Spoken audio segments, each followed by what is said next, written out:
Bon matin, Weliok Sikpug, and welcome to the Assembly of First Nations Annual General Assembly. We are today on the Treaty 1 territory, the traditional lands of the Anishinaabe, the Cree, the Anisininew, the Dakota, the Lakota, and the Dene people. And I would look towards our host drum, Walking Wolf Singers from Treaty 1, to open us off with the Grand Entry song.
And now, to honor the flags and the staves that were brought in, I would call on the Walking Wolf Singers to play us the flag song.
And now, to honor our veterans, I would call on the Walking Wolf Singers to play the veteran song.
Walaliog, Walking Wolf Singers, for those 3 songs, that strong medicine. Just as a quick reminder before we continue with opening protocols, for those that do need simultaneous translation, we do have the team in the back that is there. You do have to bring a piece of ID to get your machine, just to make sure they get their equipment back. And now, to continue us off in the opening protocol, I would call for Knowledge Keeper Leonard Weasel Traveler from Piikani First Nation, as well as Ed Hayden and Dolly Wilson from Treaty 1 to provide us with opening prayers.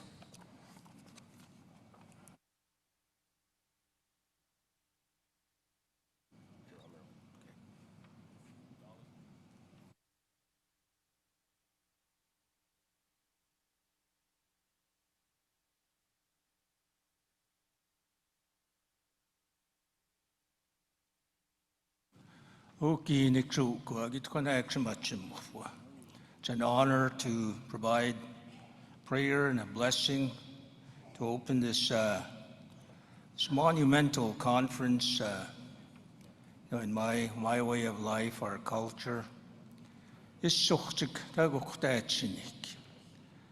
I'll be telling stories about this, be legendary amongst my people.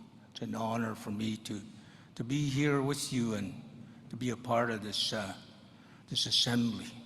To call on the Creator to give us blessings for all of us here, for our national chief, all our chiefs, all our leaders. We all need you, Creator, source and giver of life. Ask you for divine intervention, for the best possible outcome of this assembly, of this meeting, for the benefit of our children, our elders, our communities.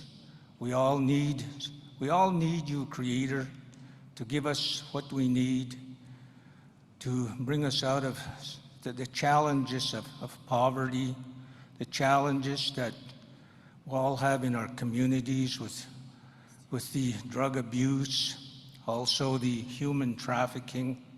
I ask you, Creator, to help us to move forward from these challenges. Ayo stipet pio, ayo natus, ninna natus, ayo kimmapi pitai no kuchtu kit spummo kit. Ogin hamoksis kano tuik sin haus kanamian is tokin ninaxi. Yakana substitution hanik, takana muta katumukinan hanakin yes chugakstiman. And you go talk to Kanamats to speak an asuka, Pikanik Datish the two pinanik ni bata pisnik, Nakana Stoka skipina. Hanasaka to pinan sepuma, Pik, cheese to me, Pika noka, Pik, Nakana suka, Pino cookinan, Stipata piopina, two spumpstat. Akanis Jatsimus, Canon of Christikus, Kakinoxinan, Setnatus. Tchana sina setu panikikitatsimuiskan kinoka poutum noch bi gochtu kitten noch christikuis noch krikkakskachsakidis bata bio pakkanis titatsimuiskan hogen noch spumos pita kianaka utapu taksinogi knamksi kinnina eksakana sukapi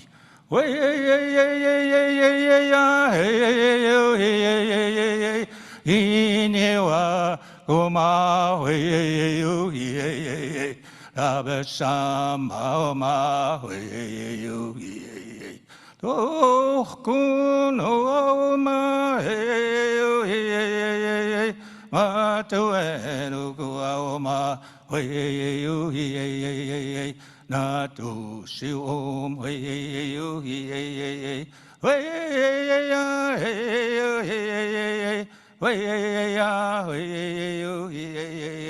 Oh.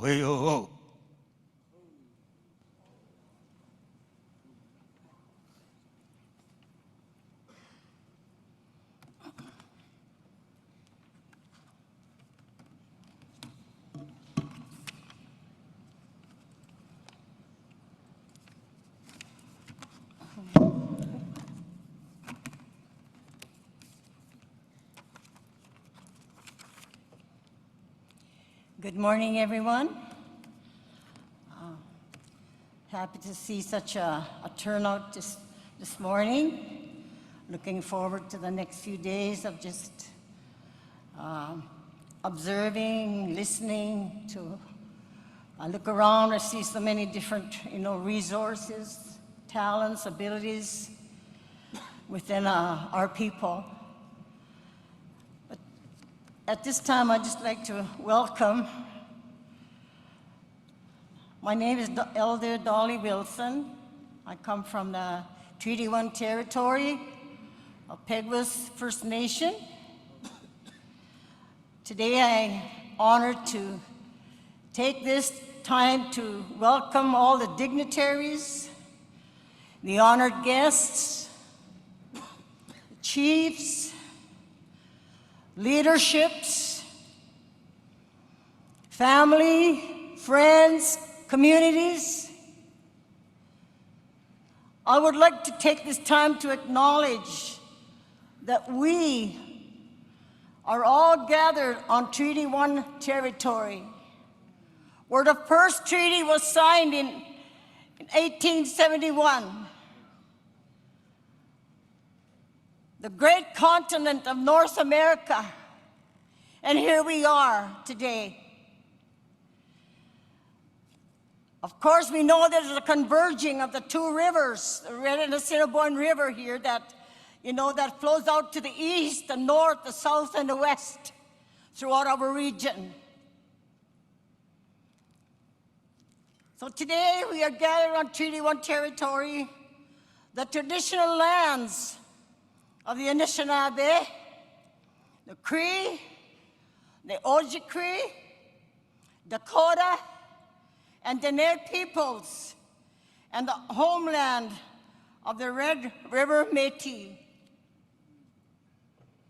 And as elders, it is our duty and our mandate to pray for those that are in authority over us, those that are in the leadership, play leadership roles within our communities, our region. I remember just something that I would want to just quote. I stand here today reflecting back, and my husband was very influential. He walked in a lot of areas within our regions. And just as I stand here now alone, my husband is no longer here with us. He's made his journey. And I found it such a great honor to stand here remembering the words that he would speak in these places. And one of the quotes that I took from his notes this morning, he says, "The collaborative challenge is upon us. The need to form partnerships is perhaps the oldest, the strongest, and the most fundamental force in nature. There are no solitary free being created creatures. Every form of life is dependent on other forms." Speaking of holistically, collectively, collaboratively, we have a greater impact. We can dream bigger dreams, like Martin Luther quotes. I have a dream. We can now dream, people. Why? Because we see a collective body of leadership coming together across our regions. No longer in isolation of one another. Now we talk of our traditional values. And I feel that's important that we have the values as our guiding posts to walk us out in this life. That's going to cause us to sit at the table with one another. Not to walk away, not to isolate, being alone, but just like my husband said, a collaborative challenge is upon us at this time. To respect the values of others' feelings and views. Honesty that will lead a quiet, peaceable life. In all honesty, walk through life with integrity and resilience to accept who we are. We pray bravery over our leadership, over our region, so that we may face our fears and our challenges and our struggles with courage and strength. Wisdom to recognize our inherited giftings, that we all carry different giftings, resources, abilities, and to respect one another in a kind and respectful way, that we may see the beauty in sharing. We pray truth in recognizing that the journey may be slow.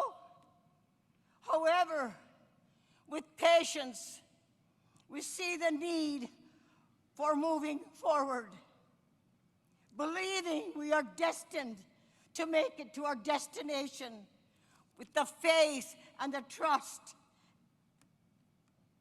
We pray love, the greatest one of all, to take us to greater heights, to have a vision, staying focused, facing problems, challenges without fear.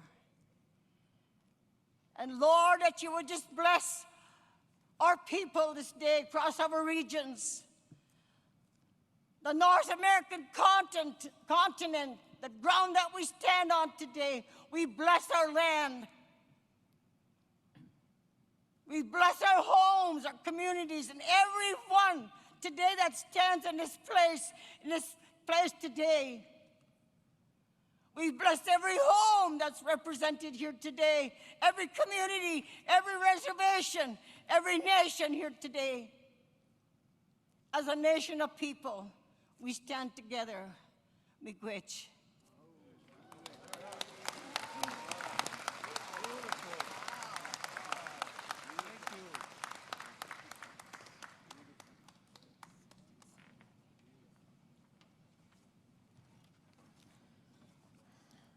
I think I found my new favorite person this week already. I want to recognize Ed Hayden to come for an opening prayer.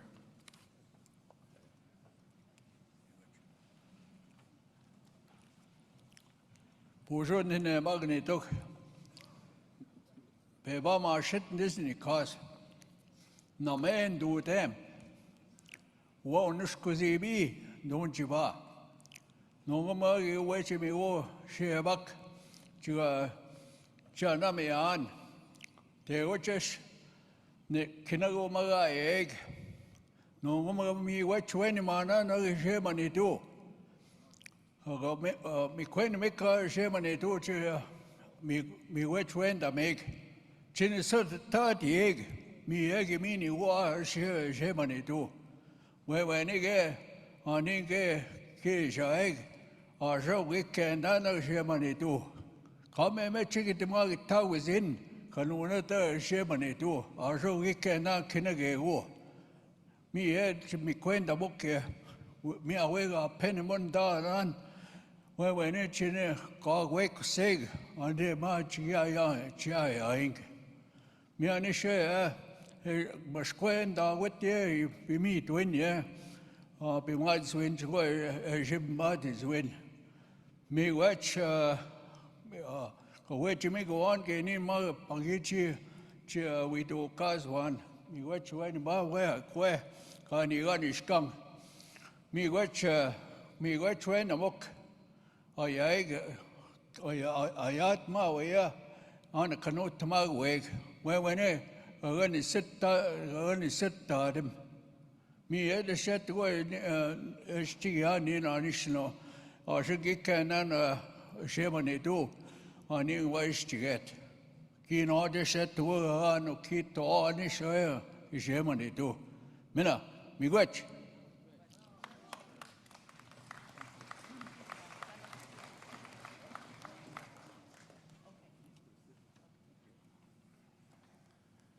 So we'll all in Ed, Dolly, and Leonard for those opening prayers. I would now ask that the flags and the staves be posted, and then we will continue on with welcome by the host officials and territorial welcome after.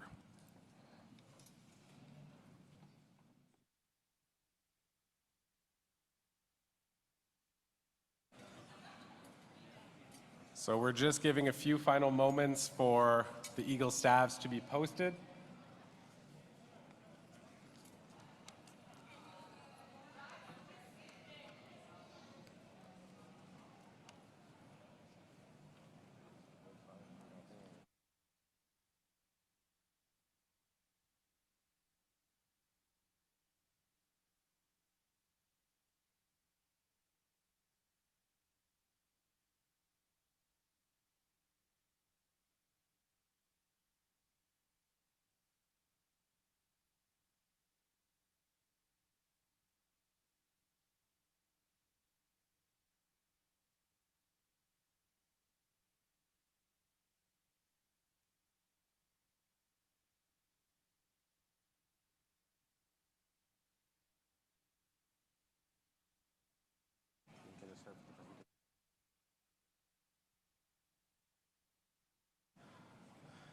So thank you everyone for participating in that grand entry. We have something special today too. And I would invite our delegates who wanted to present a new flag to please come to microphone here, microphone number 1.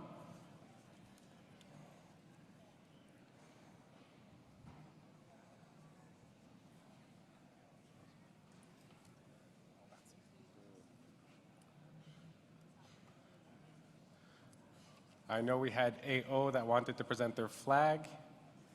If we can have you come to the microphone here in the front, please.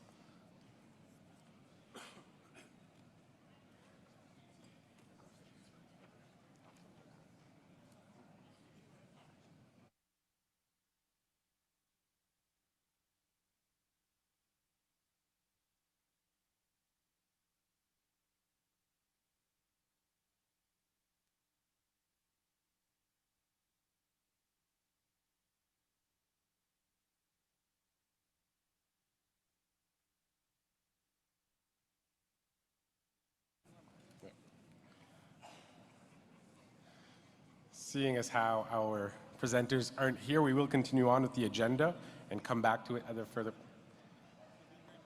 We'll come back to it in a further point then, perfect. So, to continue with our welcome by host officials, I would invite AFN Manitoba Regional Chief Willie Moore to the microphone.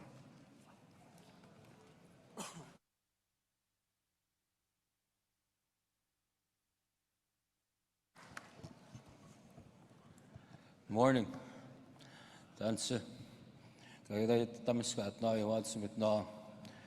Moore, Manitoba AFN Regional Chief, Anishinaabe Cree Nation, 3 to 5.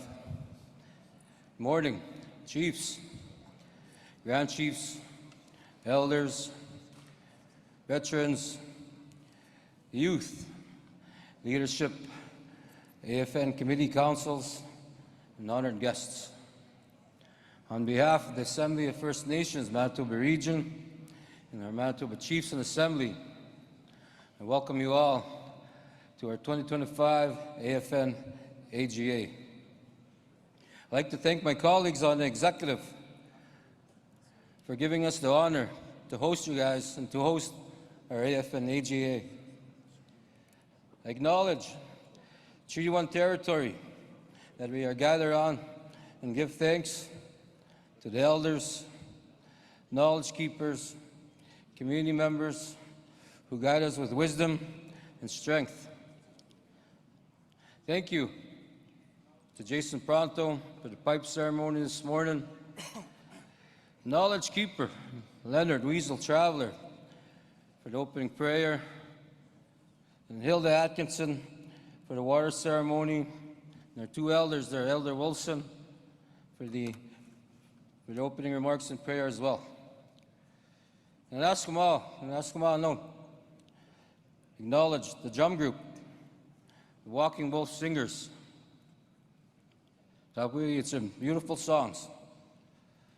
I want to begin by acknowledging our National Chief, Cindy Woodhouse Nipanak.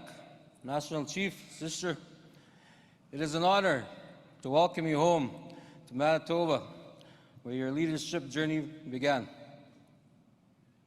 Your strength and dedication inspire us all across Turtle Island and Asquamiton.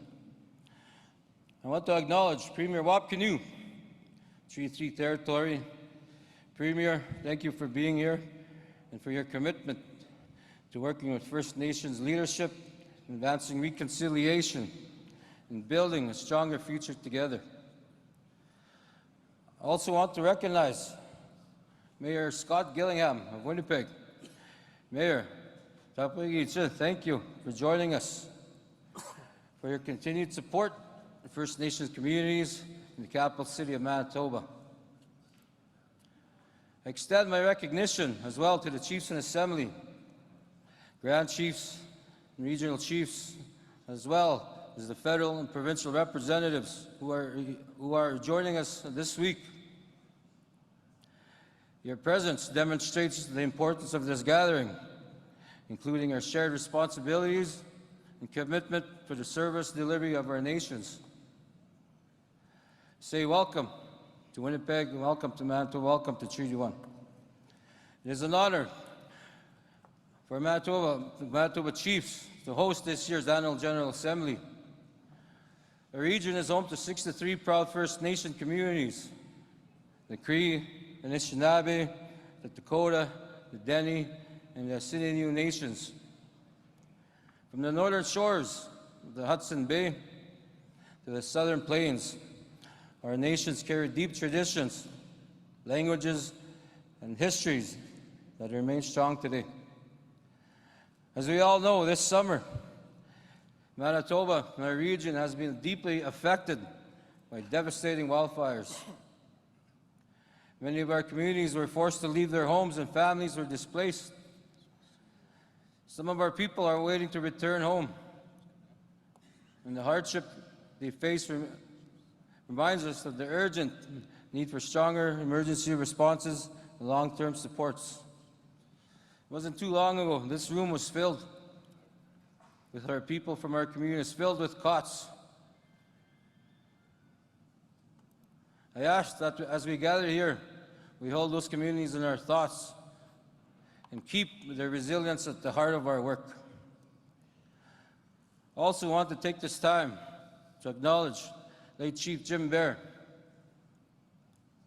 from the broken-hearted Ojibwe Nation for his fearless commitment, dedication, calm, steady leadership, and guidance in advancing the realities of our people. Chief Gordon Bluesky of broken-hearted Ojibwe Nation in Treaty 1. Speak more to that later.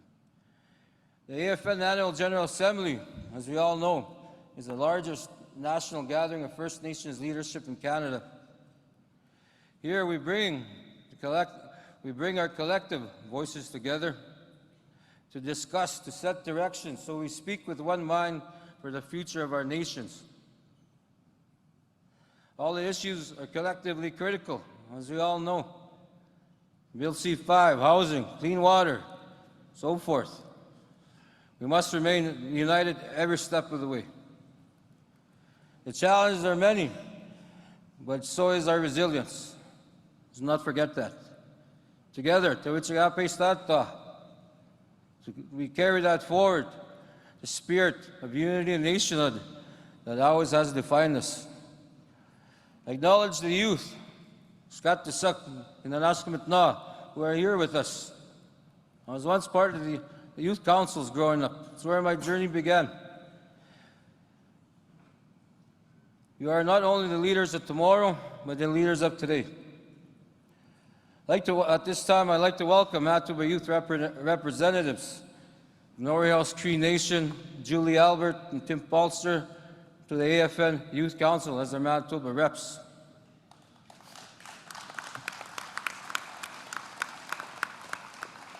Every decision in these assemblies must ensure a stronger, healthier, and more just for a path for you, but for generations yet to come.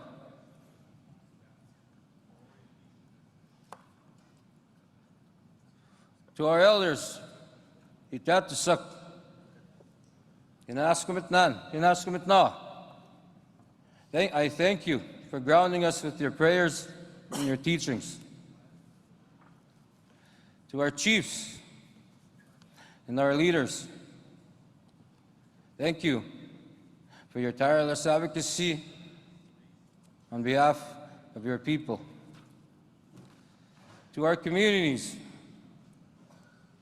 to our nations in Manitoba and across Canada, thank you for your resilience and for reminding us of why we are here. To all our guests, thank you for joining us and supporting this important gathering. Our Manitoba Chiefs are honored to host you. As we all know, over the next 3 days, let us share openly, listen deeply,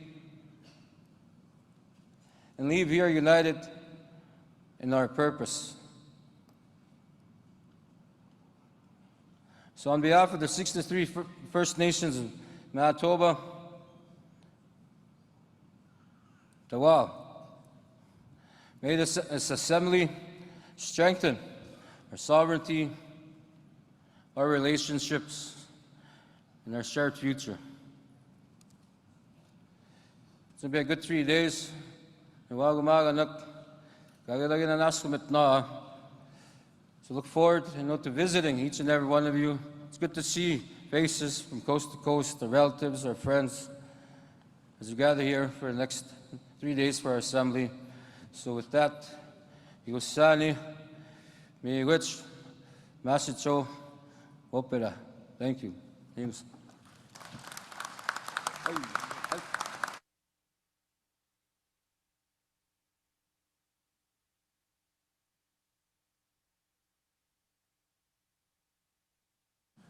I would now invite the Assembly of Manitoba Chiefs, Grand Chief Kyra Wilson, to the microphone.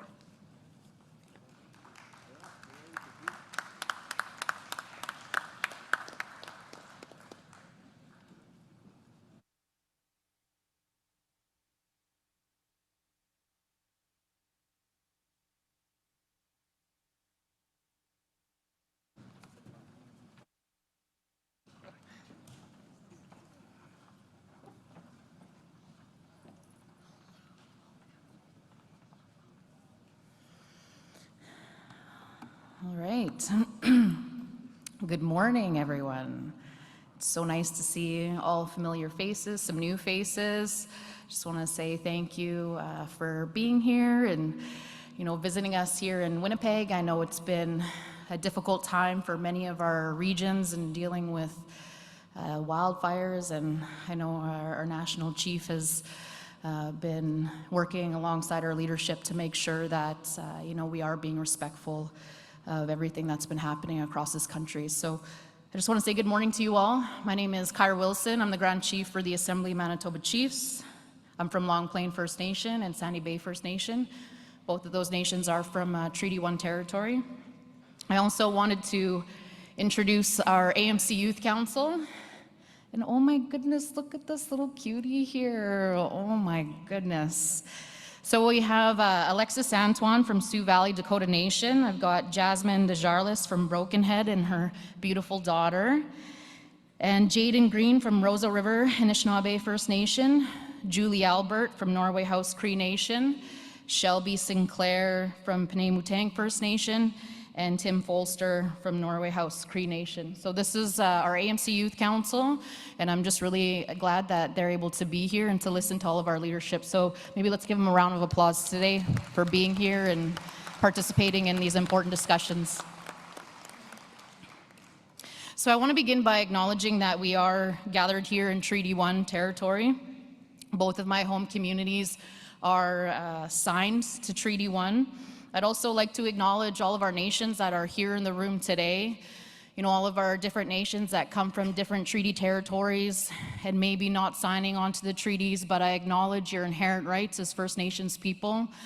And so here in Manitoba, we have treaties 1 through 5, 6 and 10. So I want to acknowledge our different nations here in the region. So also, thank you to the drum group and the elders and knowledge keepers for the prayers this morning. It's always good to start us off in a good way, so thank you again. So once again, welcome all of our chiefs, proxies, regional chiefs, grand chiefs, our national chief. I'm bringing greetings today on behalf of the 63 First Nations that I represent here in Manitoba. That's roughly about 175,000 First Nation citizens that we have here within the region. I also want to acknowledge Regional Chief Willie Moore, who I work very well and closely with, and MKO Grand Chief Garrison Settee, Grand Chief Jerry Daniels with SCO, as well as our Premier Wab Canoe. And I know that I did see our Mayor here as well, and Minister Alty.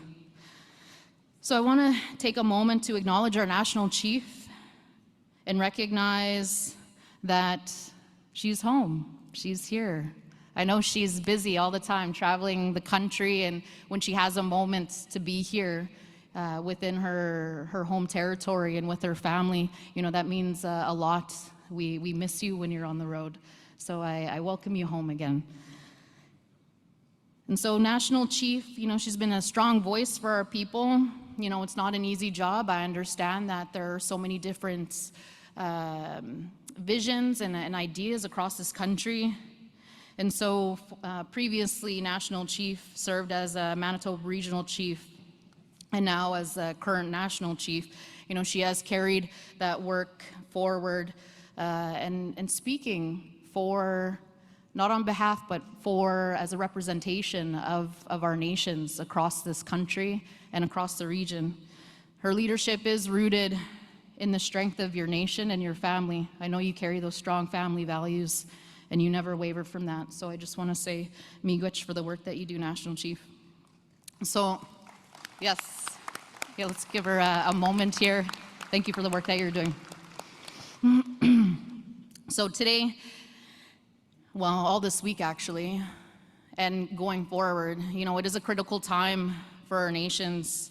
You know, we are talking about the Building Canada Act, and this is being pushed by Canada and the provinces. And they're speaking about major projects that are going to affect our lands, our waters, and our resources. And again, you know, this is at the center of, you know, a national debate.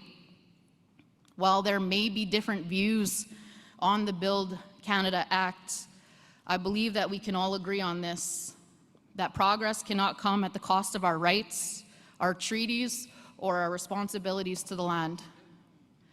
Anything that we do in this country will not be at the expense of our lands and our waters and our resources. I know that. For generations, decisions have been made without us, while the impacts fall on our nations and our families. Here in the prairie provinces, you know, Manitoba, Alberta, Saskatchewan, and I give a shout out to our leadership in Alberta and Saskatchewan, we are dealing with legislation that currently negatively impacts our nations, and it's called the Natural Resources Transfer Agreement. That was established in 1930. And basically what happened with that is it gave the provinces the ability to control our lands and resources without our consent, undermining our treaties and stripping away our authority that was never Canada's to give away. The NRTA, it remains at the root of many of our struggles today. It has set the stage for governments to treat our lands and resources as if it were theirs to give away. The Build Canada Act risks continuing that same pattern unless First Nations are truly at the table as rights holders of these lands. As leaders, we have the sacred duty to protect the waters, the lands, and the generations yet to come. This assembly gives us the chance to stand together, to speak with one voice, and to remind Canada and the provinces that nothing can move forward without our free, prior, and informed consent. When we are united, no government or industry can diminish our authority and our inherent rights as First Nations peoples within this country. I just want to say again, thank you very much for being here today in this important discussion. I know that there are many discussions that we are going to have this week, but I just want to say I welcome you and I look forward to these discussions. So let us carry the strength of our ancestors and the responsibilities and the vision of our youth, and let's work together, because this is a time to set the direction for the protection of our lands and our waters and for the prosperity of our nations. This is our time right now to speak up for our nations. And I want to say thank you again to all of our leadership that are in the room, that are online. Thank you for the work that you're doing. Let's continue to walk together. Let's work together and be a voice for all of our nations. Miigwech.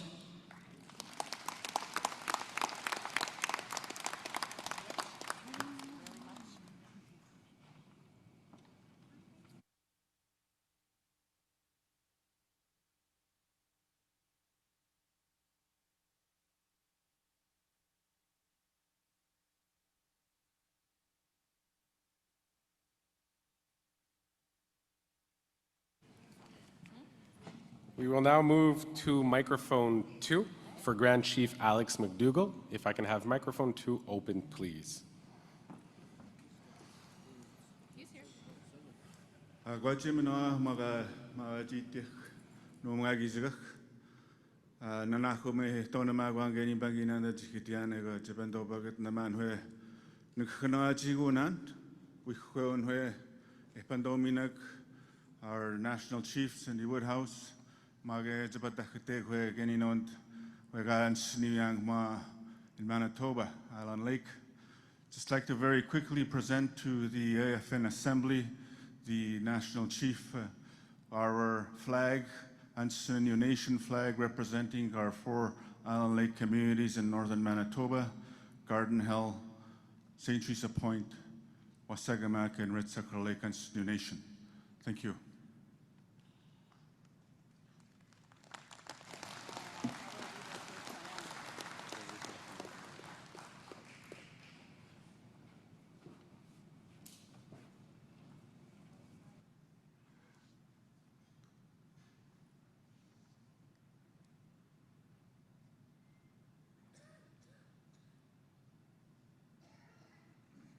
Thank you, National Chief, and thank you, Grand Chief Alex McDougall. We'll now be moving on to our Treaty 1 representative, Chief Gordon Blue Sky, for a territorial welcome.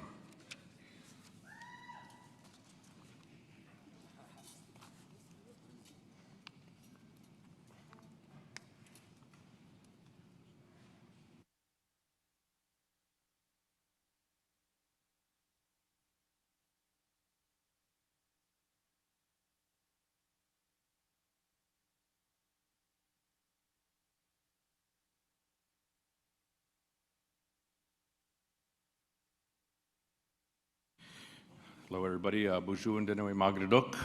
Before I get started, I wanted to ask our Southern Youth Leader, also a member of our Broken Head Ojibwe Nation, Jasmine Desjardins, to come and say a few words prior to my getting started. Thank you. Bonjour. My name is Jasmine Desjardins. I am the Southern Youth Representative for AMC. This is my baby. Her name's Ivy. I want to acknowledge the elder that started us in a good way, as well as the chiefs and the proxies and all the counselors that made the trip to come to Treaty 1, so welcome to our land. I also want to mention that majority of the Youth Council is present, as you just seen. We will be seated in the back, and we're here to observe and learn from the leaders that are today so that we may step into those positions with acknowledgement that work is already being done so that we may carry it forward. This past week,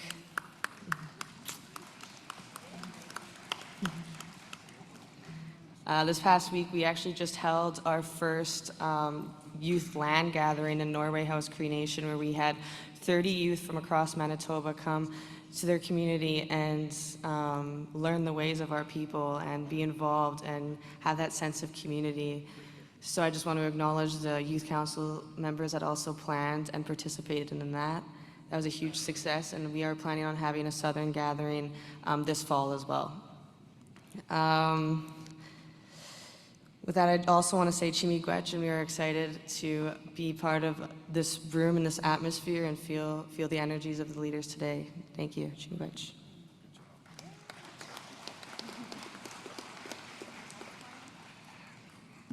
All right, good morning, and thank you, Jasmine. I think it's always great to see our young people in attendance here. And as I was sharing with Jasmine earlier, I remember about 20-odd years ago sitting in the back of these AFN assemblies and thinking about one day possibly crossing that line into leadership.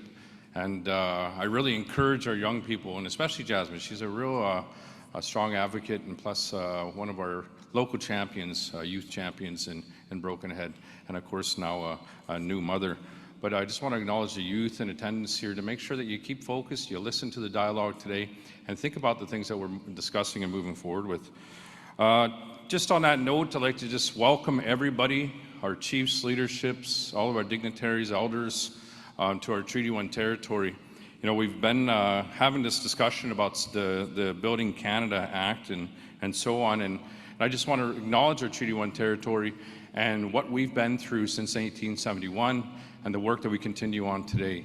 You know, we've had quite an influx of settlers and people that have come to our territory and have occupied the spaces we once traditionally used for our medicines and hunting and territories like that. And I just want to make sure that everybody in this room understands, especially my First Nations here in Manitoba, that I always acknowledge and let them know that when we started our treaty process and the relationship that we've had with the Crown has resulted in us being pretty much almost 90% occupied with farming, with towns and cities.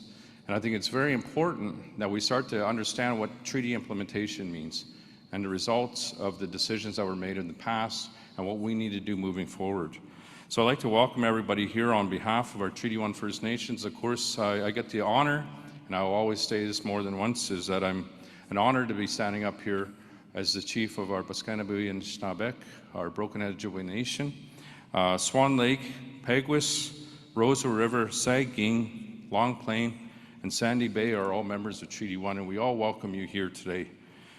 I wanted to touch base, and again, maybe for our people on Encore here, I want to make a special acknowledgement. You know, as Regional Chief had noted, that we've lost a local hero here in Treaty 1, and of course from my Broken Ojibwe Nation, Chief Jim Bear, the late Chief Jim Bear. And I'd like to move into a quick moment of silence, but before that, I'd like to say a few words in recognition. So here we go. It's with heavy hearts that we mourn the loss of a legend in both Treaty 1 territory and across Turtle Island. Treaty 1 nations extend our deepest condolences to the family, loved ones of the former Chief Jim Bear. Jim Bear devoted his life to the service of his people, holding office for 11 terms with the Broken Ojibwe Nation and bringing with him decades of wisdom, leadership, and advocacy. He was a residential school survivor who turned his life, his lived experiences into strength, working tirelessly to build bridges among First Nations and other levels of government, and peoples from all walks of life to create a stronger, more inclusive future. Throughout his remarkable career, Chief Jim Bear helped to establish the Southeast Resource Development Council, the first Indigenous Junior A Hockey Club, the South Beach Casino and Resort, and the Manitoba First Nations school system.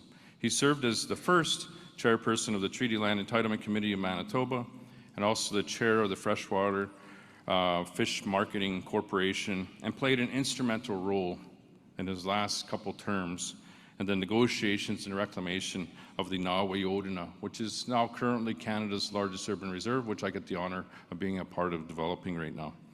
He also led the way in repatriating the late great Sergeant Tommy Prince's war medals. He was really proud of this achievement, of this accomplishment, where he would also participate in Veterans Day acknowledgements of Sergeant Tommy Prince, and he was just really proud of that.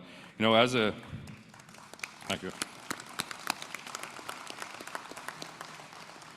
As many might know, Sergeant Tommy Prince was from the Broken Ojibwe Nation. He's the most decorated First Nation soldier in all of Canada.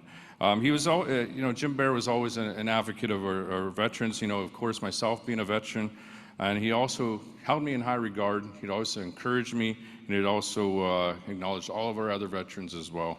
Chief Jim Bear's impact extended far beyond our community. He was recognized with numerous honors, including the Queen's Diamond Jubilee, the Queen Elizabeth Platinum Jubilee Medal, the Canadian Race Relations Foundation Community Champion Award, and more. Most recently, he was presented the Treaty 1 Lifetime Achievement Award, which I was very proud to give to him this past spring prior to his passing, and also in recognition for his lifelong dedication to advancing rights, sovereignty, and prosperity of First Nations. He will be remembered not only as a leader, but as a mentor to myself and to many others, as a voice of encouragement and a symbol of resilience. He used to always tell me, especially when I'd come to him and I'd share a few of the struggles that I was going through, and of course someone like him being through 11 terms in office, and I would tell him about some of the challenges, and he would always tell me, water's off a duck's back, you know. He'd always tell me that, you just let it go, move on, stay true, stand in your truth, and keep moving forward on behalf of your people. So of course, on behalf of our Treaty 1 nations, and of course everybody here, I'd like to honor his life and his legacy and the teachings of Chief Jim Bear. May he journey safely to the spirit world, and may his family and nations find comfort in knowing his work and spirit will continue to guide future generations. So if we could, please help me in standing and taking a moment of silence for the late, great Chief Jim Bear.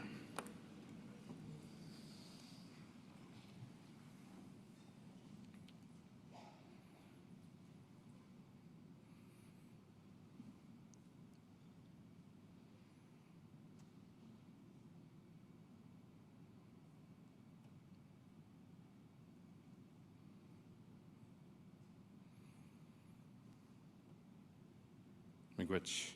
I'd like to just make one last acknowledgement, and again, welcoming, this has been a while, to my understanding, that we've had the Assembly of First Nations here hosted in Treaty 1 territory in Winnipeg, but I'd also like to just give a special acknowledgement to Regina Crowchild. Is she here? Regina, give me a wave. Welcome to Broken Head Ojibwe. Welcome to Treaty 1 territory.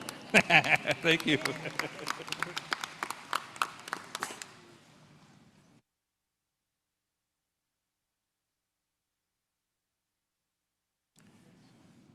So our next dignitary, I would like to invite over Winnipeg's Mayor, Scott Gillingham, to the microphone.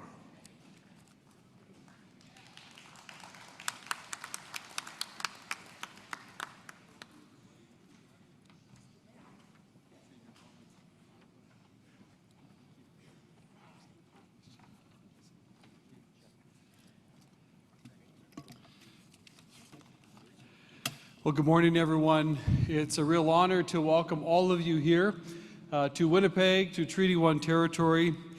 I want to acknowledge first the elders, the knowledge keepers, the drummers, the songs, and it is certainly my honor to welcome all of you, all the chiefs, regional chiefs, grand chiefs, elders, delegates, community leaders, to the Assembly of First Nations Annual General Assembly being held here. I'm so glad that you're here and holding your important assembly in our city. I want to acknowledge our Premier and certainly to acknowledge my friend, National Chief Cindy Woodhouse-Nipanak, and my friend, Regional Chief William Moore. Thank you so much.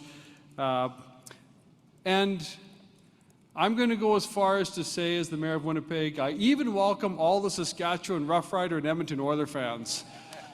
Even you are welcome here today. But this, in all seriousness, this gathering does bring together very powerful voices and leadership from across the nation. It is certainly days of dialogue, for shared vision, for setting the course ahead at this critical time for First Nations communities from east to west to north to south. And I want to thank Treaty 1 Chief, Broken Head Chief Blue Sky, Gordon Blue Sky. Thank you so much for your comments regarding the passing of Chief Jim Bear. As Chief Blue Sky said, his passing, his death, is a huge loss, not only for First Nations communities, but for non-First Nations communities, for all Winnipeggers, for all Manitobans, indeed for all Canadians. He was a respected leader, a strong voice for his people, but also a strong voice and a teacher and a leader in reconciliation. And his memory and his work, we know, will live on. As was said earlier, this has been a very challenging time for many First Nations in various parts of the country, especially in the northern communities in Manitoba and in other provinces as well, with wildfires displacing families and threatening communities. And I want to recognize the leadership of Chief Woodhouse and all of the AFN regional chiefs and all the chiefs of communities across, especially the prairie provinces, the northern parts of our community, and our grand chiefs as well here in Manitoba. Grand Chief Settee and Daniels, and of course, Grand Chief Kyra Wilson as well. Thank you so much for your leadership during this very, very difficult time for our fellow Manitobans. I'm proud to say that as a City of Winnipeg, we have worked with the province of Manitoba, the Red Cross, and First Nations communities across this province to try to assist where possible with providing shelter and space and resources for communities, for individuals and families, especially for elders who've had to, have been displaced and have had to flee their communities because of the threat of wildfires. We're also working together in other ways toward lasting reconciliation and shared prosperity. You just heard Chief Blue Sky talk about one of the boldest and most exciting examples of that partnership in Nawe Odina, and the great potential that space, that development has for First Nations communities, for economic advancement and opportunity, but also for partnership between First Nations and non-First Nations communities. As the Mayor of Winnipeg, I am fully supportive and a partner of that development and very, very excited for all the potential that it holds. It represents what's possible when governments work together in true partnership with First Nations to create opportunity, restore jurisdiction, and build something that is lasting. And so finally, my wish for you in these days is that you would have the wisdom, the vision, and the unity to seize this moment to build and establish a better, stronger, healthier future for all. So to all of you, thank you for your leadership that you bring to our communities, to this country, and again, I wish you all a very productive and powerful assembly. Thank you, Merci, Miigwech.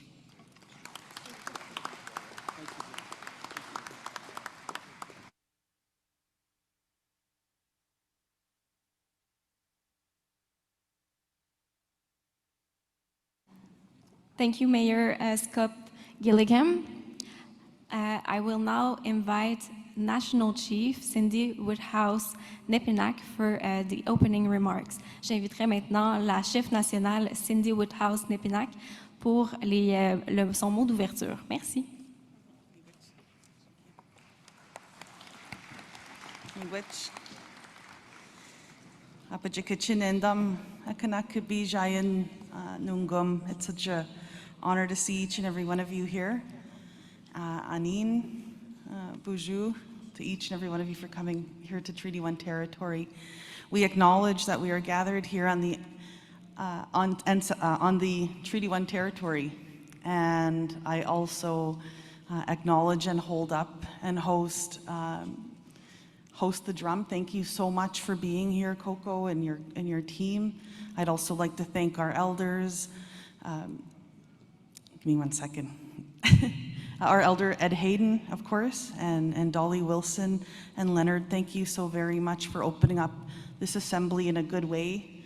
We also acknowledge the Eagle staffs and all the ceremonial items. We acknowledge Treaty 1 chiefs for welcoming us to their lands. Thank you so very much. We also lift up Manitoba Grand Chief Kyra Wilson, Regional Chief Moore, for your ongoing leadership and your assistance with planning this week's event. I also want to just say a special mention of AO Grand Chief Alex McDougall, MKO Grand Chief Garrison Setti, SCO Grand Chief Daniels. Thank you all for welcoming us here.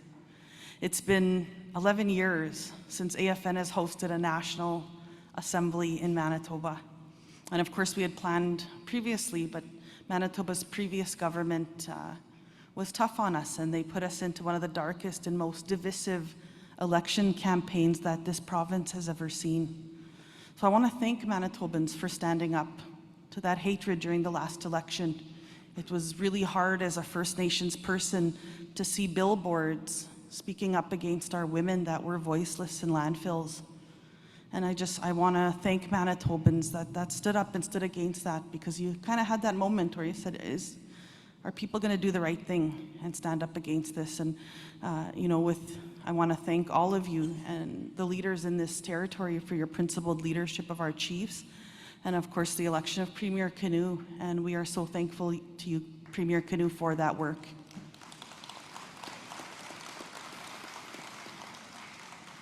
We want to start with a few words today about the Manitoba Chiefs hosting us this week. For those of you that don't know, my home community is just a couple of hours up the road from here.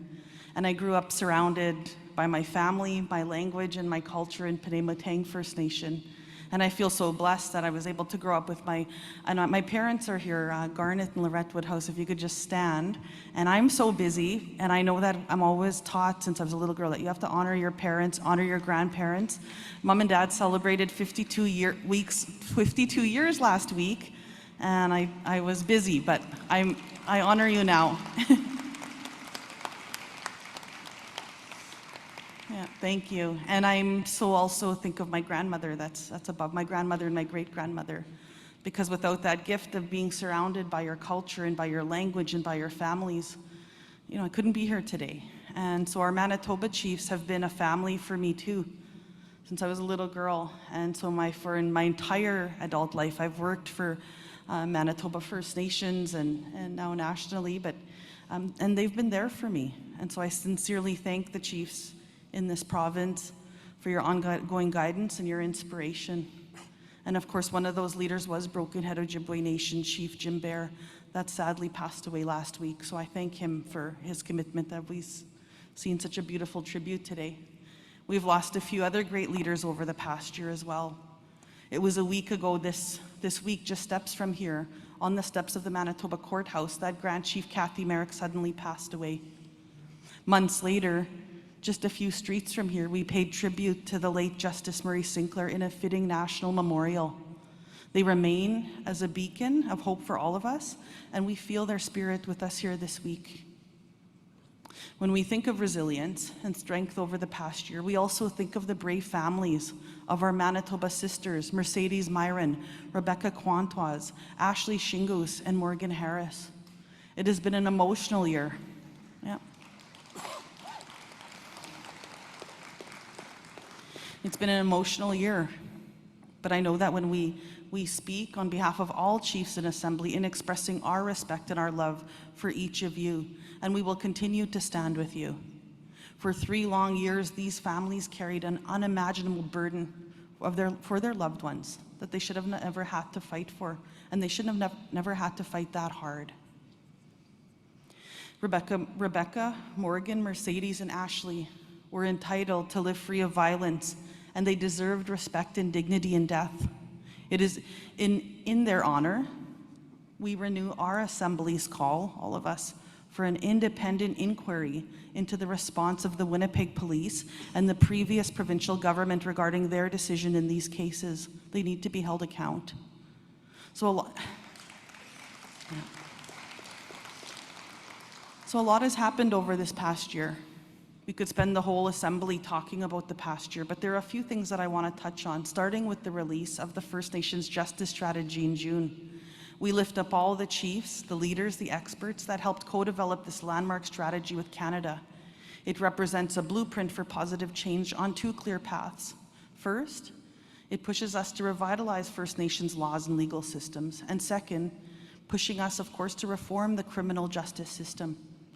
And it was also an honor to stand with Corey Wilson, chair of the BC First Nations Justice Council, on Parliament Hill for the release of this strategy. Corey's work and the Justice Council's response to systemic discrimination and overrepresentation of First Nations in the justice system make this strategy a priority for all of us. I'd mentioned Chief Merrick and Justice Sinclair earlier as great leaders we lost over the past year. But we also think of people like Chief Bill Wilson. He was such a fearless advocate for our rights and for our freedoms. We thought of him during the debate in Ottawa on Bill C-5. Because Chief Wilson spoke hard truths on governments, he challenged them to do better for First Nations and by First Nations. And we all need to do that now more than ever before. We will be leaning on Chief Wilson's guidance and his life's work over the coming months as we fight in Ottawa to honor the calls to action, the calls for justice, and the United Nations Declaration.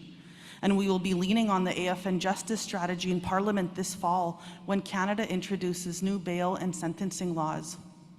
First Nations voices must be heard on these important pieces of legislation. Never again should rights holders be shut out of Parliament like what happened for Bill C-5. The history of the Crown First Nations relationships demonstrates that we have to overcome great odds to protect our rights, our laws, our lands, our resources, and our waters. First Nations have learned through hard experience that if we don't mobilize to protect our rights, no one else will. We have fought in Parliament, we have fought in the courts, and we have fought on this land to protect our rights as people and as nations. Nothing has been given to us, and we are not going back. With justice reform, water will be another key issue for us in Parliament this fall. Because water is life, it sustains us. It sustains our spirits, our traditions, and our ways of life. And a low point of the last year, watching Ottawa, was watching parliamentarians play politics with the health of First Nations children by letting the Clean Water Act die last fall. We can't ever let that happen again either. During the election forum we hosted in April with Prime Minister Carney, he had committed to introduce a clean water bill as quickly as possible if he was elected. We need to hold him to this promise because the Alberta and Ontario governments are already playing politics with water. Last month, they called for the Prime Minister to stand down on that promise to our people, so shame on them. So today we call on Canada to stand up to the provinces and honor the Prime Minister's commitment, and we're going to continue to do that because he needs to reintroduce the First Nations Clean Water Act as one of Parliament's first deeds this month. And I know they're listening. Looking back over the past year, we imagine Chief Wilson, Justice Sinclair, Grand Chief Merrick would be all pretty proud of all of you sitting here today and being here at this important time. We are witnessing a shift in this country, Chiefs, and you are all part of it. With each day, more Canadians recognize that Canada's economy will not achieve its full potential until we also have a strong First Nations economy. The truth is that First Nations businesses already contribute over $50 billion to Canada's GDP. This represents a 57% increase over the previous decade. The rest of Canada only grew by 37% during the same period. The truth is that over $560 billion of projects are forecasted to be launched on First Nations lands over the next decade. The benefits can be measured in the trillions of dollars. But these opportunities, they represent a cornerstone of Canada's future economic growth, but that will not advance without First Nations support, and they know it. In addition to our economic strength, chiefs from all regions of this country are stepping up for our people. We've seen, starting in Saskatchewan this spring, chiefs fighting, everywhere. Been fighting on the front lines, fighting wildfires and helping evacuees. We lift them all up. We see that same thing again in the Northwest Territories with fires this week. We also think of the BC chiefs and the Ontario chiefs that were on the front lines of provincial government attacks on First Nations rights with fast-track bills this spring, so I lift them up. In recent weeks, we have also been inspired by the Quebec chiefs, challenging provincial forest policies that are trying to infringe on their rights. Thanks for their leadership, Quebec is revisiting those plans, so we lift up the Quebec chiefs. We also see the Yukon and the Northwest Territory chiefs leading the way on Arctic sovereignty, and we stand with you. And speaking of Arctic sovereignty, Alberta chiefs were also the first, earlier this year, they were the first to stand up to the Premier's threat to separate from Canada, as if she had land to take, Majiduk.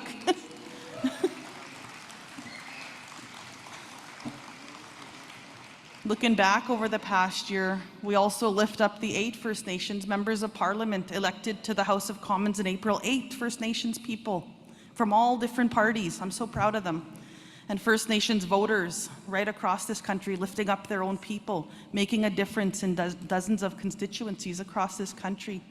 So for the first time, as you all know, the Assembly of First Nations, we invited all the party leaders to participate in a special forum with our chiefs where chiefs could put forward questions to each of them, and they all showed up to talk to you.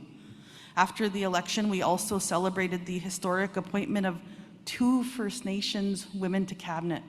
And we are so proud of Minister Rebecca Chartrand and Minister Mandy Gulmasti, who was just last year Grand Chief with us, and we lift her up. Our women, they now have the chance to apply their understanding of our nations to advance reconciliation, implement treaty rights, and address long-standing gaps that discriminate against our people. One of those gaps relates directly to the health and well-being of First Nations children.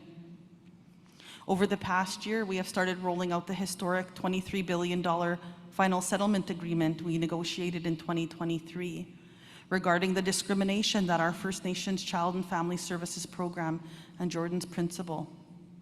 Payments started last month, and over 40,000 claims have been received so far. To see the compensation flowing just 5 months after the launching of that process is a very significant achievement, and I lift everybody up for that.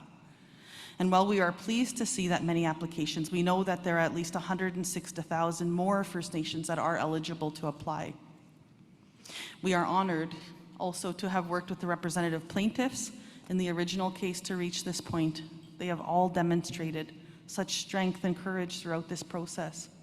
And while no amount of money can ever make up for the harms experienced, the compensation is an acknowledgement of the discrimination that they had suffered. As the settlement rolls out, we have unfinished business with Canada on the long-term reform of the discriminatory First Nations child welfare system. We lift up New Brunswick Chief Joanna Bernard and other chiefs and technicians from across this country for their efforts over the past year to set up the Special Chiefs Commission. We also lift up the chiefs of Ontario, Anishinaabe, Oski Nation for ratifying their final agreement with Canada in February. But now Canada needs to come back to the table, and they need to protect the $47.8 billion that we negotiated last year in October's federal budget. Those funds are for First Nations children and families. They are not meant, Canada, you're listening? They are not meant to be redistributed as part of any budget-cutting exercise.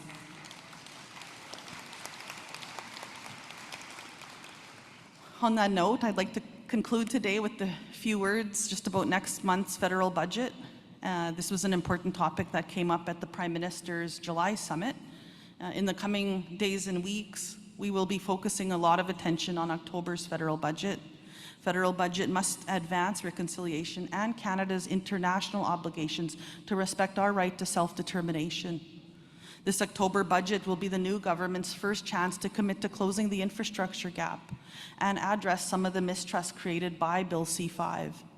It is an opportunity to advance implementation of the United Nations Declaration on the Rights of Indigenous Peoples, the principles and the calls to action, and the Truth and Reconciliation Commission and the National Inquiry into Missing and Murdered Indigenous Women and Girls. Media were excluded from those discussions at the federal summit in July. Chiefs in attendance know that behind those closed doors, the budget was discussed with Prime Minister Carney. And when we asked about reports of federal to First Nation budgets, the Prime Minister reassured chiefs at that meeting that he understood that more is to be done, not less. The truth is that the persistent gap in socioeconomic outcomes between First Nations and the rest of Canada coincided with the 2% cap that was imposed for decades. Thankfully, new investments by the previous governments have started to make a difference. The most recent First Nations Wellbeing Index report concluded that the gap narrowed between 2016 and 2021. And this progress represents the largest gap closure between First Nations and the rest of Canada in the past decade. So this is time to go back and undo that progress. That 2% cap was hard on our people. Over 20 years, there was no growth. So Canada has to listen again and remember that. The Prime Minister said that this reality was absolutely clear to him, particularly related to policing, to healthcare, to social services, to education and the infrastructure gap. So in response, the Assembly of First Nations, we presented our budget submission to Canada in August every year. And of course, make sure that we're pushing also for the fall, every fall economic statement that we're there and spring. So we will share a summary of this week, but we are happy to talk about a few key elements with you before we conclude today. In addition to maintaining the $47.8 billion for child welfare reform and reflecting resolutions from chiefs, our budget submission responds to the new government's emphasis on capital investments, on essential service gaps, and building capacity for growth. Accordingly, we have included a significant emphasis on infrastructure. First Nations infrastructure priorities are matters of national interest and priority. Those needs cannot be just addressed by only trickle-down economics, what's being proposed. Specifically, we have called for strategic capital investments over 10 years to close Canada's $360 billion First Nations infrastructure gap in your communities. In addition to significant socioeconomic benefits to First Nations, this investment will create hundreds of thousands of jobs and more than offset the impact of Trump's illegal tariffs. To honor another commitment from the Prime Minister to chiefs, and as part of addressing that infrastructure gap, the AFN budget report also calls for an immediate $2.6 billion investment towards the delivery of a First Nations policing as an essential service, just like any other Canadian community enjoys. You deserve that too. First Nations citizens have rights under the Constitution and international law to safety and security. Too often, as we've seen in the past, Discriminatory police action leads to serious injuries or deaths. Over-policing, under-policing, and over-representation of First Nations people in federal corrections. The failure of federal and provincial governments to end discrimination in our First Nation policing and justice system contradict the spirit of reconciliation and the calls to action. Also, on education, to commemorate the 10th anniversary this year of the historic final report of the TRC Commission later in December, our federal budget submission also invites Canada to consider a once-in-a-generation investment in First Nations education, training, and languages. As Commissioner Sinclair reminded us in his life, that education got us into this mess, and education will get us out. That is why we are very concerned about reports last week about Canada terminating negotiation tables that were on the verge of completing important regional education funding agreements. Any efforts to cut the federal budget on the backs of First Nation students will set this country back on reconciliation and only serve to limit Canada's economic prosperity in the end. Canada is protecting provincial health, provincial education, and provincial service programs review for this year. They're not going to do reviews on them. And the same needs to apply for First Nations. We need to keep investing in those critical infrastructure for our kids. In addition to other essential community health investments, the Assembly of First Nations budget calls for an urgent $700 million investment to support First Nations-led mental wellness strategies and the distribution of more naloxone kits in your communities across this country. There will be a special session on this topic, and so we encourage your participation and your advice. And on the Building Canada Act, the AFN budget submission recommends an $800 million investment over the next 2 years to support First Nations review of national interest projects. As part of their Bill C-5 implementation plan, Canada has dedicated $40 million in funding to support First Nations participation in national infrastructure projects. And given the scale of the projects being suggested, threats to First Nations rights and the environment, this is very woefully inadequate. Canada has already tried to limit First Nations participation in the process to develop the Building Canada Act. So limiting resources required for fulsome First Nations participation in project assessment will only lead to court delays and more delays that many proponents wish to avoid. So they need to invest properly in First Nations to do that work. The capacity building investments we have proposed in this budget also include, of course, working with First Nations to ensure that they start to achieve that 5% federal target for actual First Nations businesses in procurement. Because Canada's non-enforced procurement standards are damaging to First Nations and, of course, to Canadians as a whole. Properly deployed, as we've talked about before, this First Nations procurement will deliver significant benefits to newly emerging economies. This is particularly true related to defense, and over the coming weeks, the AFN will prepare a response to invitation from Canada's Defense Department to chart a new course on First Nations procurement. On the Build Canada Act, honoring promises in the next federal budget is going to be very important, because First Nations are at a critical time in your nation-to-nation relationship with Canada. It is important to note that this week's Assembly is the first time that chiefs will formally gather to discuss resolutions on the Build Canada Act, since it was rushed through Parliament in June. We look forward to hearing your discussions, your debate on the policy resolutions brought forward by many chiefs, and we thank you for submitting your resolutions. The way the Act was introduced has caused concern for many chiefs. This Assembly is an opportunity for chiefs to deliberate and to provide direction moving forward. Important decisions will be made by the Cabinet under this legislation, we know that. Those decisions must respect your rights, your treaty and inherent rights, and your title, and free, prior, and informed consent.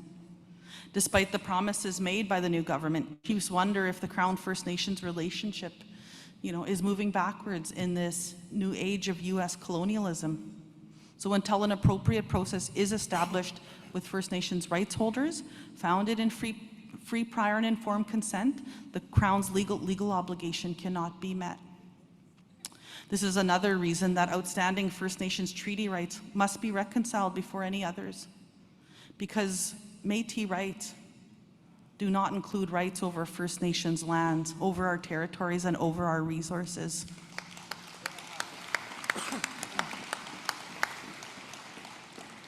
We have governed these lands since time immemorial and prior to colonial borders, and we just need to remind Canada that our rights cannot be implemented or respected without First Nations in substance and in process, and they cannot be respected after the fact. When federal and provincial governments tried to exclude First Nations from the process to repatriate the Constitution in the early 1980s, we successfully fought to ensure Section 35 was included to affirm our treaty and pre-existing inherent rights. Then First Nations were told that Section 35 was simply an empty box, that any rights that we thought that we had needed to be negotiated again through agreement. So again, you all fought, First Nations fought in Canada's court system, and we proved that wrong. No one talks about Section 35 as being an empty box anymore, and that's because I look at our veterans in front here. All thank you, all of you, our old chiefs that are, many of them here are elders that did all of this work for us. Because now there are hundreds of court decisions affirming the substance and strength of the Constitution affirmed of our First Nation rights. And we raise this critical history because First Nations rights have to be taken seriously and must. So despite the dark side of Canada's history, First Nations, regardless, have always fought for Canada during difficult times, during the War of 1812, during World War I, World War II, recently Afghanistan. First Nations have always been on the front line in high numbers. It's now another one of those times. And as First Nations, we stand with Canadians in condemning Trump's illegal tariffs. We support economic growth and prosperity for all, but not at the expense of our rights or the Crown's legal obligations to our people.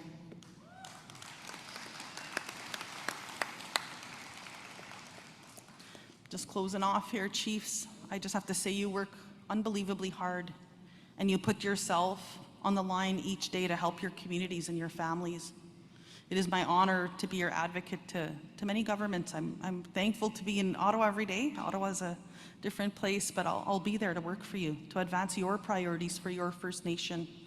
Through it all, we will be there with you in the Assembly of First Nation that is here, all of our staff. Thank you. Just as our elders and our ancestors has wanted us to try and work together, even when it's difficult. And our work over the coming days will be complex, made much more intense by the many social, economic, and cultural challenges facing our people. There is much to do, but by strengthening our relations united, we can achieve anything. So I just want to say thank you so very much for being here today, and I look forward to hearing from you on how to move forward on these many different diverse issues that we all bring here today. Thank you. Chimigwech.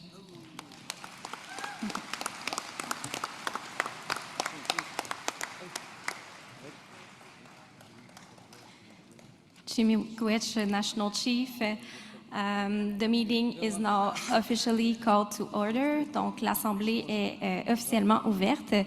Je vais passer le micro à mon collègue Adam pour la suite.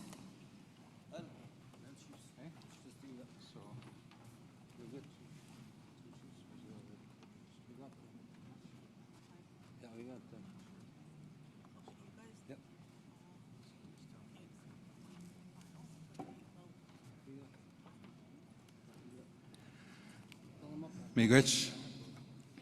So we do have a lineup at the microphones. We have not gotten started with business, but I wanted to start off saying Miigwech. Not the Jugabon Kaz, Miigwech Kan Shitgimes, Nameben do dem, Nagozaganing don't Giegomina dan Shinil. Majugun Nakum Guy Sigma, Kakanagabijak, Miigenin. Na nakoma mando kay segma jamawachid nanong na baksen mag chigwek pa tagay namon jamagak tagay namon gaksagi jamagak wichid jamagak magawi mawit nanong unsegun awdum stayga guna tasin chikadik ego dasya na nakoma gagag pakana mwats kag madegewats kchihag kchen schnabek kagi pakana mwats kagi shawen chigadeg we chigen ego mina gakana gino agwa chimna So I just wanted to introduce myself as one of the co-chairs of the Assembly, introduce myself in my language with the traditional name that I was given. My English name is Adam Fiddler. I am from Sandy Lake First Nation in Ontario. It's an honor to be here to get underway with the next 3 days. We have a lot of business to deal with, so there are a number of things happening. I see 5 people that have approached the microphones. We also have people up on the stage that wish to address the Assembly. We have not gone through all of our protocols to start.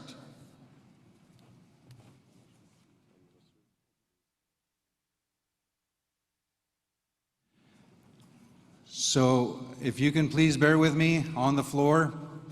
I do recognize we have not passed the agenda. We have not gone through our rules of procedure. The agenda that we have been presented with, the provisional agenda that you will be asked to entertain, will be coming forward. For now, the agenda that we had been following, we've gone through the protocols. We have to make some modifications to the provisional agenda that we were given. One of the things is the Minister of Crown Indigenous Relations has a flight to catch and will be leaving. The Minister has been with us all morning for the protocols, but had been invited to come and address the Assembly. So she will be brought forward before we deal with the agenda and we deal with the rules of procedure. Also, not identified on the agenda were 2 of the regional chiefs from the host territory. Grand Chiefs from the host territory, both the Southern Chiefs Organization, Jerry Daniels, and from the MKO, Grand Chief Garrison Seti, who are here. So what we will do at this point is, as part of the opening address, the opening protocols, I will invite the 2 Grand Chiefs to make their way up, recognizing that we are behind on time, but it's important to go through the protocols properly. So after we have the 2 Grand Chiefs from the host territory, and then we will go to the Minister of Cernak, and then we will proceed with the presentations from the councils, and then move along with the agenda with the rules of procedure and adopting the agenda. So with that, I'm not sure which Grand Chief goes first. Grand Chief Seti. Higusani, inaskumit now. Tansin tutte magnichisanak, niwago magan nagitamiskat now agagino, eminent man, hiwap mitagog, epimawasagut to agutam, hitsige onewi, animutsigat taking an askum and utsagisigag. To be brief and concise, this morning we are honored to be a small part of this opening part of our assembly. And I want to acknowledge the host nations that made this possible. Chief Blue Sky and Treaty 1 First Nations, we want to say thank you. And I also want to acknowledge the knowledge keepers that shared their invocation and their prayer this morning. It's most meaningful, and also the White Wolf Singers. Thank you so much. And I just wanted to say a few things this morning, that I'm very thankful that the Assembly of First Nations decided to convene in our territory. It has been a long time, and I think it's timely that we are acknowledged being the center of Canada. As you know, Manitoba is a Cree word, or Ojibwe. It's where the Creator sits, and it's appropriate that we keep flying over Manitoba all those years. But I think AFN finally made the right decision here. And I want to acknowledge our National Chief, of course, Cindy. Thank you for your leadership. And Regional Chief Willie Moore, thank you so much for the work you do for us here in Manitoba. And also I want to acknowledge all the regional chiefs that are here, all the chiefs that have come from many parts of Canada to be here, because this is a very important gathering, probably the most important gathering we had in a long time. And the conversation revolves around the threat to our rights, our pre-existing inherent rights, and also the exclusion of free, prior, and informed consent in a process that would potentially impact our First Nations here in Manitoba. But I think it's time that as Indigenous people, we control the narrative, we control the process, because if we don't, we will be left out, but we will not stand for that here in Manitoba. We will be recognized and we'll be respected when it comes to our rights. So I'm thankful to have this conversation this morning. And so briefly, I just wanted to also say that in Manitoba, we've been dealing with wildfires all summer long, and it's still not over because 3 First Nations still have to get home. But because there's a power outage in these First Nations, they're still here in Winnipeg. Matthias Colomb Cree Nation, Marcel Colomb, and Opiponopiwin Cree Nation, they're still without power after 100 days, and this is unacceptable. And we need to do our utmost to make sure we bring these people home. And I want to push the province, I want to push Manitoba Hydro to get these people home. It's been too long. It's been too long. So let's do it together. We need your support. We need your prayers. So with that, thank you so much for allowing us to say a few words here. I'm very grateful. Now.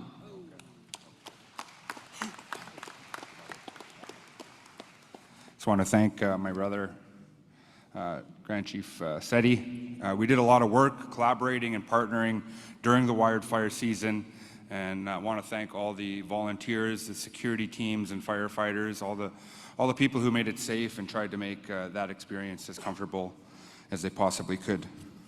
I want to thank our Creator for a beautiful day. I want to also acknowledge our National Chief, the Executive, for giving us a few moments to speak, and also to agreeing to come to Treaty 1 territory, and also allowing us to host you. I want to acknowledge our Dakota relatives, the Oyate people who've been in this territory for a very long time as well, since time immemorial as well, and that shared partnership that the Anishinaabe and the Dakota created here a long, long time ago. I want to thank Regional Chief Willie Moore, Grand Chief Kyra Wilson, Grand Chief Garrison, and also Chief Blue Sky, and hopefully we'll see Premier Canoe here later and Minister Alty. I want to just give my youth chief, Billy Bird, just a couple minutes here, and the reason for it is because at the Southern Chiefs Organization, we don't just recognize the chiefs to sit at our table, we give them a vote. And we've been doing that for over 8 years now. And so when you talk about including the young people, you have to include them in a meaningful way because they are the leaders today. They are the mentors of our next generation. And we all recognize them for that leadership. And the chiefs of SCO have done that. And hopefully we'll see other organizations represent the young people in the same way.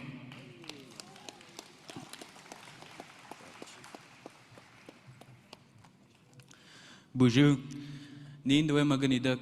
Manidu Beneshi Indigenikaz, Migazedu dem, Oshkish Kanaganing Shagwa, Cheko Sipin Dunjaba, Anishinaabe and Andao. Good afternoon, my relatives, cousins, chiefs, leaders, proxies, delegates. My name is Billy Bird. I come from Peguis First Nation. I am son of Dr. Christine and son of Dr. Chief Stan Bird of Peguis First Nation. As youth chief for the Southern Chiefs Organization, I'm honored to stand before you today.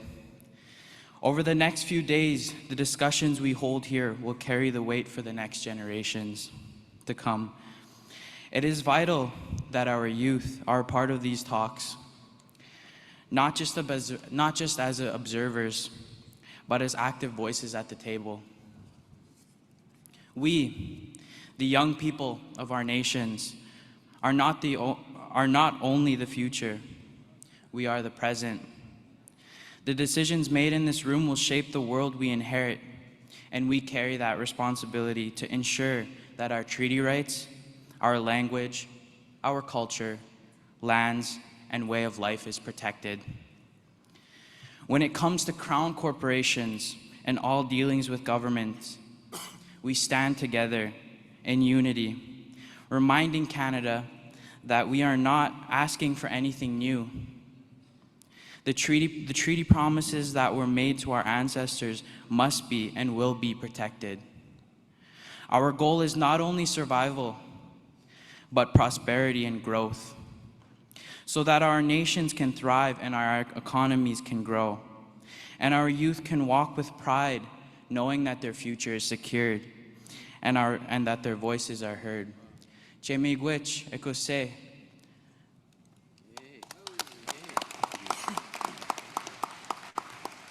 I've also invited one of our veterans up here, Justin Woodcock. I brought him up here because we're entering a time where many of the resources, our resources, are being earmarked for defense. And we're going to see that increase over the next number of years. And so we're wanting to make sure, SCO is actually hosting the only veterans program in the country right now. And we've expanded it this year, and it's because of the leadership of Justin Woodcock. We take him to all of our powwows. He carries our Eagle staff, because primarily as Indigenous people, we're a warrior society, especially here in Turtle Island. And we were raised that way. We were raised with the teachings of being strong for our relatives, for our grandmothers, for our aunties, and we only defended one another. We didn't appreciate or even push for an attack. Only in defense. And that is why we are where we are today, because we've been so peaceful. And we've allowed colonization to come and do this to us. And when we were very, very strong in numbers, there was no way that would have occurred. And so we hear that all again and again. I just want to point a couple things to you who are to our visitors to the territory. If you just go over here not too far, there's a big building. It was from Hudson Bay. And SCO has taken over ownership of that building. And we've been doing a lot of construction there, and 77% of the workforce now are Indigenous people. 77%. On a $3 million project. And what we're trying to do is be an example to Canada that First Nations people can be employed, that First Nations people are wanting to work. And so there's a number of projects that are happening here in Winnipeg, throughout Manitoba, where we're not seeing the same kind of inclusion. And a lot of leadership who have been elected come here and they make statements about supporting our people, but when it's time to hire us and time to give us jobs, give us contracts, you don't see it. And that is the challenge of leadership, to hold people accountable, especially those who would bring down the quality of life of our people. Because creating jobs is a part of keeping people out of jail. It's about keeping families stable, education. All of those things come from a strong income. And so we need to support our people in doing that. We've been working on health transformation. My brother here has been doing the same thing. Working to have a unified approach to creating healthy outcomes. Our challenge has been the sharing of data from the federal government. We don't get the data. And then the regional office creates, divisions, speaks into the ears of different factions to try to split us up or slow us down. And we will not tolerate that. We will continue to push forward. We have the mandate to push forward to improve our young people and our people's health. The second generation cutoff. Right now, many of our children in care disproportionately are losing their identity. They're losing their status. And I know some people may not think that that's important, but it is. Until such time that we've created a strong process that guarantees First Nation citizenship within our nations, we have to be wary of federal policy. And federal acts and legislation are not necessarily going to get us there, because in the future, governments will change. And policy will change. And even friendly governments will cut based on what is the priority of the day. And global conflict creates that. And so I just want to end with saying that, this forum is a place of unity. I want to say it because I think it's important to reiterate that we've always been about that. We've always been about including all of our people. And every time we are challenged with criticism, or statements of disunity within the organization, we point to the success of SCO. We had unanimous support for my mandate in the second election, unchallenged, because the support was there. Since that time, we've created so much success that people get weary and they make assumptions about what we are doing. But we have the confidence of our executive and we have the confidence of our organization, and we are here to say that we are with you. We are with all our nations from across Turtle Island, and we've been reaching out right across the states, all across the country, and invite you to our Indian Horse Relay tomorrow at 5 o'clock at the Assiniboine Downs, because we're all so wild too. We're wild. We're wild Indians. And sometimes we mix it up. But we do it for the right purpose. We do it remembering our mothers, our fathers, our grandmas, and everything they taught us. And so I wish you all well during your time here, and also hope everyone enjoys the networking, and we all spend time with our family and that. Miigwech.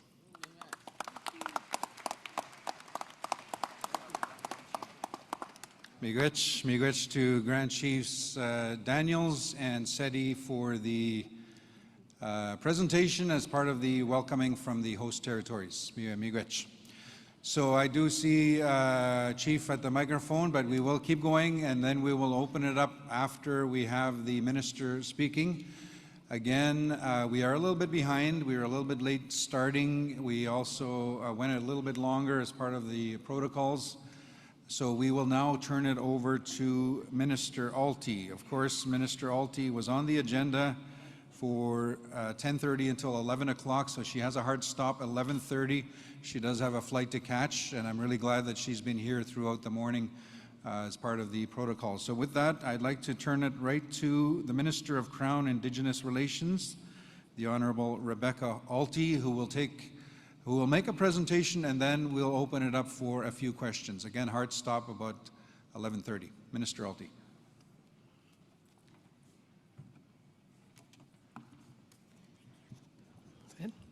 Thank you very much. Good morning, everyone. Thank you again for the kind introduction. I want to begin by respectfully acknowledging that we are gathered today on the traditional territory of Treaty 1. I offer my sincere thanks to the Treaty 1 chiefs and nations for welcoming us here, and to the elders who opened our gathering this morning in such a meaningful and powerful way. Thank you, National Chief Woodhouse, for inviting me to speak today. It's a genuine honor to be here in Treaty 1 for my first Assembly of First Nations Annual General Assembly. I also want to recognize the dedication and hard work of everyone who made this gathering possible. Elders, chiefs, facilitators, and the staff of the Assembly of First Nations. You've been working tirelessly behind the scenes to not only prepare for the Assembly back in July, but to pivot and replan to hold it this week. It's an incredible amount of work, and I want to thank you for your commitment. This past July, I had the privilege of meeting many of you in Ottawa for the summit on the First Nation, for the major projects. I know, however, that not everyone was able to attend, so I want to take this opportunity to introduce myself. My name is Rebecca Alty. I serve as the Minister of Crown Indigenous Relations and represent the Northwest Territories as the Member of Parliament. I was born and raised in Yellowknife, Chief Dragi's territory in Treaty 8, the home of the Yellowknives Dene First Nation. I'd like to acknowledge the chiefs from the Northwest Territories that are here today, including National Chief George Mackenzie. Before I begin, I want to take a moment to acknowledge the many nations here who have faced an incredibly difficult summer due to wildfires and evacuations. I also want to recognize the many nations who are unable to join us this week because they continue to face wildfire threats or remain evacuated, including Fort Providence and Wati, communities in my riding. Speaking from personal experience, in the summer of 2023, as the Mayor of Yellowknife, I lived through the stress, fear, and disruption that comes with an evacuation caused by wildfires. It was one of the most challenging moments of my life. I want to thank you all for your leadership during these times. I know how hard it is. I know how demanding and thankless it can be before, during, and long after the evacuation ends. As hard as our jobs are, I encourage you to also take some time for your mental health and recovery. Just like they remind us every time we fly, we need to put our own oxygen masks on first before we can help others. Your well-being is important, and so really encourage everybody to take some time. In preparing for today, I've been reflecting on our meeting in July and the many conversations I've had with many of you since I assumed this role in late May. I've appreciated every meeting where I've learned more about what you see as opportunities and challenges, and about your priorities and visions for the future of your nations. Our world faces immense pressures, from global conflict to climate change and economic uncertainty. These challenges affect every family and every community across our country, including Indigenous communities. Wages not keeping pace with inflation, rising costs of living, slower economic growth, these are realities felt deeply by all Canadians. More than ever, the people and communities we serve are looking to us to work together and to chart a path forward that lifts us all up. The path forward requires bold action to diversify our economies, create new opportunities, accelerate growth, and strengthen revenues. Since our government was elected, we focused a great deal on the economy, and for a good reason. Canada's economy has been stagnant for too long, and that stagnation affects everything, from the programs and services that we can provide to the everyday quality of life for all Canadians. It's clear we need to turn this around, and we need to do it together. When our economy grows, just as the last speaker mentioned, it means more jobs and better pay for people. That helps families afford food and rent. A strong economy also means the government can collect more money through taxes, which we can then use to pay for important services like hospitals and healthcare, schools and education, roads and public transit, clean water and community programs, and so much more. A growing economy helps reduce poverty and gives people the chance to build a better future for themselves and for their children. In short, a strong economy means better opportunities and a higher quality of life for all Canadians. So although we talk a lot about the economy, we're really talking about improving our quality of life so we can continue to invest in strong programs, infrastructure, health, and community well-being. My goal as Minister of Crown Indigenous Relations, and the goal of our government, is to build resilient economies in true partnership with First Nations. Nation building must be grounded in real equity and shared stewardship of resources, not as a lofty ideal, but as a fundamental principle. This requires deliberate action, accountability, and structures that embed Indigenous leadership at every stage. As the Prime Minister has emphasized, removing barriers to participation is not optional. It's essential to building an economy that works for Indigenous peoples. When it comes to major nation-building projects that affect Section 35 rights holders, they will only move forward after meaningful consultation with the Indigenous peoples impacted. Again, this isn't optional. It's a constitutional and legal requirement that must be respected. To advance this work, we are already taking concrete steps.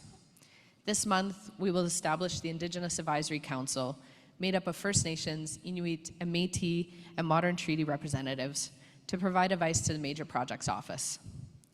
We've also secured $40 million in dedicated funding to support Indigenous participation and capacity building, so impacted rights holders can participate from start to finish in the process. And we have doubled the Indigenous Loan Guarantee Program from $5 billion to $10 billion, enabling communities to hold real ownership stakes, not merely participate on the side. These are not aspirations. These are policies in action to build a stronger, more inclusive economy. Through these initiatives, we are shifting how decisions are made. We will move from limited participation to meaningful participation that puts Indigenous leadership at the center of nation building. Moving forward, Canada's growth must be built on real equity and genuine opportunities to shape decisions and share in the benefits. As we look to the future, we must not forget the past or the work required still to advance reconciliation. We will continue to work to complete the Truth and Reconciliation Commission's calls to actions and honor our commitments to First Nations, Inuit, and Métis peoples. Today, over 85% of calls to action requiring federal leadership are complete, well underway, or implemented. Recently, we fulfilled Call to Action 53 by establishing the National Council for Reconciliation, which appointed its board in March, and we're working closely with the council, which includes a member nominated by the Assembly of First Nations to support its success. We're also advancing the calls for justice from the National Inquiry into Missing and Murdered Indigenous Women and Girls. Our annual progress report highlights 115 initiatives across 21 federal departments and agencies aimed at addressing this crisis head-on. Success depends on strong collaboration with Indigenous partners, provinces, and territories. Here in Manitoba, the Regional Red Dress Alert pilot project exemplifies this positive impact of working together. I look forward to reviewing the final report this fall. Whether renewing partnerships, supporting stronger economies, or advancing reconciliation, my commitment is to work alongside your nations in true partnership.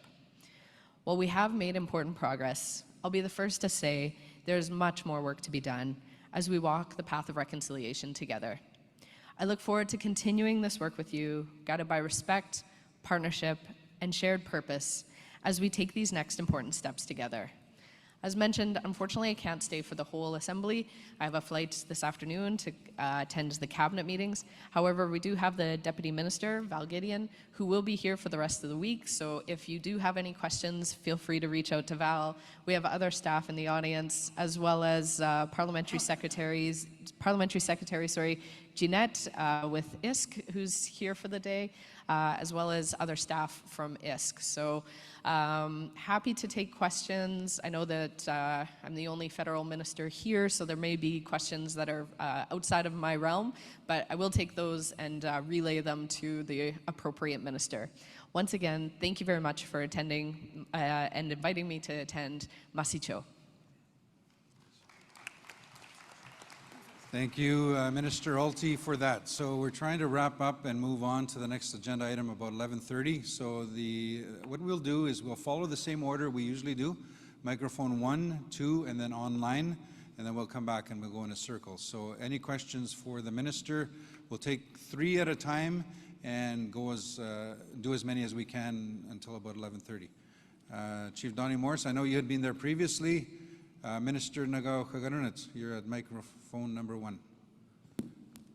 Not really, but while she's there, an invitation for her to come visit Knemeksip, Valerie Gagin.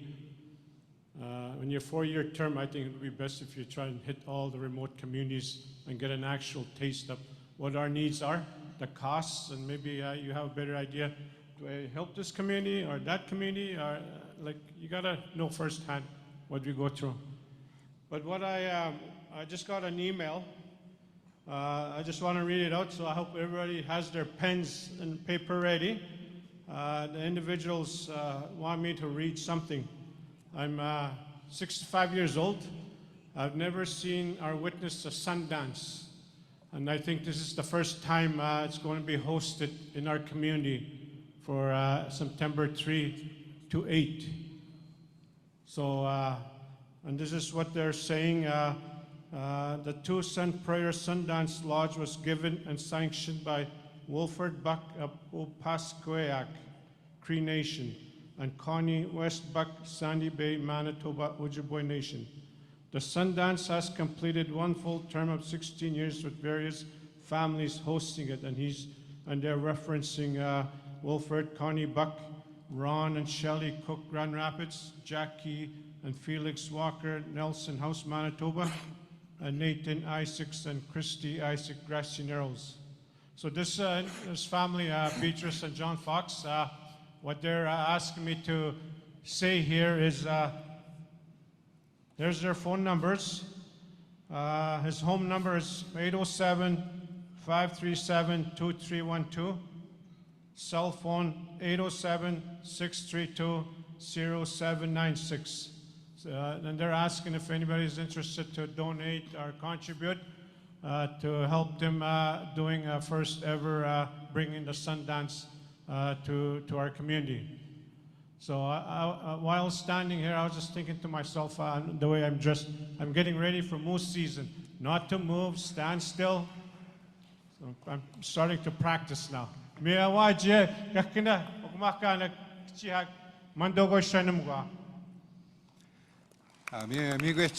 Xinamek Sibi Ugumakan, Oegaginan Dagus, Kangana Nugogegun, Kagwedesin.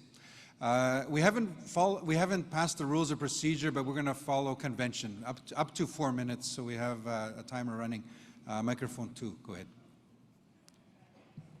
Waikikaita, First Quest, Judy Wilson. Red Hummingbird is my traditional name. I'm from the unceded territory of Secwepemc. I'm a proxy holder for Anisininew today. I just wanted to, since you're the only federal minister here, I wanted to ask questions in regard to the specific claims, research, funding. Canada has an obligation under the UN Declaration on the Rights of Indigenous People to do this process and function effectively. For years, the 12 million budget that has been insufficient. Next year, this funding will sunset, likely reverting to 4 million. This year, funding was redistributed, so claims research units who are directly mandated by First Nations to advance over 80% of all claims have experienced devastating cuts, this year as high as 83%.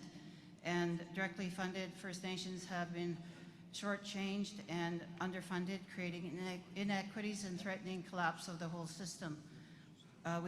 We demand today an immediate top-up to 35 million top-up and clear commitment to sustain sufficient predictable funding.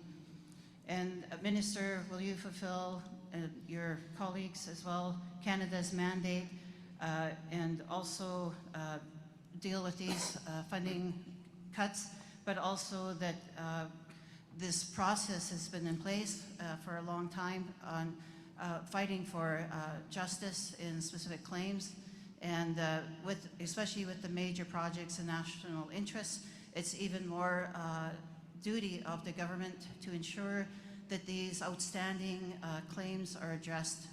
And it really needs to be the mandate of the federal government in regard to the UN Declaration on the Rights of Indigenous People, but also, as you heard, our host communities with their inherent rights to title and their treaty rights as well. So I just wanted to also say that I had some questions on children and family, but my colleague is going to ask them. And also, I did stand here for a very long time in regard to the agenda too, Mr. Chair. And I wanted to acknowledge Chief Dalton Silver. He's our chair for the BC Specific Claims Working Group. Thank you. Migach, thank you, Proxy Judy Wilson. So we'll take one more and then we'll go for a response. I'm looking online. Chief Lee Spehan.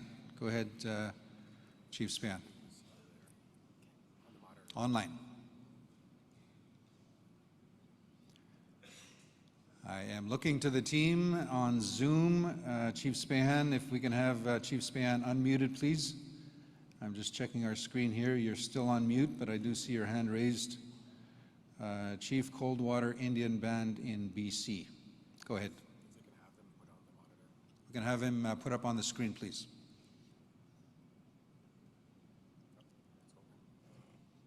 Why?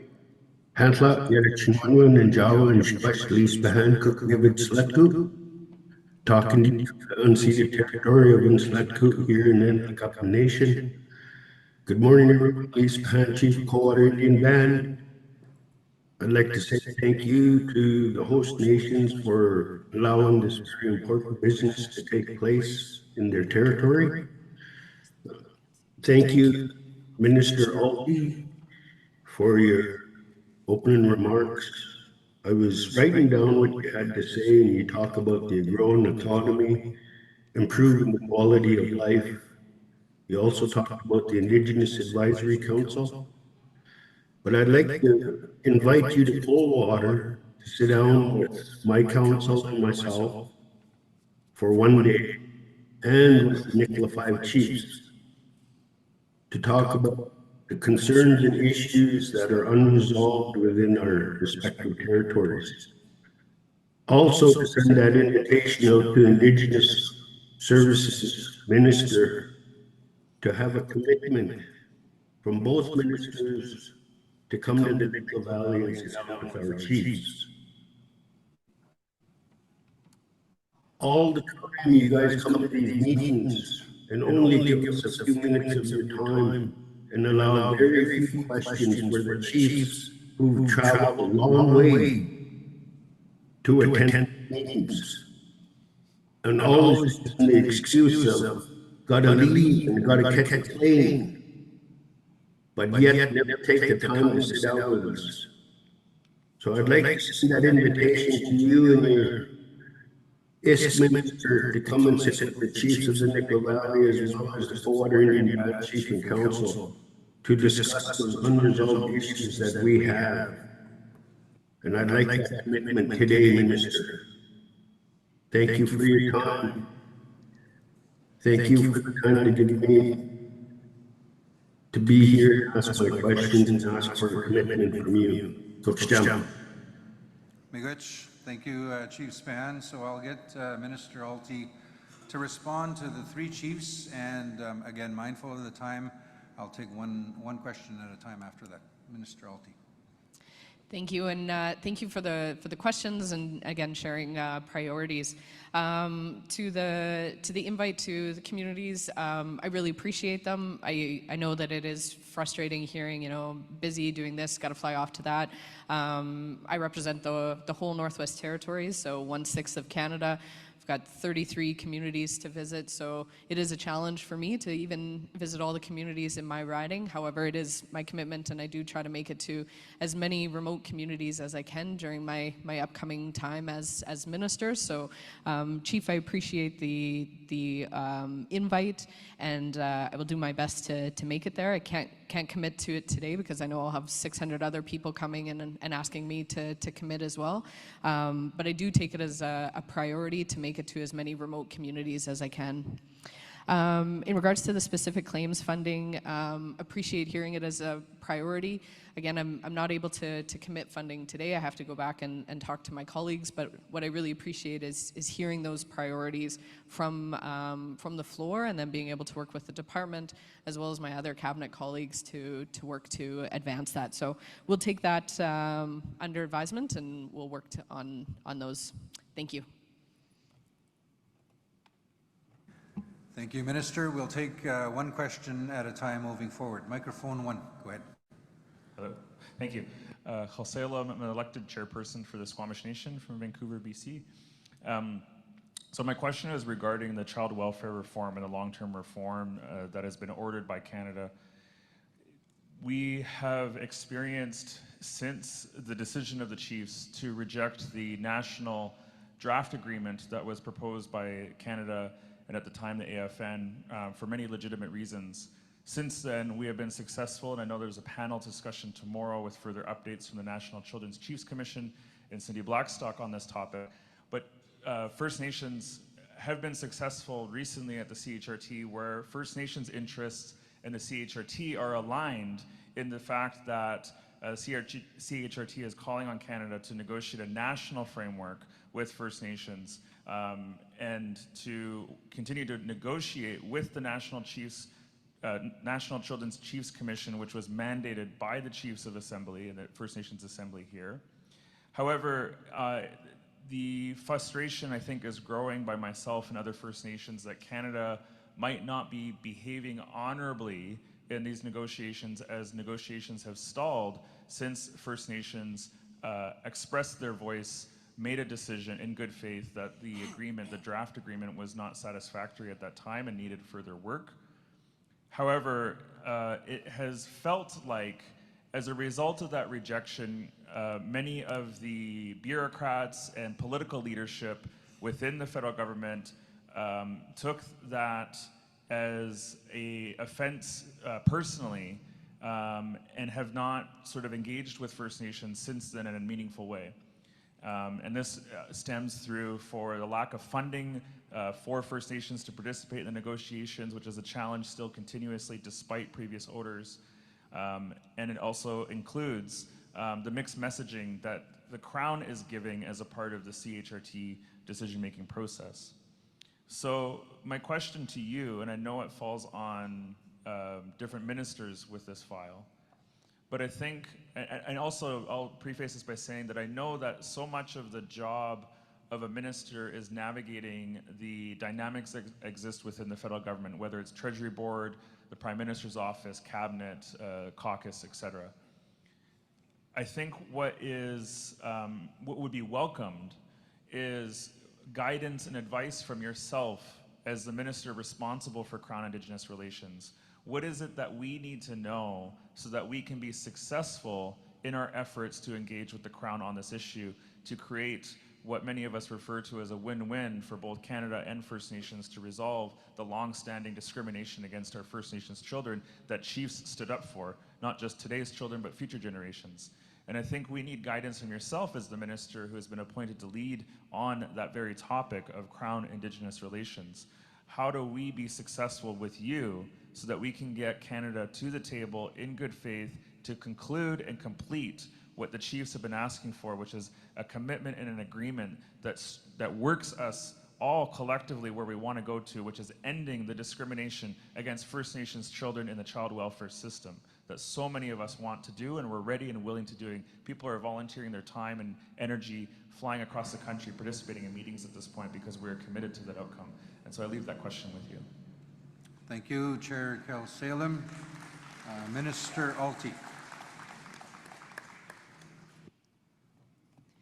Thank you, and I appreciate the question. And as you mentioned, it's always complicated, and particularly when elections are called, and then there's new people, and the people are getting up to speed. I do know Minister Golmasti takes this very serious, and will be working to engage with First Nations on this.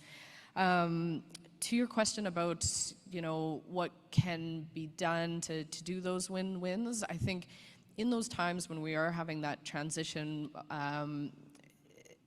the work doesn't necessarily have to stop, in that First Nations working together to solidify, to create plans, to bring those forward. I think that's the one thing I saw in the Northwest Territories was in a self-government agreement, it was the territorial government, the federal government, the First Nation. And while the federal government couldn't participate because they were in caretaker mode, the First Nation and the territorial government made a lot of progress so that when the federal government was ready to move again, they could come to the table and say, hey, we've resolved X, Y, and Z. So I would say, to continue the work outside and really building that consensus so that when you come to the federal government, it's, we've worked on this and this is the path we'd like. So I always appreciate recommendations, solutions to issues. One of the big things I hear a lot about is additions to reserves and how slow it is. And so with my previous hat on as municipal, was to really try to map out and where are those sticking points and how can we work to overcome them. And so if there are recommendations that people have on additions to reserve, I know myself and Minister Golmasti would like to hear those, as well as, the child welfare and reform. So appreciate the question and really look forward to working with people on this. Thank you. Thank you, Minister Alty. Mindful of the time, I will take one more question and see how it looks after that question. So microphone number 2. First of all, it's Chief Don Miracle from the Mohawks of the Bay of Quinte in Southern Ontario, a large First Nation. I want to thank the Manitoba Chiefs for the warm welcome we received today, and the Elder for her wise words. My request is two requests. The specific claims policy doesn't work for First Nations. Land back is a goal for large First Nations communities because through gender equality legislation, to give Indian women and their offspring membership in the community, they also want to live in our community. The land base is insufficient. So getting more land back is a very important goal for future generations to have a place to live. Only 12% of our membership have a certificate of possession that own land on the reserve. And so usually the minister is given instructions to her staff. I'll wait till your staff is done talking to you. Usually the minister is given instruction of her staffs how to work with First Nations, so I request a meeting with you to educate you.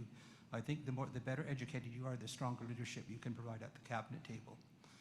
The second issue is First Nations have been waiting from the Housing Infrastructure Fund, the $1 billion announcement. Currently, my community is in a level 3 drought, which is the worst drought that you can experience. There's 226 drinking water wells that are going dry. They're goody wells. They're dependent on the groundwater and rain. We've had hardly any rain all summer, so we are severely impacted with climate change, and it's affecting people's ability to have access to just water, a basic need.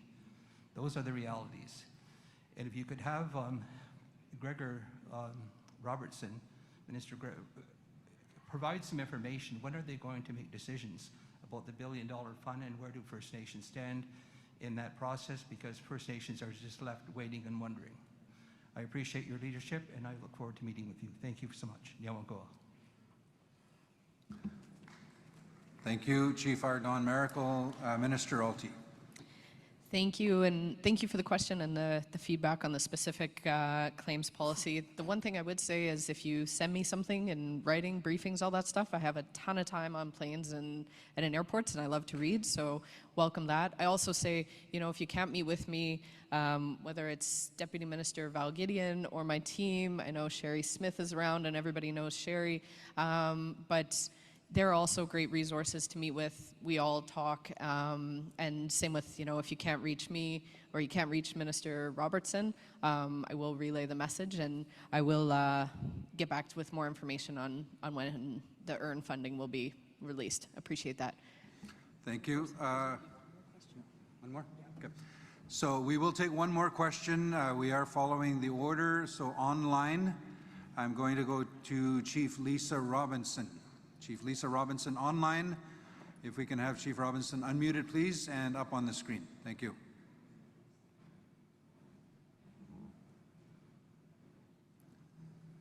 Okay, we can see you, Chief Robinson. Go ahead. Okay, perfect. Quick, Tina, Lisa Disnikoff, Malko Megan Sagagan, and Dojaba.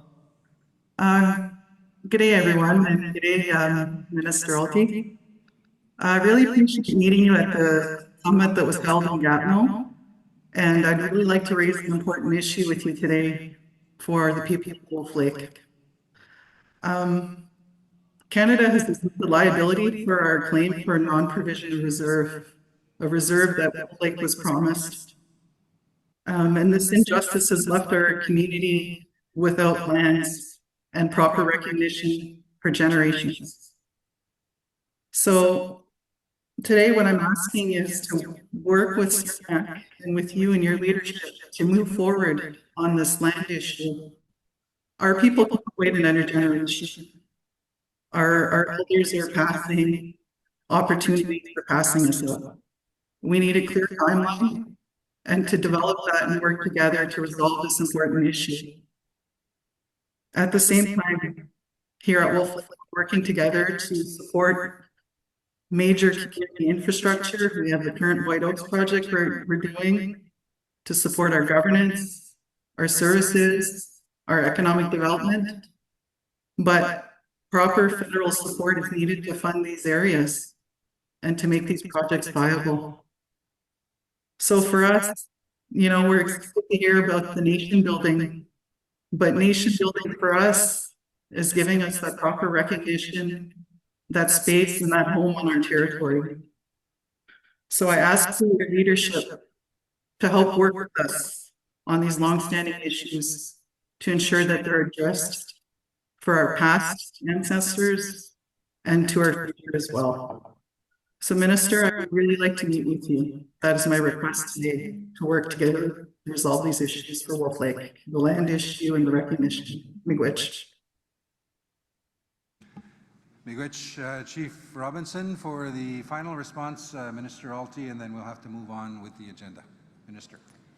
Thank you, Chief. Thank you for raising them. I'm not intimately aware of all the details. However, Deputy Minister Gideon and I will meet following this and discuss further, and then we'll get back to you. Agree that timelines, next steps, all that stuff is really important. And as you mentioned, to be able to move forward with major projects, settling land claims, honoring treaty obligations, accelerating the additions to reserves are all important pieces. And so the department is committed to that, and we'll work with you on that as well as everyone else in the room. Thank you very much. And again, unfortunately, I'm not able to stay, but if Deputy Minister Gideon will be here, please do reach out. We also have Danielle White, who with, I'm going to mix up your title, but you can also talk to Danielle. She's got great information, whether it's her current portfolio or others. The Deputy Minister of ISK will be here later today as well as tomorrow. So I know a lot of the issues, whether it's child welfare reform, infrastructure, water, education. So Deputy Minister Wilson will be here and would be happy to chat further. Again, Masicho, thank you. Merci beaucoup. Thank you, Minister Alty. As she finishes her presentation, a gift from National Chief to say thank you, Miigwech, for attending the assembly and hearing some questions. I do recognize there are chiefs lined up online as well and in the room, but we again have an agenda that we need to follow. A lot of issues, a lot of discussion, a lot of decisions and resolutions need to be decided on for the next several days. So with that, to get right into business, I'm going to hand it over to my colleague Cedric to get into the procedural motions.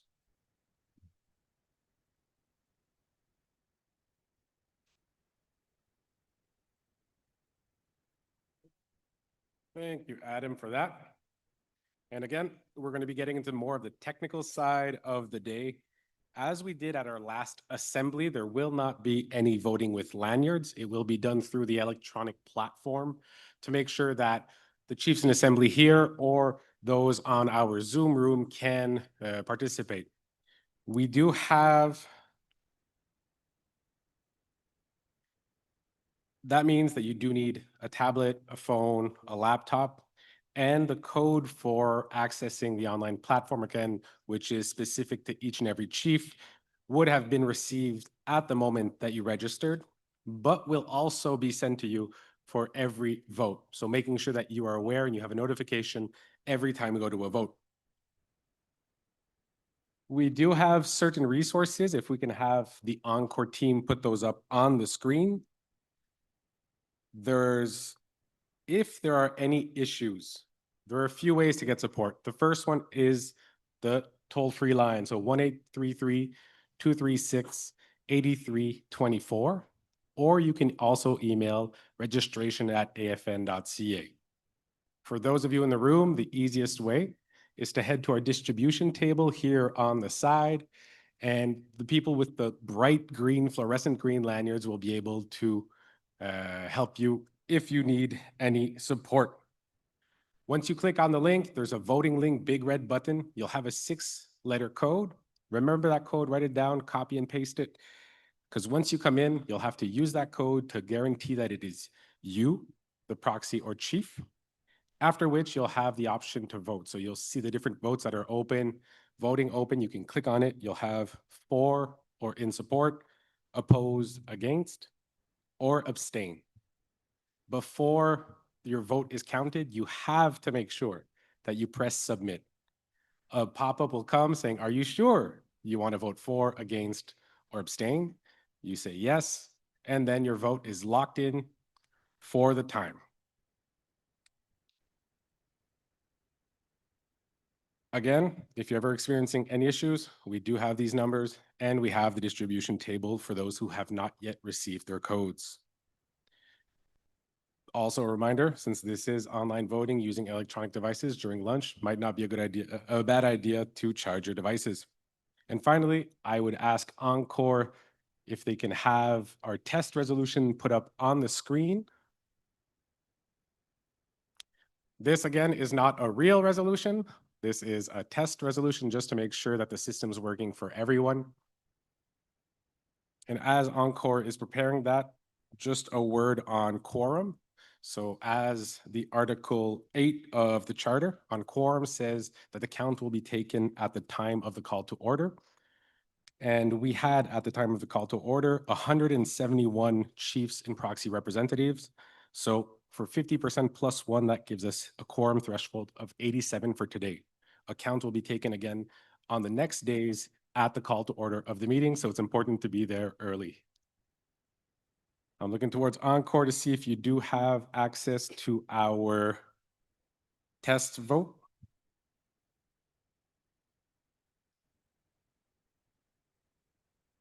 And while we wait on them, just a reminder to our chiefs and proxy representatives that are joining us on Zoom, anything and any time that you wish to intervene, if you wish to speak to the audience, you do have to use the raise hand function.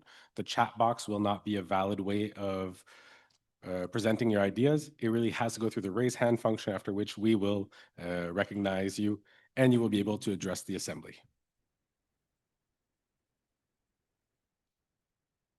Perfect. So I've heard that there isn't a slide, but that the vote has been opened. So you should have received, again, an email from AFN Meetings. There's going to be that 6 number and letter code. Remember that code, press on the voting link, open it up, and you'll be able to see the platform for voting. Usually it's about pizza and pineapple.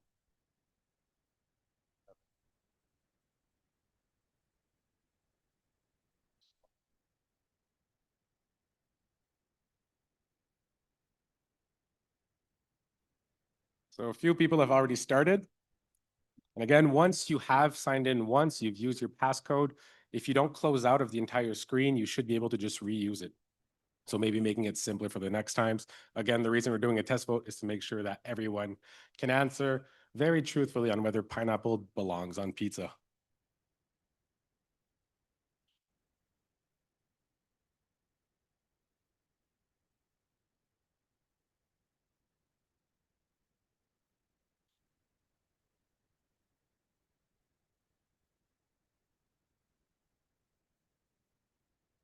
We'll give it maybe another minute, again, since we are tight on time. If you're having any issues, you can also raise your hand. We have certain of our staff here with the bright green lanyards that are there to help.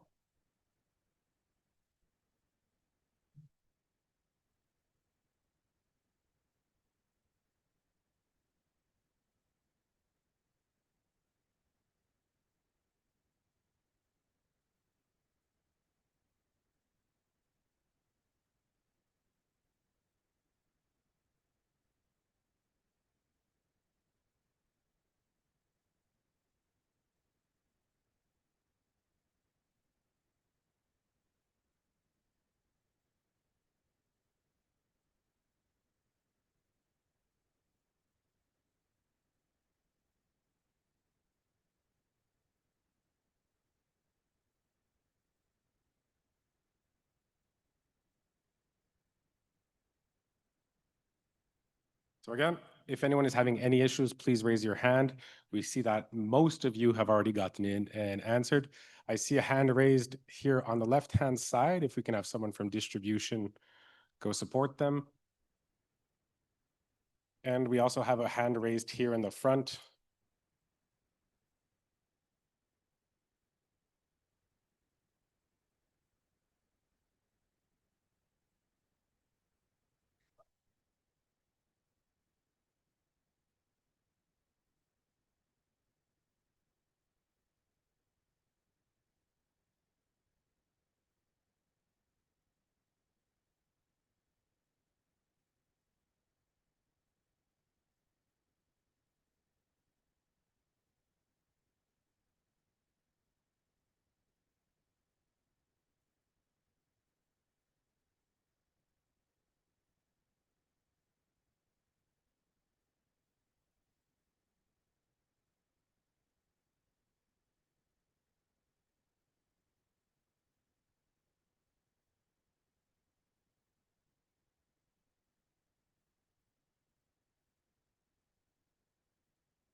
So again, looking towards our distribution staff, I know we had a few hands raised here.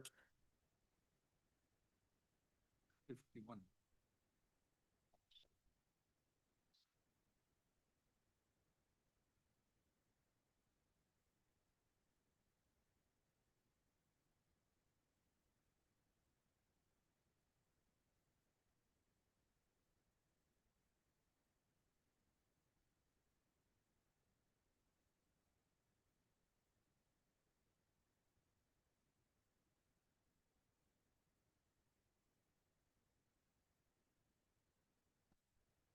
So again, looking towards our crowd one last time, chiefs and proxy representatives. Or is there anyone who needs more support to join in?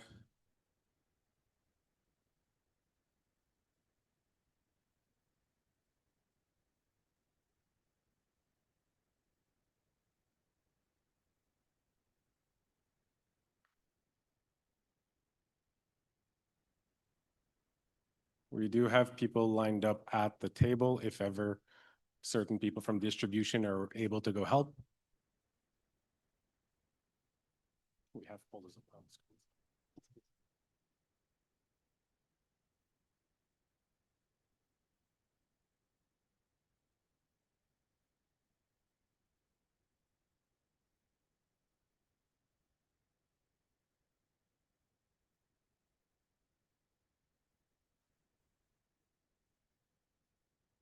We'll give it another 30 seconds. Again, this is just the test vote before we go into the discussion on the adoption of rules of procedure for the Assembly, as well as on the agenda.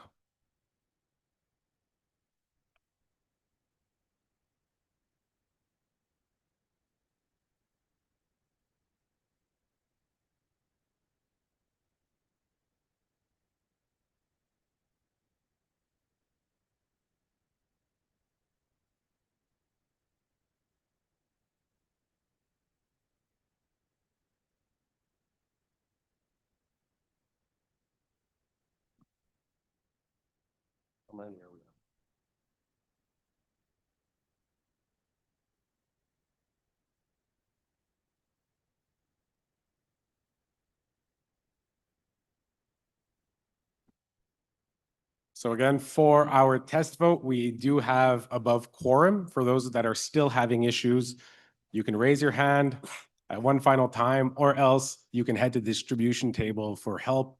Sometimes it's just an issue with a letter in the email that was received or invalid email address. So if ever you need support, our team can change that pretty quickly as we continue into the process. So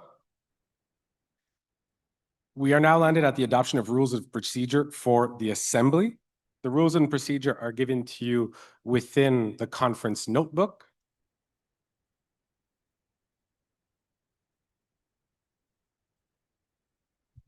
Which looks like this.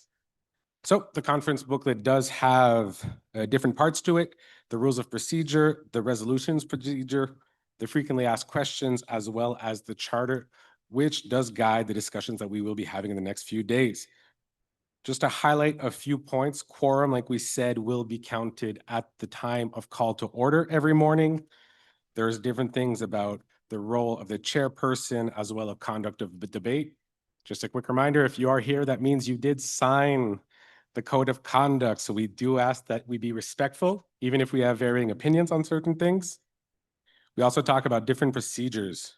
If I can have Encore put the motion to adopt the rules of procedure for the Assembly on the screen. As a reminder too, for a vote to be passed, quorum is established in the morning with 50% plus one. And then once we get into the voting process, for a motion or resolution to be passed, we must maintain at least 60% of the registered representatives that vote in favor for a motion or resolution to be passed. I'm not sure if Encore does have our slide ready.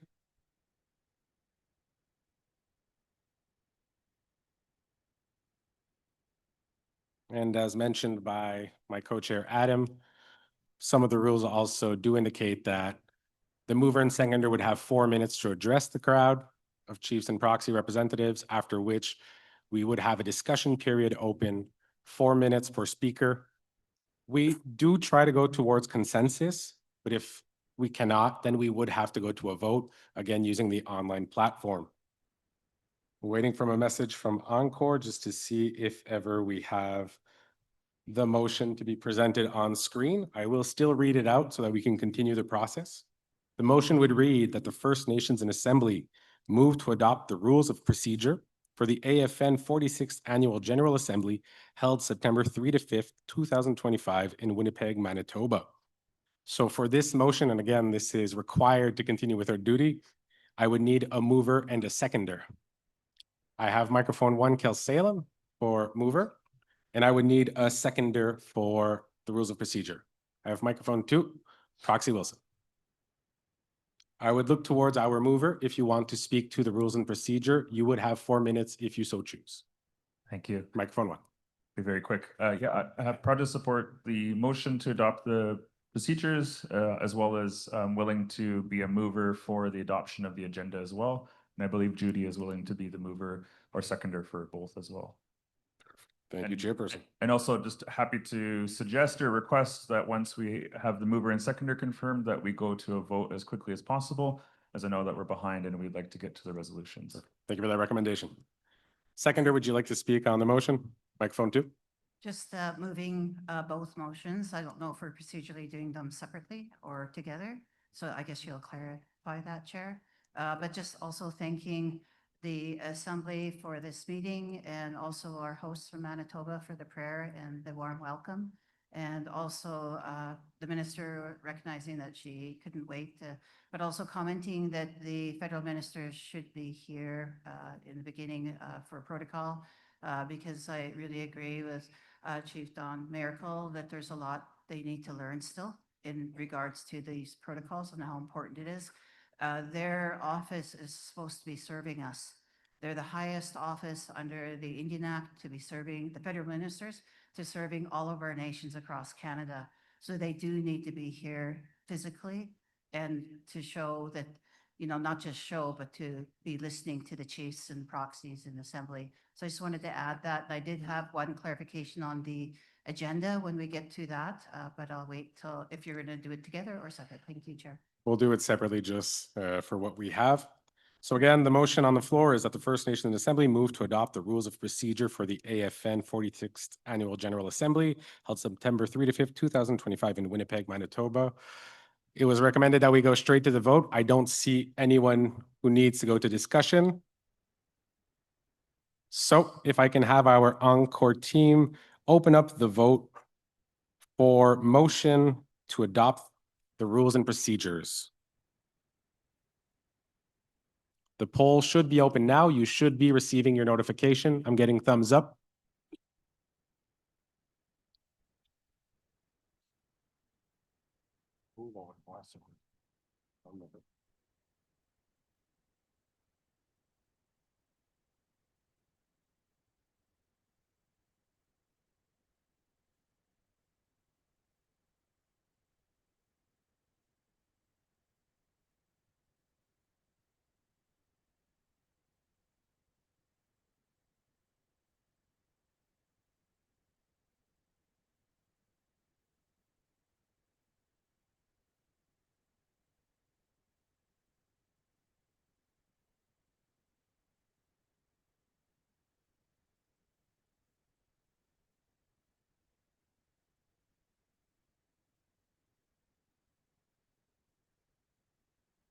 The Wi-Fi might be having a little bit of an issue for certain people. So if it is, let's just try it and it should be able to come back up after.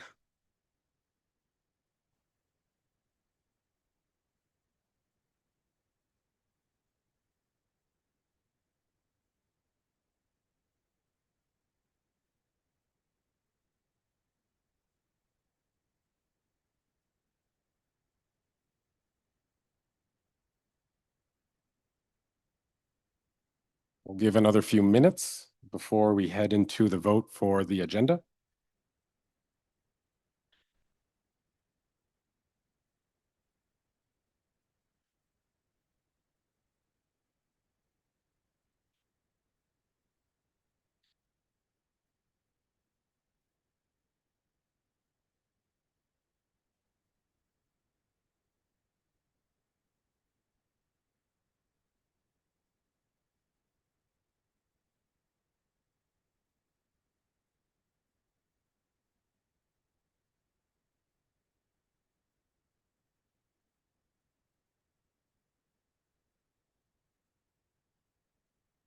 Give it another 15 seconds. Again, if anyone's having any issues at this point, just raise your hand. Our staff is still walking around trying to make this as smooth as possible.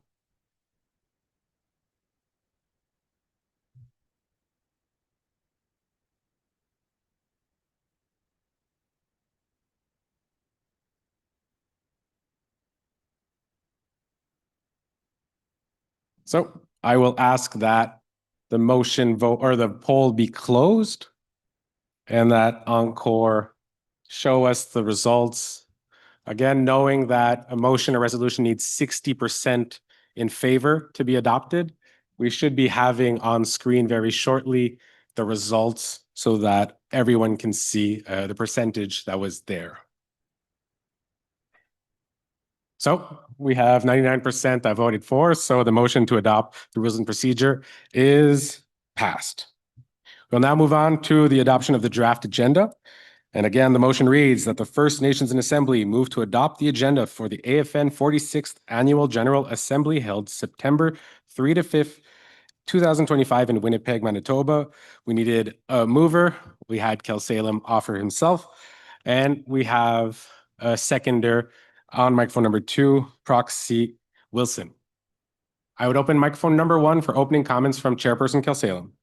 Thank you.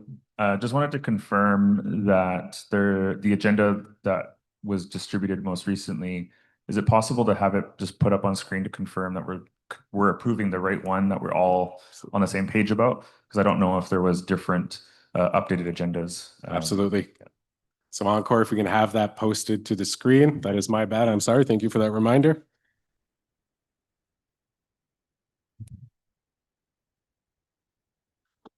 So again, we do have a 3-day agenda. We opened with our opening ceremony. There's a pipe ceremony every morning. We have registration in the Circle of Trade, which is open in Hall C. If Encore, if you can scroll down as we go. So we had our opening protocol, after which we had an address by National Chief Cindy Woodhouse. The adoption of rules and procedures was changed a bit, as mentioned by my co-chair, Adam. After this, we would be looking to go into the audited financial statements and financial reporting. If Encore can keep scrolling down. And then we have a short update from the Future Generations Foundation and their financial reporting.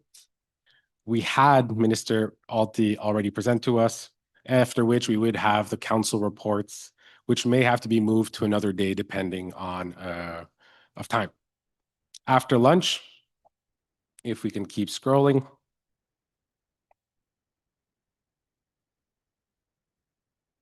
So after lunch, as the rules and procedures do say, and as the charter says, any resolution on charter must be the first order of business. So that would be what we start with once we get into the vote. We would then roll into resolutions, try to get as many of them as we can. There are 53 on time, 5 late for the moment. And you have until tomorrow at noon to give any other late resolutions, but knowing that we have an already full agenda, that might be more difficult. We then have an afternoon on the financial summit. And on Thursday, we have different plenaries and resolutions. So again, we have one on harm reduction strategies on substance abuse, as well as one on systemic racism and advancing First Nations policing. We would go into resolutions until lunch and then come back for another plenary on long-term reform on child welfare. And again, the names of the presenters are present on this version. And finally, at the end of the afternoon of day 2, we would have an update on the 23 billion compensation that was mentioned by National Chief. And with the time remaining, we would go into the resolutions. Just as a quick reminder, there is the Manitoba region event that evening too. And if we can scroll down to finally Friday, September 5th.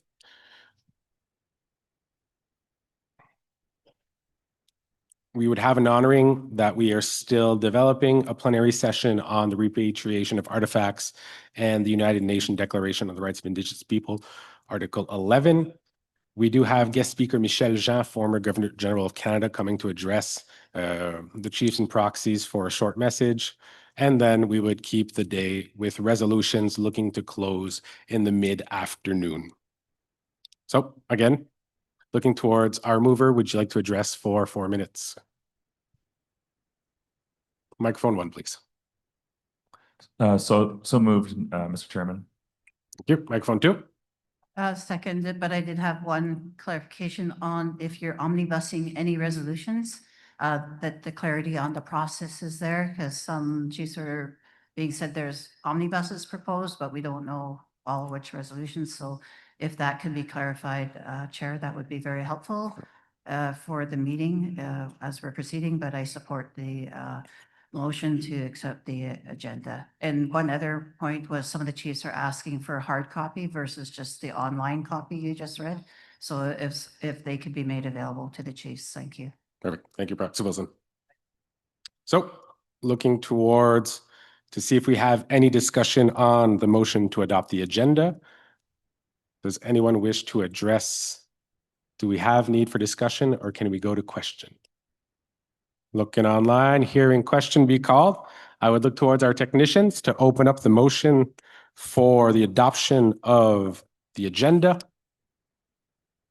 and for the polls to be opened. And just as a word of follow-up, they are working on getting paper copies of the agenda once it's going to be approved in the Assembly. So you should have received your notification, your email from AFN meetings telling you that there is a new motion open. We will be giving it a few minutes again and then continuing on with our agenda.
Give it another 30 seconds. On va mettre un autre 30 secondes peut-être. On voit qu'il y a quand même plusieurs choses de rentrer. Si jamais vous avez des enjeux avec la technologie, avec votre code d'accès, vous pouvez lever votre main, puis il y a des techniciens qui sont autour qui vont être là pour vous aider. Encore, ils ont un lanyard qui est vert fluo, sont assez durs à manquer.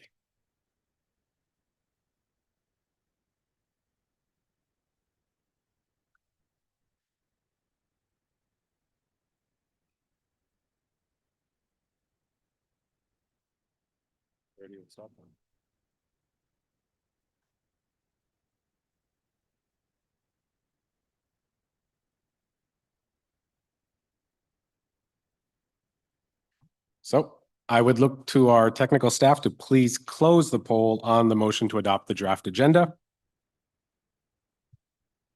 And once that is done, please have the results posted on the screens. So again, 98% for or in support and 2 opposed. So the motion is carried. Thank you very much, chiefs and proxies. So, seeing as how it's already 12:10 local time, we will be heading for a lunch break until 1 o'clock, after which we come back to a few presentations, very short presentations, and our charter resolution. So please be present. This is a charter resolution, which has to be the first resolution that we pass. We'll be back at 1 o'clock. Welcome back, everyone. So we will be ready to go to our next item on the agenda. I hope you all had a good lunch. Our next item is AFN and IB audited financial statements and financial reporting. So we will have Deloitte coming to present the financial statement, and I will introduce the CEO of AFN to introduce this segment, Mr. Andrew Bisson, CEO of AFN.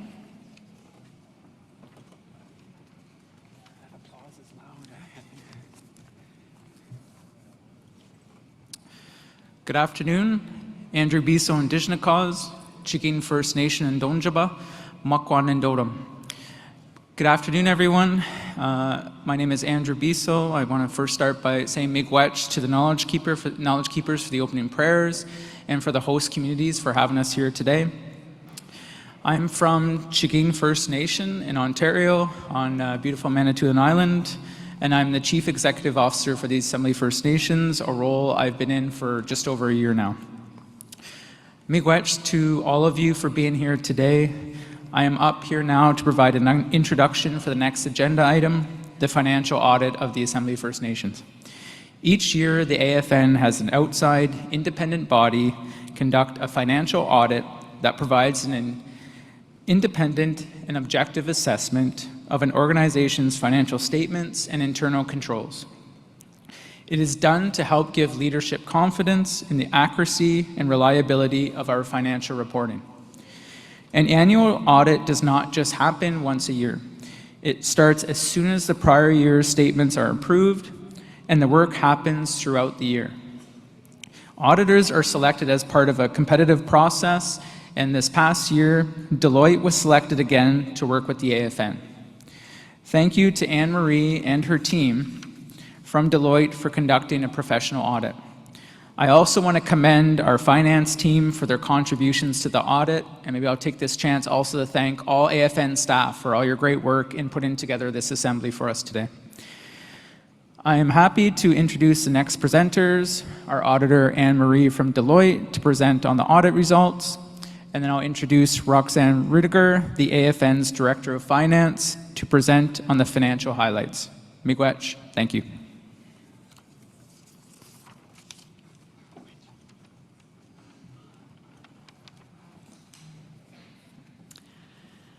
Elders, national chief, regional chiefs, and all, Kwe, bonjour, good afternoon. So my name is Anne-Marie Etier. I'm an audit partner at Deloitte and a proud member of Giriganzibi First Nation. Deloitte performed the audit of the financial statements of the NIB as at March 31st, 2025. We have met with the executive of the NIB to discuss the scope and results of our audit. In accordance with Canadian auditing standards, our audit is designed to enable us to express an opinion on the fairness of the presentation of the annual financial statements prepared in accordance with Canadian accounting standards for not-for-profit organizations. No restrictions have been placed on the scope of our audit. In performing the audit, we were giving full and complete access to the accounting records, supporting documentation, and other information requested. And I'll also confirm that we are independent of the organization. As the financial statements were approved by the executive yesterday, we have issued an unmodified auditor's report on the financial statements of the organization for the year ended March 31st, 2025. In our opinion, the financial statements present fairly, in all material respects, the financial position of the organization as at March 31st, 2025, and the results of its operation and its cash flows for the year that ended in accordance with Canadian accounting standards for not-for-profit organizations. We have shared all the necessary information requested with the Executive Committee and management.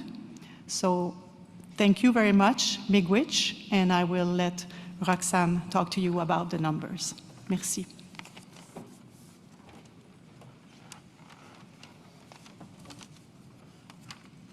Good afternoon, everyone. My name is Roxanne Rudiger, the Director of Finance with the Assembly of First Nations. Thank you, Anne-Marie, to you and your team. It's been great to work with you on this audit. As mentioned, I will be going over some of the financial highlights for fiscal year 2025. The AFN ended the year in a good financial position. On the screen, you'll see the income statement, which showed an overall increase of revenue of 2.3 million, or 4%, bringing it to just over 58 million. Most of the revenue comes from funding contributions from our many funding partners. ISK and CERNAC is our largest funder, accounting for approximately 66%. The rest comes from other funding agencies, as well as trade shows and other revenue sources. For the same period, the AFN also recognized $55.3 million in expenses, most of which are being directly related to policy activities from our 4 branches. Over to the balance sheet. The AFN ended the year, fiscal year 2025, with $64.4 million in assets, most of which are current assets at 94%. The AFN had $53.4 million cash in the bank, an increase of $21 million, or 66% over the prior year. Most of it is tied to deferred contributions, which is at $35 million and will be used in activities in fiscal 2026.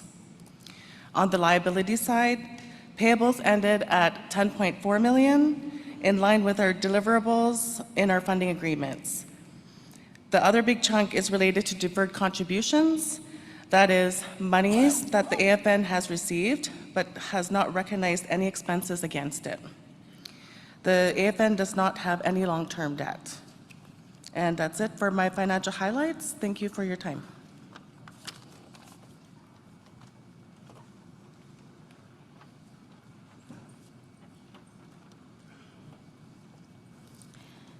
Thank you so much to Roxanne Rudiger from Deloitte, as well as Anne Marietti from Deloitte for this financial audit and statements. We will now continue with with this segment, and we will invite the Future Generation Foundation to present the audited financial statements and financial reporting. So we have with us Naomi Rasset, Executive Director, and Arnold Blackstar, the Chair. I can see them. Yes, they're coming up. Perfect.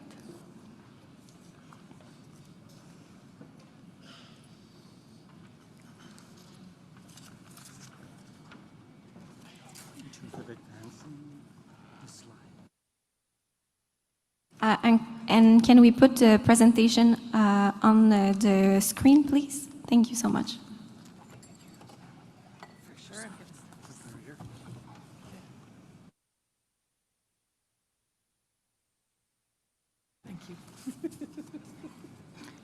Dan sigaki unigan katatas sagat no dinaskum no gakio pinduto anutsum kare mutama. Good afternoon, chiefs, elders, guests, and delegates. My name is Arnold Blackstar. I'm the chair of the Future Generations Foundation. I'm here with my colleague, Naomi Rasset, who is the executive director of the Future Generations Foundation. So the Future Generation Foundation was originally founded in 1975. It was then called the National Indian Brotherhood Trust Fund. It was set out to do research on issues that affected First Nations across Canada. Since then, in 2009, the trust was amended to add education and as well as healing for First Nations. There are in total 11 trustees that are appointed by the Assembly of First Nation, 10 of which are representing provinces and territories that you see on screen here. Our strategic priorities for last year have been filling the gaps around culture, language, and education, and as well as strengthening governance with the view of transparency and independence. Also raising awareness around Indian residential schools and the legacies in which it has had on our peoples, including the role of the Future Generations Foundation with respect to that. We look to building capacity for our foundation and as well as supporting First Nations and survivors on their initiatives that are important to them around community-driven partnerships and as well as education over a long-term period.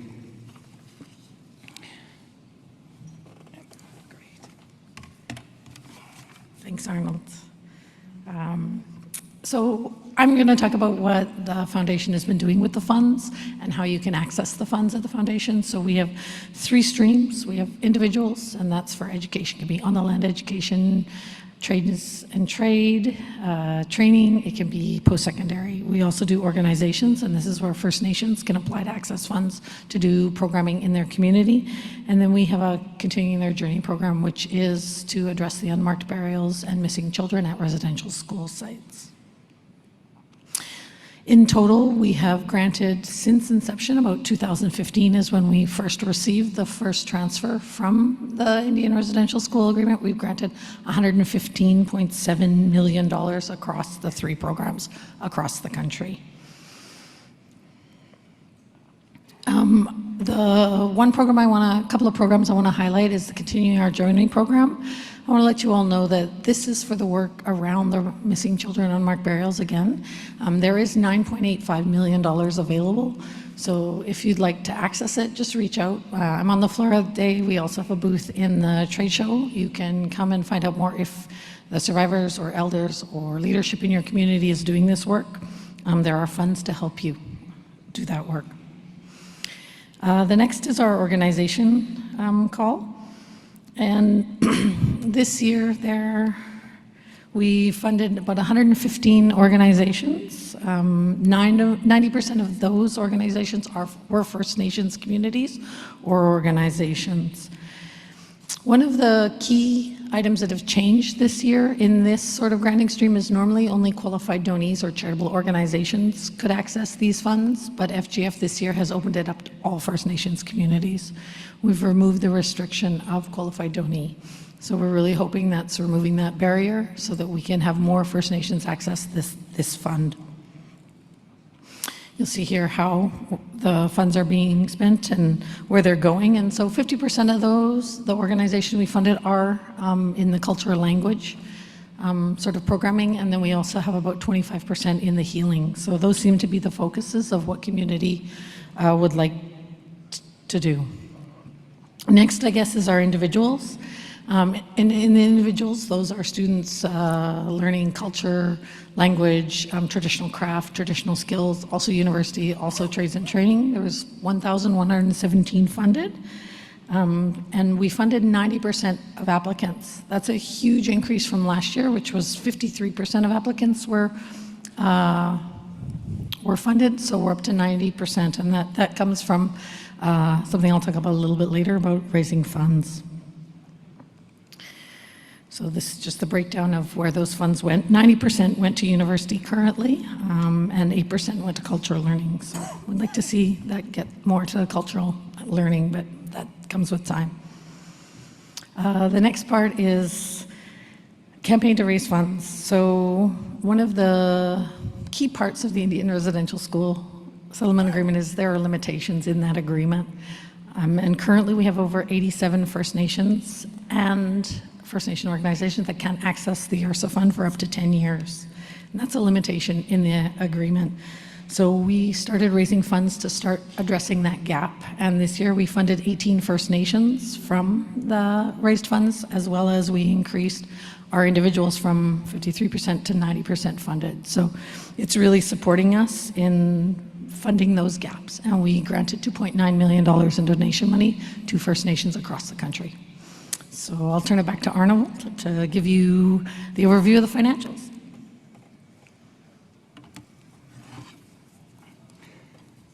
Thank you. As at March 31st, 2025, the year-end fund balance is $272 million.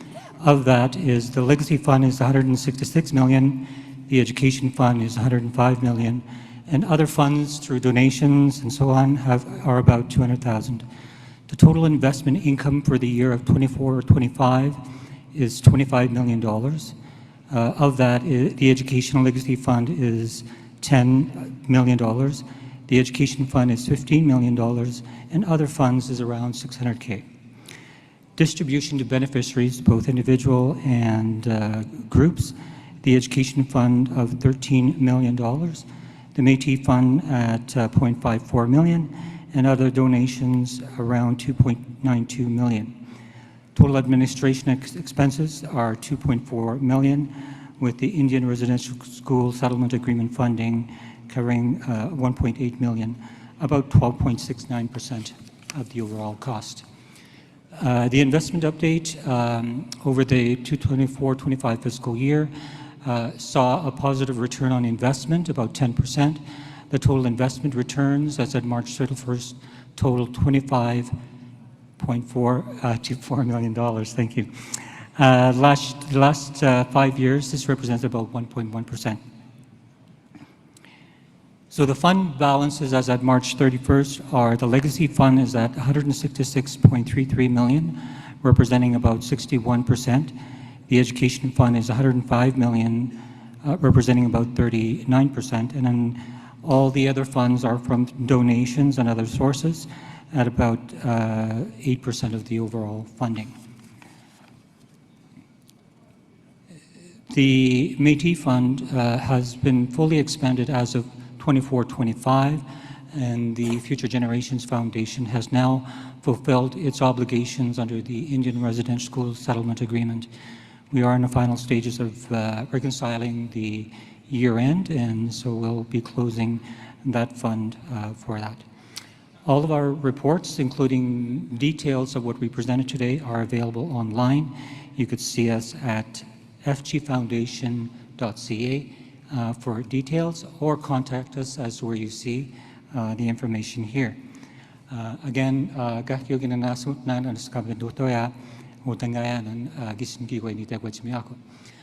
you all for listening to us, and we'll be available for the next 3 days should you have any questions, comments. Thank you.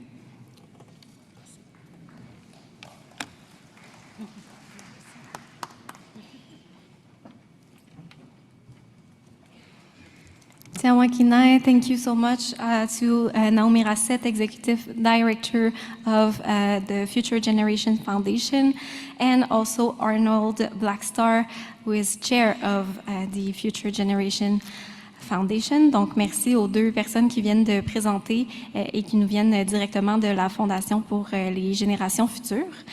Je vais prendre un moment pour me présenter, comme on n'a pas encore pris ce temps-là avec les différents discours qui ont eu lieu ce matin. Donc, mon nom est Véronique Yokoas-Yanendaye-Picard. Je viens de Wendake. Je suis de la nation Wendat. Ndiwaweti, Haskenonia Yes, Wendat Endi, Yanariskwa Iwaisiokuta, Yokoas-Yanendaye Hiatsi. Hi everyone, my name is Véronique Yokoas-Yanendaye-Picard, and I have the honor of to be the youth co-chair for this assembly. It is my third assembly as a youth co-chair. So thank you for making this spot for me to learn in this role. I will now have just a little housekeeping for the chiefs that are on Zoom. So if you want to make sure that you show, you put your name on your little name, you can change it, just to make sure that we see your title. So if you're chief or proxy, as well as your first name, last name, and your First Nation. Just making sure that everyone has their right name on the Zoom. I would also want to take a moment to make sure that everyone knows where the accessibility team is. They are located over there at the your left, my right, of the stage.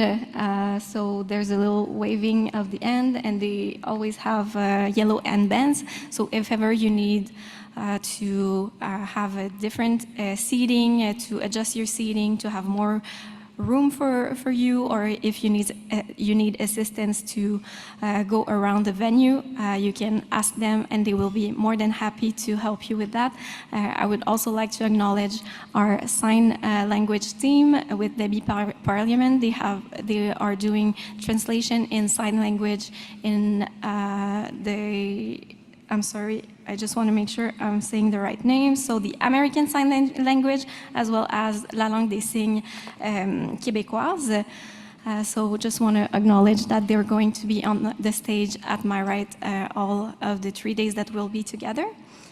And now that all of this is said, I will now pass the mic to my colleague Cedric to go to a very well-weighted moment.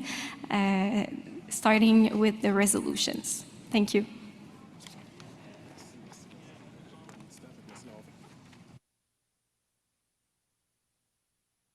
Afternoon, everyone. Welcome back from lunch, and thank you for being on time. Much appreciated from our part. I'm going to look towards our resolutions committee. I know there have been a few modifications made to draft resolution 1, the charter resolution on the AFN Charter amendments, separation of political and corporate functions. There have been certain amendments made by our mover and seconder. So before we can commence discussion on this, I will be waiting on confirmation from our resolutions committee that we do have the correct version to be posted. Just as a quick note also, I hope you are okay with hearing my voice, because one of the rules for a charter resolution reads, in the case of charter/organizational resolutions, the chairperson will read the resolution in its entirety. So we do have about 7 pages to go through before we can commence the discussion on it.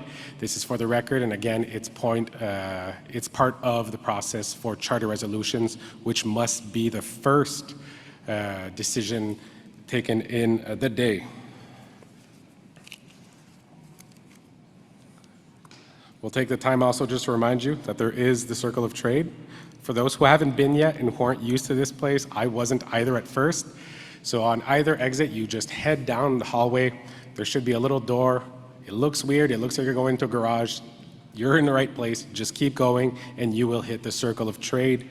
They are open, I think, for 2.5 days. So just making sure that if you do have things that you want to go by, that you take the time to go and visit them.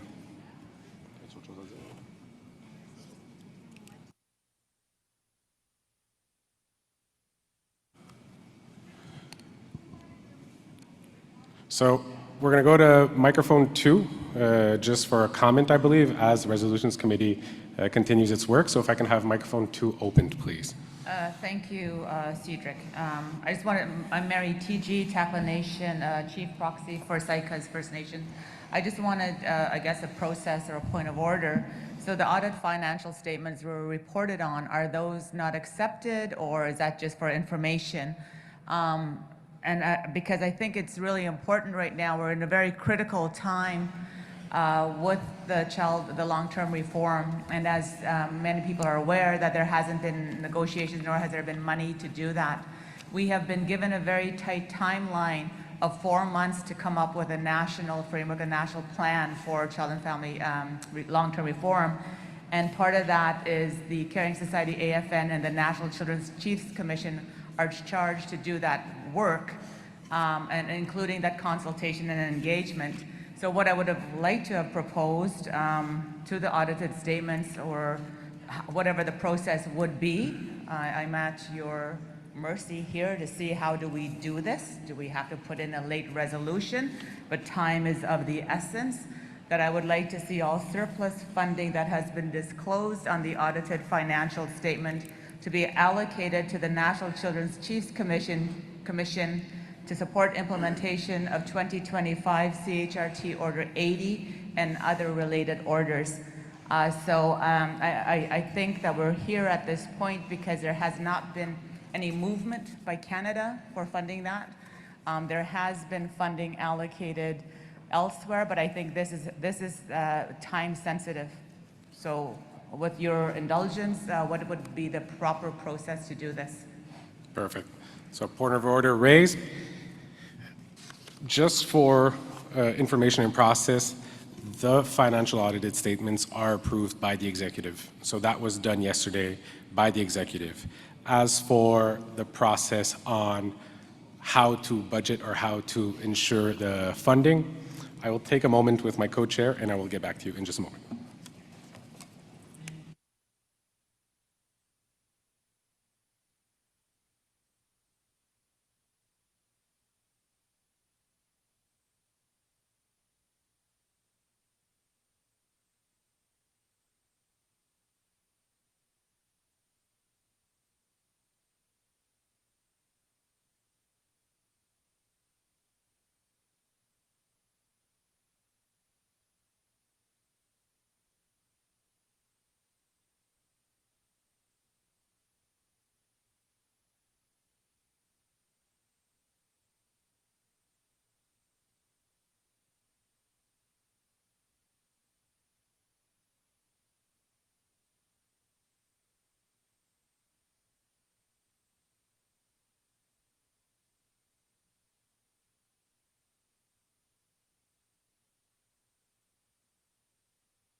All right, so thank you for your patience. So again, I believe what you said was the right process. You'd have to put in a late resolution. There is the rule that says that late resolutions would pass after all of the other material. The answer to that then is the emergency resolution. So a request can be made that is of an urgent and emerging nature will be qualified as emergency resolution and will be processed on a priority basis when, and there's 3 points to request. It is in relation to an emergent issue of concern to the First Nations in Assembly that requires intervention prior to the next scheduled assembly, again, which is in December. It is in relation to a situation that has national implications. And the resolution complies with all other guidelines for resolutions set out in this policy, including processing through the Resolutions Committee. There may also be, in rare cases, as is written, in rare cases, a late resolution may be processed and prioritized as an emergency resolution if it meets this additional criteria. It is submitted to the Resolutions Committee and it is supported by at least half of the members of the AFN Executive Committee. So that would be the process to follow for this point. Microphone number 2, please. So I'll have the resolution by the end of the day as because we meet all the criteria. All right? Just so you know, Cedric. Thank you. So I will look towards our Resolutions Committee for Charter Resolution 1. Do we have the correct wording ready for the board?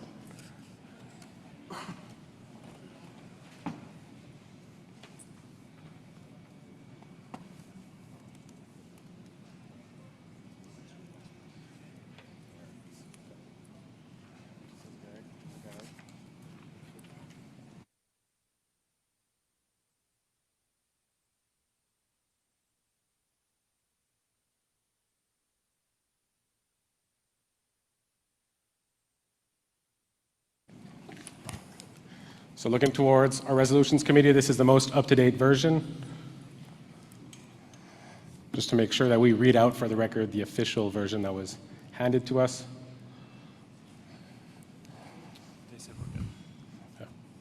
All right, I'm being told we're good. So again, as mentioned, we have to go through this entire resolution. It's part of the rules and procedure for charter resolutions. So for our charter resolution, draft resolution 1, if our Encore team can go all the way to the top, please. The title of the resolution is the AFN Charter Amendment, Separation of Political and Corporate Functions within the subject governance. It is moved by Kilsalem, Council Chairperson of Squamish Nation, BC, who I see we have here with us on microphone number 2. And it is seconded by Chief Sean Smith from Kwanlin Dun First Nation. Do we have Chief Sean Smith with us? We have him here. So we'll now go through the whereas. Whereas A, since 1982, the Assembly of First Nations, in parentheses the AFN, as a national organization continues to advocate and support the collective interests and priorities of First Nations from across Canada in accordance with the Charter of the Assembly of First Nations, in parentheses, consolidated December 2022, the Charter. The AFN operates with the Secretariat that provides legal, technical, and administrative supports to implement First Nations and Assembly directed mandates. C, the Executive Committee, which is comprised of politically elected regional chiefs, in addition to the National Chief and the Chairperson of the Knowledge Keepers Council, in effect serves as a corporate board of directors responsible for monitoring and controlling the Secretariat, establishing policies, selecting senior officials for the organization, approving personnel and service contracts for the Secretariat, securing fiscal resources for the AFN, and monitoring and controlling the expenditures of the AFN. Governed in accordance with the Charter as well as corporate bylaws, established pursuant to the Canada Not-for-Profit Corporations Act, SC 2009, C23, the federal legislation.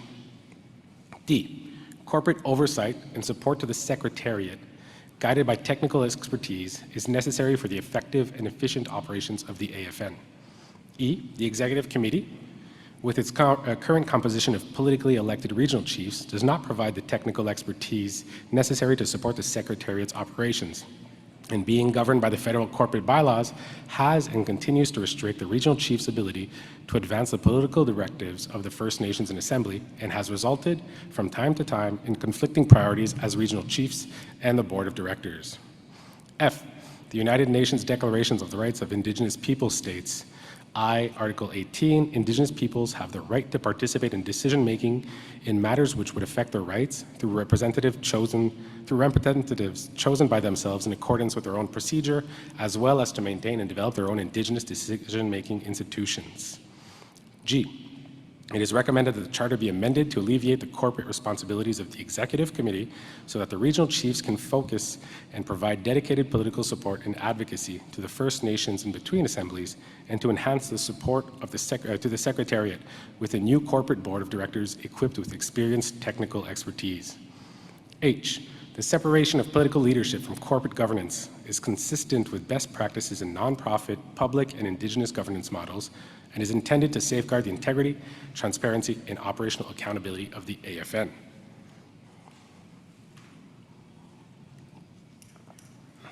I, as the scope of AFN's operations, funding, and responsibilities have expanded over time, the existing structure no longer provides the technical capacity required to ensure sound financial management, risk oversight, and strategic planning. J, the Executive Committee must be free to focus fully on political advocacy, national policy development, and relationship building with First Nations and the Crown, unencumbered by the administrative burdens of corporate governance. K, the creation of a Secretariat Board of Directors does not replace or override the authority of the First Nations and Assembly, but rather serves as a technical support mechanism to carry out the Assembly's mandates effectively. L, the Charter may be amended in accordance with Article 28, which states, the Charter may be amended by consensus or general agreement of the chiefs or their duly accredited proxy of the First Nation present at any annual meeting or special meeting of the First Nations and Assembly, provided that at least 60 days written notice is given to the First Nations in advance of the annual meeting or special meeting at which such amendment is to be tabled. M, the requirements set out in Article 28 of the Charter have been satisfied. N, in accordance with the spirit and intent of this resolution, it is proposed that the Charter be amended in chronological order as follows. We have three categories: articles, current language, and proposed amendment. So for the section Executive Committee, Article 18.7, which reads, the Executive Committee shall secure fiscal resources for the Assembly of First Nations and monitor and control the expenditures of the Assembly of First Nations. The proposed amendment is repealed, replaced with the Secretariat Board of Directors, assuming this responsibility in accordance with Article 26. In the section National Chief, Article 20.1, the National Chief is a member of and is not separate and apart from the Executive Committee. He functions as a member of a collective leadership. To be replaced by the National Chief is not independent, is a part of the collective leadership within the Assembly of First Nations. The National Chief serves as a member of the First Nations and Assembly, the Executive Committee, and the Secretariat Board of Directors, and is obligated to uphold the responsibilities as set out in the Charter. Article 20.5, the National Chief shall maintain and direct the Secretariat in accordance with the directions set by the Executive Committee, the Confederacy of Nations, and the First Nations and Assembly, would be repealed. Article 20.6, the National Chief shall preside over the Executive Committee and the Confederacy of Nations meetings, would be replaced by the National Chief shall preside over the meetings for the Secretariat Board of Directors, the Executive Committee, and the Confederacy of Nations. Article 20.7, the National Chief shall develop a budget for the office of the National Chief and the rest of the Executive Committee and shall retain support. I do believe this one might go lower. Thank you. Support staff to help the Executive Committee carry out their duties and obligations to the First Nations. If we can scroll back up. Thank you, Encore, for your cooperation.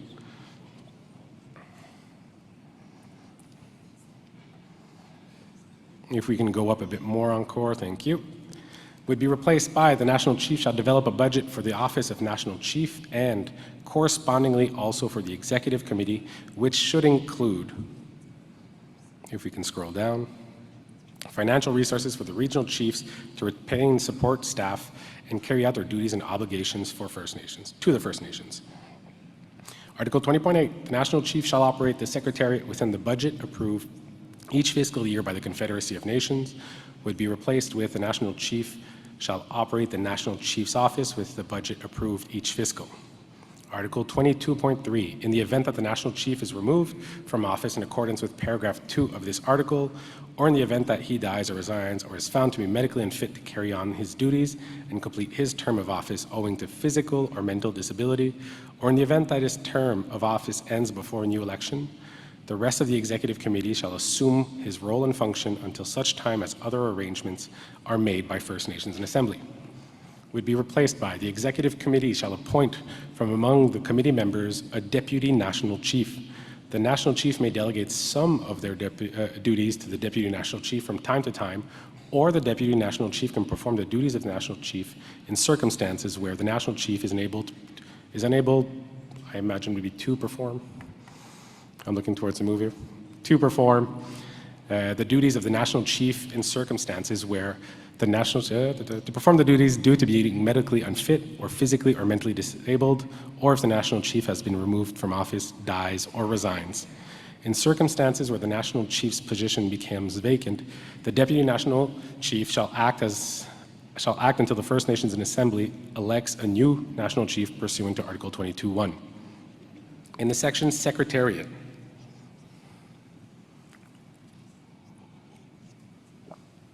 Article 25, the Secretariat of the AFN shall be comprised of the Executive Committee and such administrative, technical, and support staff as the Assembly of First Nations may require. To be replaced with, the Secretariat shall be comprised of the Secretariat Board of Directors and such administrative, technical, and support staff as the Assembly of First Nations may require. Article 26, the Secretariat shall function in accordance with its bylaws, but so as to ensure the implementation of the decisions of the First Nations in Assembly and those of the Confederacy of Nations consistent with the decisions of the First Nations in Assembly. To be replaced by, the Secretariat shall be governed by the Secretariat Board of Directors in accordance with their charter and the approved bylaws and any other applicable laws, so as to ensure the implementation of the decisions of First Nations in Assembly and those of the Confederacy of Nations consistent with the decisions of the First Nations. We now go into new articles. So in the section Secretariat Board of Director, new Article 26B.1, size and quorum of the Secretariat Board of Directors, would add, the Secretariat Board of Directors shall consist of 7 members. Quorum shall require 4 directors to be in attendance. In case where quorum has been achieved and a director may need to recuse themselves for the discussion due to a conflict of interest, the director's recusal or removal from the discussion will not impair quorum. New Article 26B.2, nominations.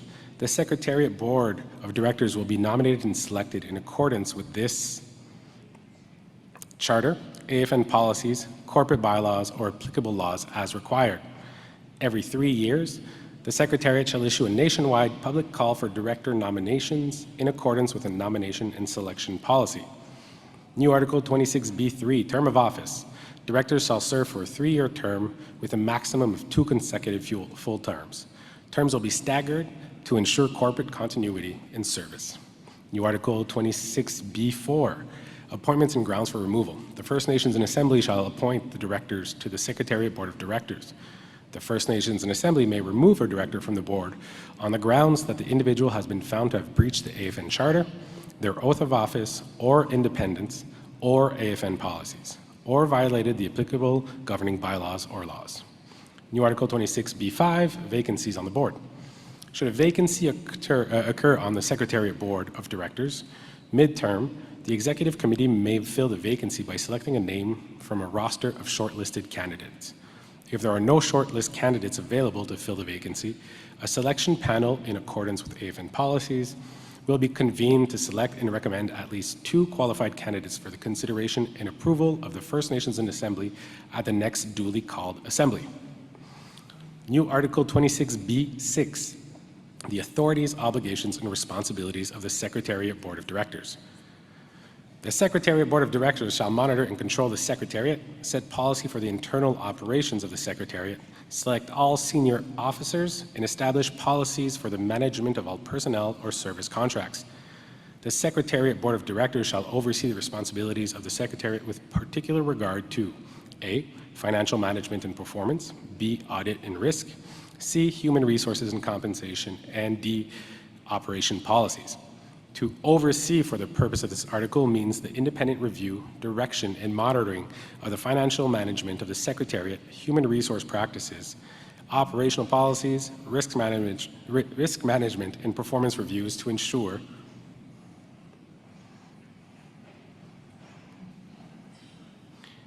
compliance with the Charter, bylaws, and applicable law. New Article 26B7, Financial Plans and Annual Budgets. In consultation with the Executive Committee, the Secretariat Board of Directors will develop AFN's multi-year financial plans for 6-year periods with associated strategic plans to guide the operations of the Secretariat. The Secretariat Board of Directors shall develop the Assembly of First Nations annual budgets in accordance with the financial plans for approval by the Executive Committee. New Article 26B, 8, Fiscal Resources. The Secretariat Board of Directors shall secure fiscal resources for the Assembly of First Nations and monitor and control the expenditures of the Assembly of First Nations. New Article 26B9, Accountability. The Secretariat Board of Directors shall be accountable to, report to, and take direction from the Executive Committee and the First Nations and Assembly. New Article 26B10, Policies and Procedures. The Secretariat Board of Directors shall develop a rules and procedures policy for the operations of the Board and to include an oath of office, independence, and code of conduct for a director to swear before the First Nations and Assembly and to uphold during the service on the Board. The Secretariat Board of Directors shall develop a governance manual to support the operations of the Board of Directors. And the Secretariat Board of Directors is authorized to establish committees to support the Board's duties and responsibilities under this article. Whereas, for the purpose of establishing and maintaining the Secretariat Board of Directors, it is recommended that the Secretariat develop a nomination and selection policy to provide an open and transparent process established in accordance with the following considerations and requirements. P, public notice. The nomination process shall be publicly advertised on the official AFN website and through all recognized AFN communication channels. Q, delivery of submissions. Nominations shall be submitted to the AFN Secretariat. R, nomination submission requirements. Each nomination must include a complete biography, a statement of qualification demonstrating leadership, experience, and expertise in one or more of the following areas: financial, management, human resource management, operations policy, or strategic planning. A maximum of 2 references that addresses a person's qualifications based on skill, knowledge, and/or experience. Additional information that may be required by the current Executive Committee to assess the individual's suitability, and an informed consent in writing for the AFN to conduct a criminal record and credit bureau check. S, board composition requirements. The nomination process should encourage individuals from all regions, genders, generations, and cultural representation, as well as complementary professional expertise, with the goal that at least 50% of the directors are to be women, Two-Spirit, or gender-diverse persons. At a minimum, there should be at least 1 chartered professional accountant, CPA, and 1 senior HR professional, CHRL, PHR, or equivalent. T, qualifications and diversity of candidates. Individuals to be qualified to serve on the Secretariat Board of Directors must possess proven leadership experience and a demonstrated track record in governance and community leadership, expertise in at least 1 relevant field of either financial management, human resources, operations, policy, or strategic planning, a demonstrated history of integrity, transparency, and accountability, and public recognition by one's community for excellence in service and leadership. Timelines. The nomination process will commence 180 calendar days before the date of the assembly in which the Secretariat Board of Directors are to be appointed. All complete nomination submissions must be filed and received by the Secretariat no later than 90 calendar days before the assembly in which the Secretariat Board of Directors are to be appointed. In establishing the initial Secretariat Board of Directors, the Executive Committee shall review all the nominations submitted and establish a short list of eligible candidates no later than 45 calendar days before the date of the assembly when the Secretariat Board of Directors is to be appointed. V, shortlisting process. The Secretariat shall compile a complete list of nominations and forward to the Executive Committee and an arm's-length selection panel, which would include representatives from the AFN's Council of Youth, Women, Veterans, and/or the 2S LGBTQIA for evaluation and to inform a shortlist. The selection process will aim to identify at least 7 and no more than 10 candidates with an interest in appointing 7 directors. 4 of the 7 resulting directors are to be independent and cannot be a current AFN employee or contractor of the Secretariat, a sitting chief proxy or executive committee member, or have material, financial, or familial relationships with an employee of the Secretariat that could or would influence their judgment. W, appointment and removal. The First Nations and Assembly will confirm the appointment of the Secretariat Board of Directors and may remove any director in accordance with the Charter. X, it is recommended that the Secretariat Board of Directors establish a governance manual to guide the board's oversight and operations of the Secretariat and support the governance of the AFN, and should include the following considerations and requirement. 1, compliance with the AFN Charter. All matters under the governance manual should ensure that actions or decisions conducted on behalf of the AFN are to uphold and comply with the AFN Charter. II, non-compliance of the manual. A substantive non-compliance with the manual would constitute a breach of the AFN Charter. The manual should identify the distinction between a substantive non-compliance and a technical non-compliance. Chair, III, Chair and Deputy Chair. The Secretary Board of Directors shall choose a chair amongst the directors as well as a deputy chair to serve in circumstances where the chair either delegates their duties or is unable to fulfill their duties. And IV, establishment of committees. The Board of Directors at a minimum should establish the following committees to support the ongoing work of the Secretariat. A, audit and risk. B, finance and performance. C, human resources and compensation. And D, nominations. V, terms of reference, to define the selection goals, scope, and responsibilities of AFN representatives, including the National Chief. And VI, annual review of amendments. In accordance with the Secretariat Board of Directions authority to establish a governance manual, the board may amend the policy from time to time, following either annual reviews or biannual reviews, whichever is appropriate. Therefore, be it resolved that the First Nations and Assembly, 1, approves removing the corporate board responsibilities from the Executive Committee to allow First Nations, the Assembly of First Nations, AFN, organ to focus and advance the political leadership that is necessary to realize the mandates directed by the First Nations and Assembly and the interests of the First Nations in between assemblies. 2, approves establishing the AFN Secretariat Board of Directors to be comprised of experienced technical professionals to fulfill the corporate-related responsibilities and obligations to advance and support the administrative operations of the AFN. 3, approves the considerations and requirements for the development of a nomination and selection process to establish and operate a resulting Secretariat Board of Directors. 4, approves the considerations and requirement to develop and operate a governance manual. 5, approves amendments to the AFN Charter in accordance with this resolution.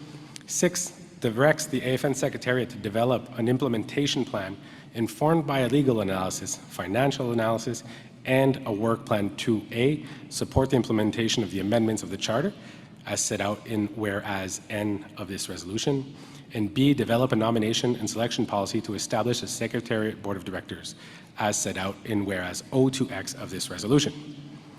Therefore, be it resolved. 7, directs the AFN Secretariat to present the implementation plan, including nomination and selection policy, to the First Nations and Assembly in December 2025, and work with the mover and seconder of this resolution to bring that implementation plan forward through a resolution for the consideration and approval by First Nations and Assembly of that at that Assembly. And therefore be it resolved. 8, confirms that the amendments to the Charter as set out in this resolutions to come into effect at the December 2025 Chiefs and Assembly and complete implementation by the 2026 Annual General Assembly. Thank you, translators, for your patience. We will now be going to our mover, Chairperson Kel-Salem. Microphone number 2, please. You have 4 minutes to introduce. Thank you, and thank you for wonderfully reading out that lengthy resolution. And my apologies, delegates, it's because of the resolution guidelines. Everything has to be written into a resolution. You're not allowed to submit addendums or additional documents. So based off of the legal and technical advice, we had to write the resolution that way. Many of you have heard me speak before about charter renewal and around this organization, and many times I speak at this mic very passionately about these issues, and I don't do it with speaking notes, but today I have speaking notes based off this letter that I've written, because I want to speak as truthfully as I can. So I'm going to read sections of this letter that has been distributed on this topic. Dear respected leaders, I am writing to ask you to vote yes on AFN Charter Amendment Resolution number 1. We are nations that have rebuilt from the ground up, one council table, one legal victory, one program at a time. Our grandparents taught us to hold fast to our laws and to design our institutions to serve our people, not the other way around. Over the last generation, we have proven what the Harvard Project on American Indian Economic Development has documented across many communities. When First Nations exercise real decision-making power, build capable governing institutions, design systems that fit our cultures, and lead with a long-range view, we deliver results for our people. That is our story, sovereignty in practice, not just in principle. The problem we must fix now. Today, the Assembly of First Nations carries national responsibilities larger than at any time in its history, with an operating budget of approximately $65 million in 2024. Yet the Executive Committee, comprised of politically elected regional chiefs together with the National Chief, is also expected to act as a corporate board overseeing finance, audit, risk, human resources, procurement, operations. Wearing both hats creates predictable strain, including mixed mandates, slower decision-making, blurred accountability, and reoccurring concerns around conflict of interest. Recent controversies, from confusion over mandates and child welfare reform to calls for forensic audits, are symptoms of this structural mismatch. The solution: keep political authority with the First Nations in Assembly and the Executive Committee, and strengthen corporate governance of the AFN so that chiefs and First Nations remain the sole authority guiding the AFN, while professional, technical experts from our communities can operate within the standards of good governance for the day-to-day operations. These changes that are being proposed today is a good faith, best attempt to try to summarize the decades of conversations that we've had on this hall around fixing and addressing the long-standing issues of governance. And this doesn't address all of the governance issues that have been talked about, but it is an attempt, it is a proposal, it is an idea to address at least this one piece of it that will hopefully, through the hard work of all of us coming together, make the AFN a world-leading best practice in good governance. And what we have to really uphold is the fact that in the AFN Charter, it speaks to the fact that it's the First Nations in Assembly, it's the chiefs and proxies who are the sole authority for the mandates and the powers of the AFN, and that the Executive Committee, the advisory councils, all of the different bodies like the Secretary are here to serve in the best interests of the First Nations who constitute this wonderful organization. And so our hope with this is to address the many long-standing conversations. And with my last 17 seconds or 16 seconds, I'll just state that we did make these amendments that you saw in the red at the end. That was in response to the feedback that we've heard from regional chiefs and other chiefs to put in a process where today we approve the broad strokes of the principles, and then in December, there will be more reporting to look at what the next steps look like so that it is a phased approach to implementation, that there's a decision today with a further decision to come at later assemblies as well with regard to implementation. Thank you, Chairperson. We now have the Seconder, Chief Sean Smith from Kwanlin Dun First Nation. Microphone number 2 again. Good afternoon, chiefs, delegates, dignitaries, and leadership from across our nation of Canada. It is an honor to speak to you today with an important and timely opportunity before us. This is an opportunity to strengthen the Assembly of First Nations, not by removing functions, but not by diminishing anyone's role, but by realigning our responsibilities to reflect our values, our experience, and our vision for the future. This is about evolving and not dismantling. It is about making sure our political leaders can do what they're elected to do, to lead, to advocate, to advance the voices of our nations, while ensuring our institution can deliver professionalism, clarity, and accountability. Why this change is needed. We know from our own nations that good governance, a modern treaty nation such as ourselves in Yukon, rooted in our values, deliver real results. When we design systems that reflect our cultures, when we allow our leaders to focus on vision and advocacy, when we build strong, independent institutions, our communities thrive. But as the AFN has grown, our structure has not kept pace. Today, AFN manages over $65 million annually, yet our executive committee, the regional chiefs and national chief, are being asked to do both. Lead politically on national priorities and Crown relations, and also the corporate board responsible for our finances, human resources, audits, and risk management. This is simply too much, and it creates those issues of conflict of interest, distracts from our leaders from the core role of advocacy and lobbying. Chiefs, we all know the truth. The elected regional chiefs should not also be the corporate board of directors. That's been known. Our current challenge, our structure has left us vulnerable. It has blurred lines of accountability and times weakened trust in the institution of AFN. We have seen decisions made without the right checks and balances, and we have seen regions lobbying for their interests in ways that undermine the collective. Let's be clear, a national institution, it must serve all nations, not the politics of a few regions. If we want to restore trust, we want to modernize, if we want to build something that lasts for the next generation, we need this change. That is what this charter amendment will do. It will clarify roles. The executive committee will remain intact and empowered. Elected leaders do the political advocacy work they are chosen to do. A new 7-member board will oversee corporate governance, finance, audit, HR, risk, and operations, and competency-based rules. This is not a shift in power. It is a better use of our authorities. And this alignment is really the right focus in terms of getting it more direct to support our people on the ground within our nation. And let me stress, the First Nations Assembly remains the highest authority. Chiefs will appoint the corporate board through a transparent process, and chiefs will retain the power to remove those directors.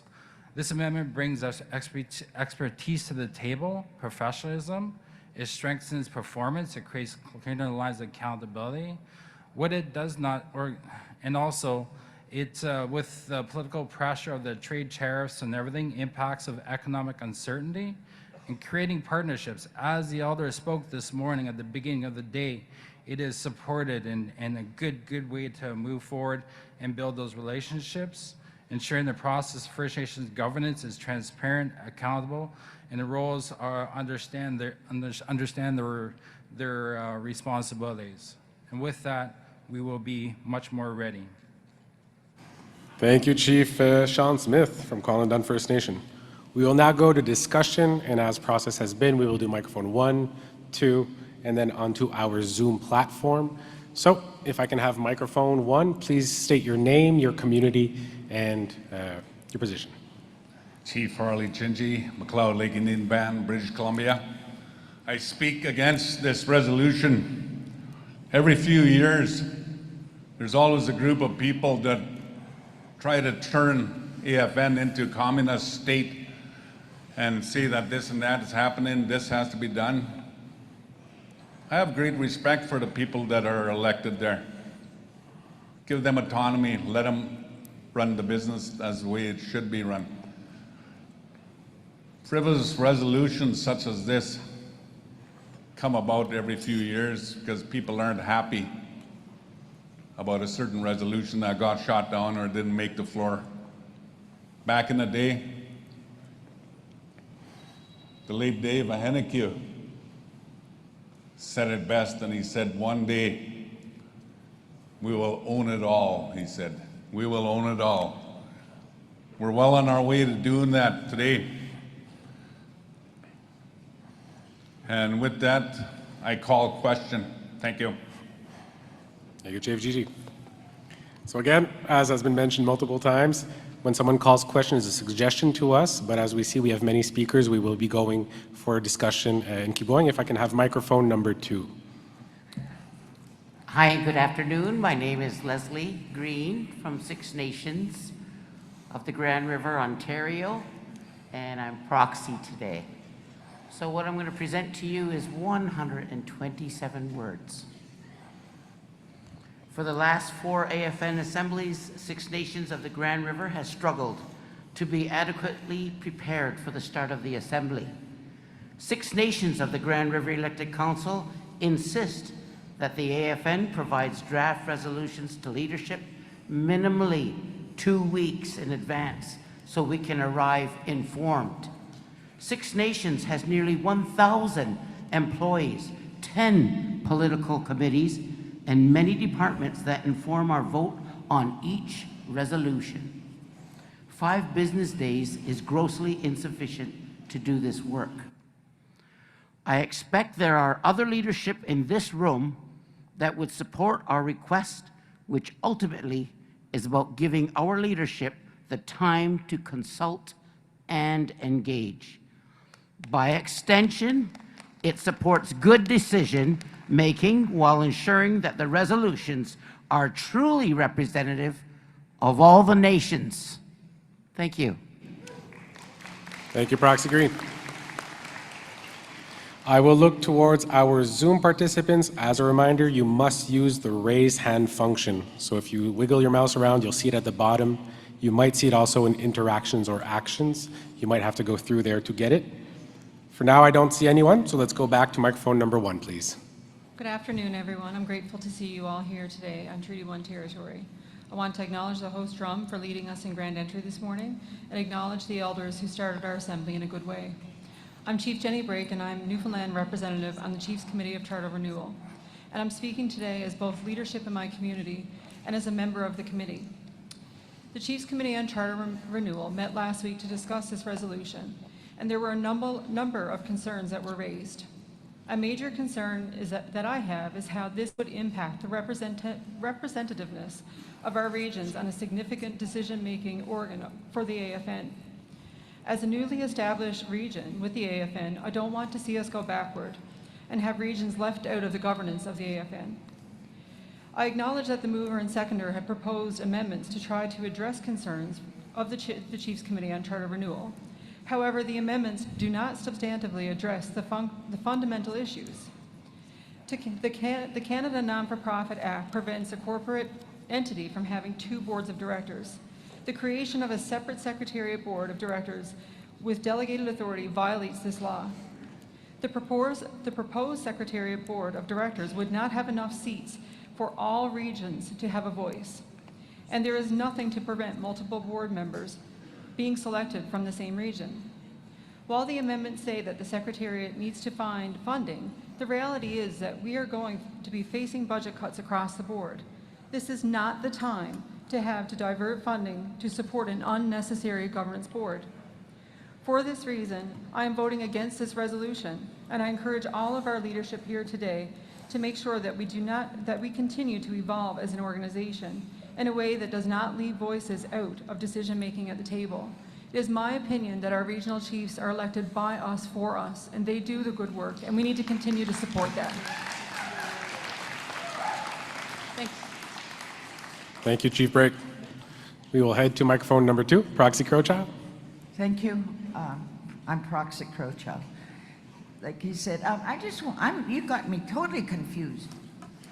You know, we've got the Confederacy of Nations, who's supposed to be the governing body of AFN, right? Nobody uses them. They never have a meeting. They don't have a budget. So what's going on with this? And then you have the national chief and all the regional chiefs.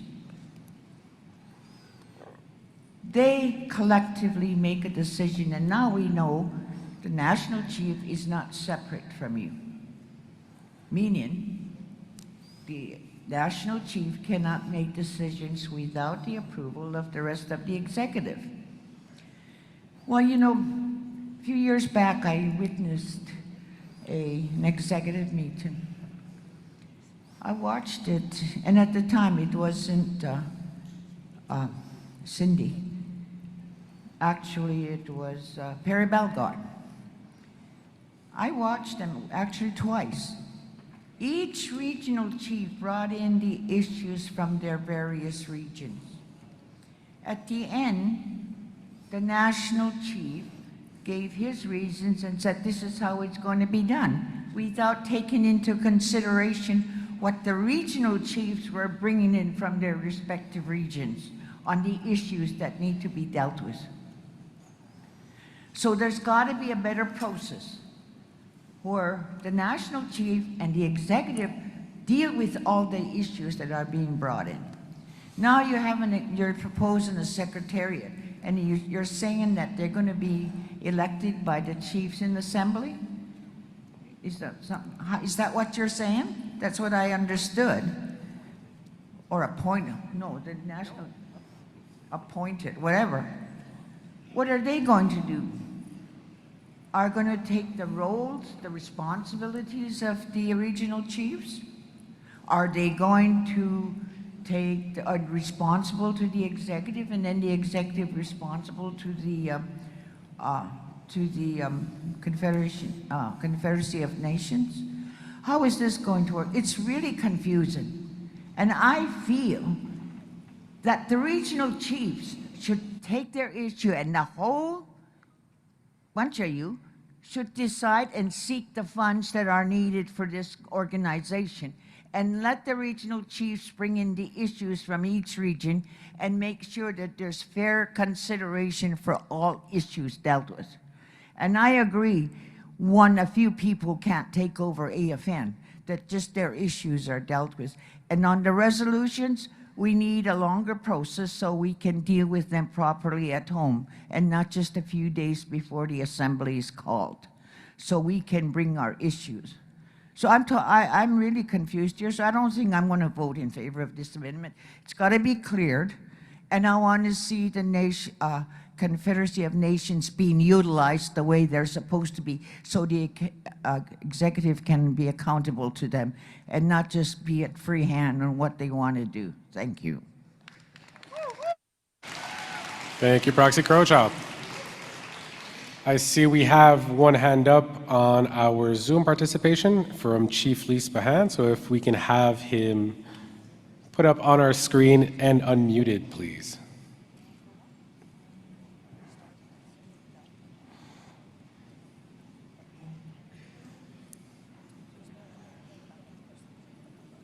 So I see we have his camera open. If we can unmute Chief Spahan's microphone, please.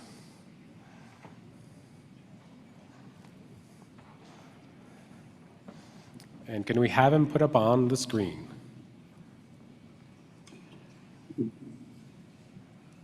Yeah, good afternoon.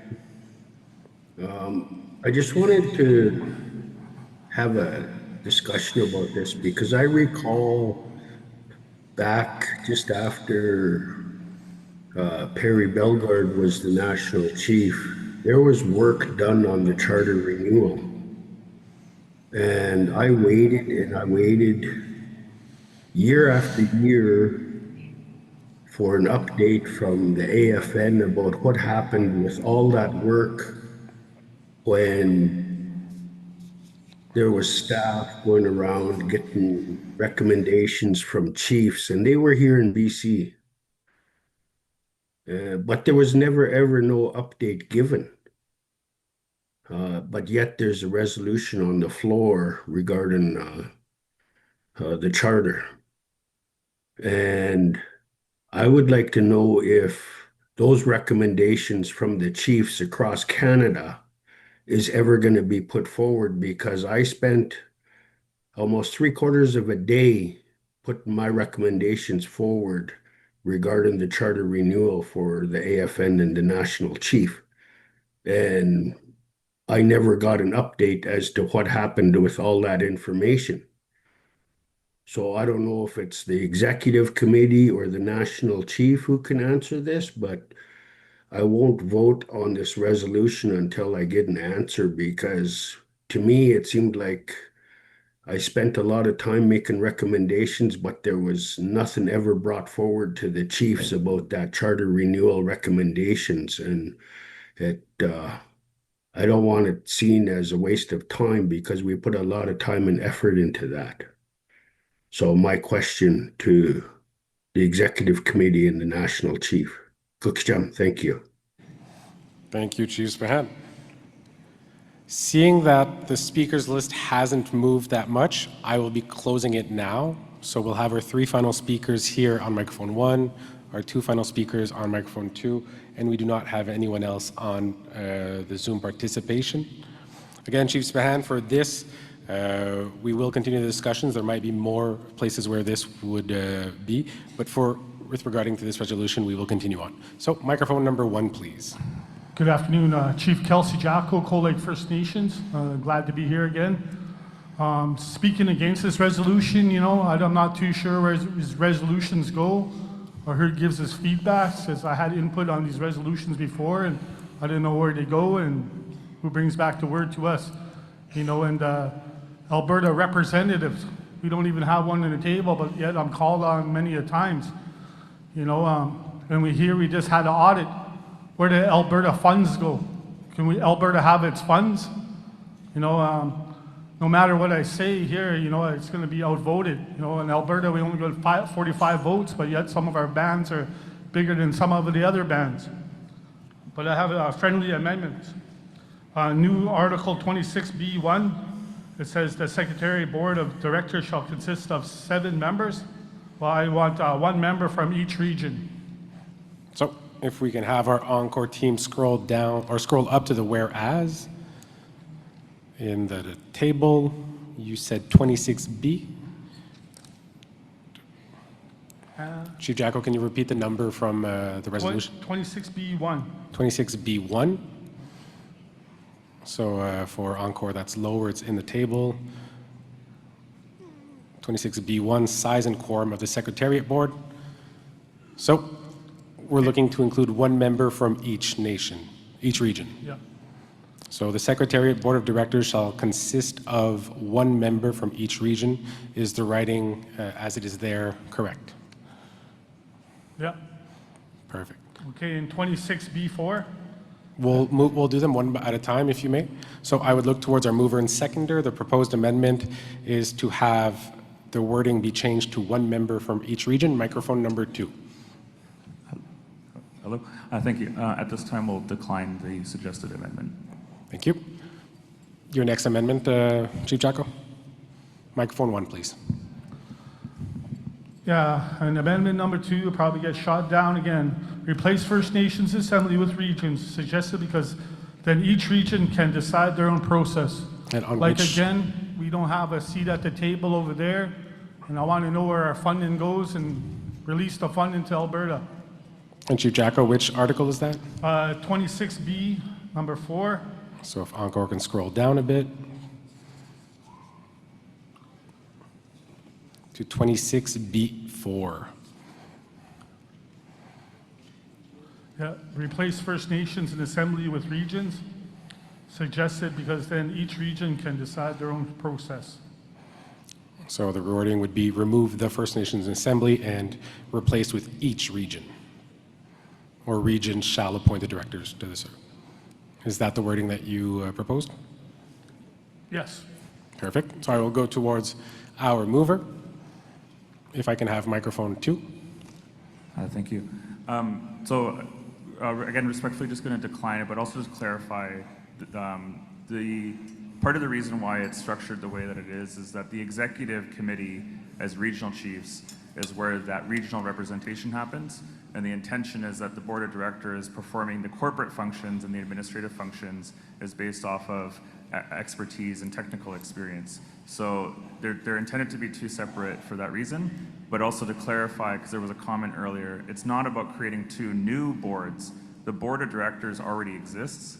It's just that the way the charter is written, it defines the board as the regional chiefs and the national chief, so they combine them. So it's not creating 2 boards. It's actually just changing the process for how one of those bodies is appointed and the criteria for that. Thank you for the clarification. Chief Jacko, your final moments? Yeah, that's just the reason why Alberta doesn't have a regional chief, because regional chiefs, they give direction to the national chiefs and their words were just totally ignored, you know, so that's the frustration in Alberta. Masi. Thank you, Chief Jacko. Microphone number 2, please. Can we have microphone number 2 open, please? Sure. There it is.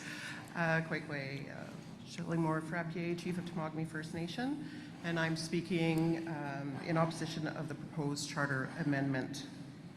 We are nations who have rebuilt from the ground up, 1 council table, 1 legal victory, 1 program at a time. Because as chiefs, we know what it takes to govern ourselves, because we have lived it. Our grandparents taught us to hold fast to our own laws and to design our institutions to serve our people, not to surrender that responsibility to outside models. This amendment, no matter how well-intentioned, risks moving us in the wrong direction. It proposes to separate politics from operations by creating a professional corporate board. But let us ask one question. Whose interests will that board ultimately serve? Under federal corporate law, an unelected director's primary duty is to the corporation, not to our chiefs, not to our nations, not to our people. That is a dangerous shift. Our regional chiefs are elected to advocate and to fight for us. They carry our voices, the chiefs' voices.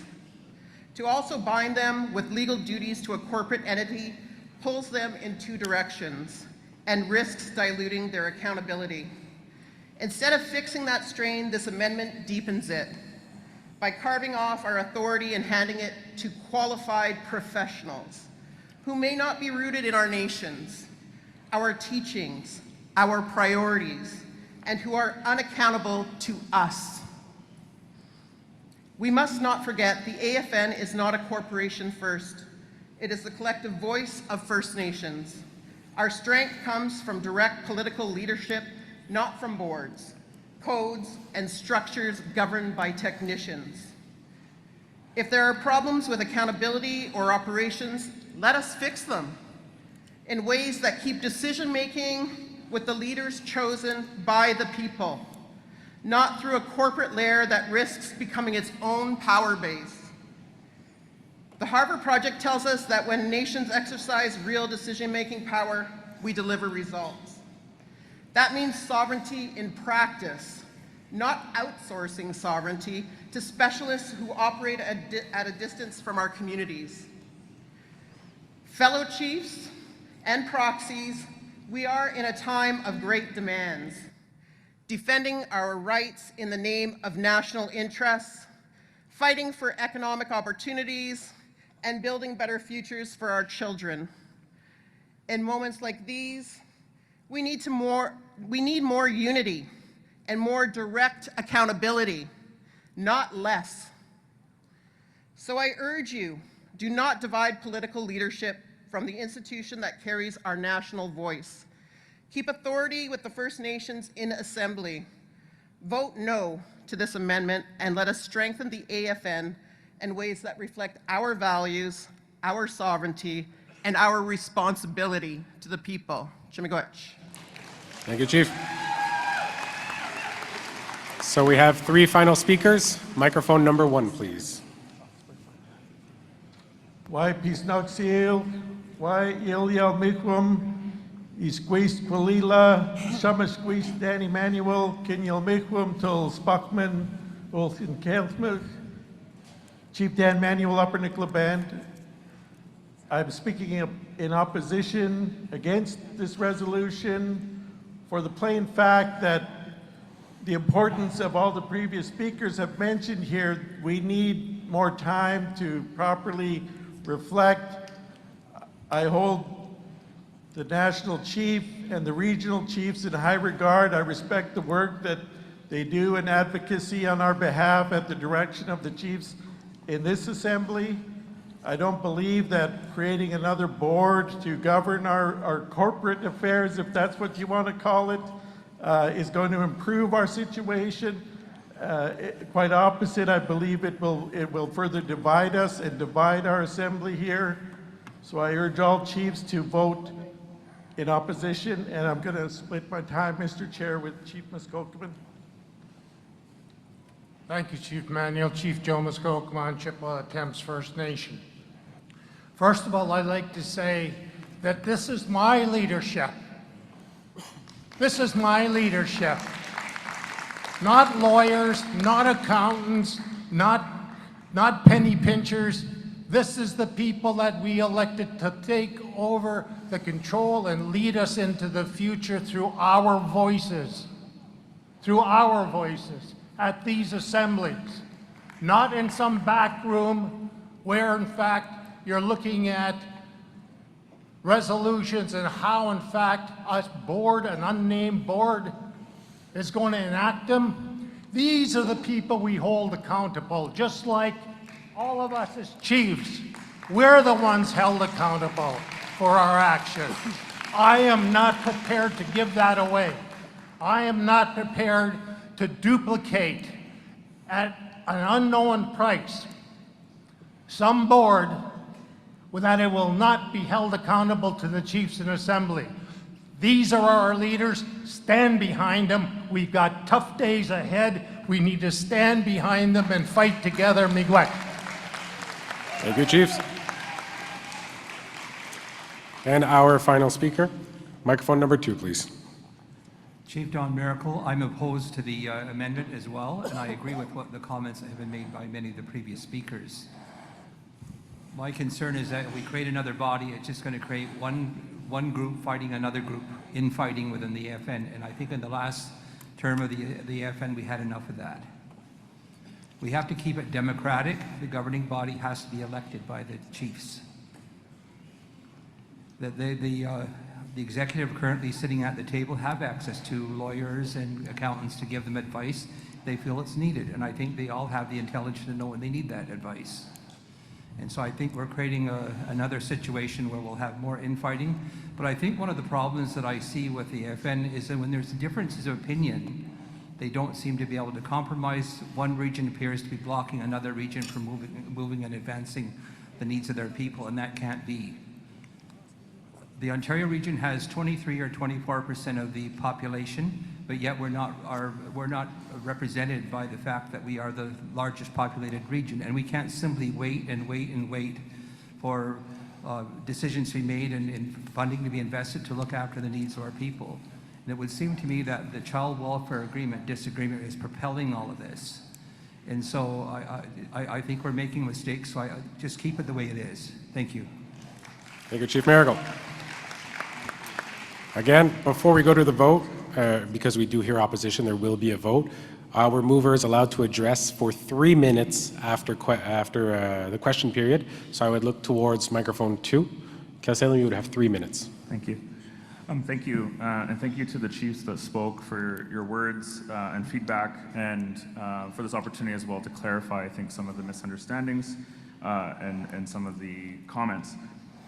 The structure that's being proposed with the board of directors and enhancing the existing structure, under the current structure, the board of directors, which is the executive committee, is duty bound to the corporate law principles when it comes to the matters of the corporate decision making. So that already exists. It's not creating that with a separate body. We've already placed that on our regional chiefs, and it puts them in that conflict already. The ultimate authority of the Assembly remains with the First Nations Assembly, and it's reflected in the resolution itself, where it continues to refer to that. And the ultimate decision-making is not creating a board that is separate or distinct from us. It's selecting people who come from our own communities that are vetted by our executive committee and then brought to the Assembly. So the ultimate decision-making is still held by the chiefs and proxies.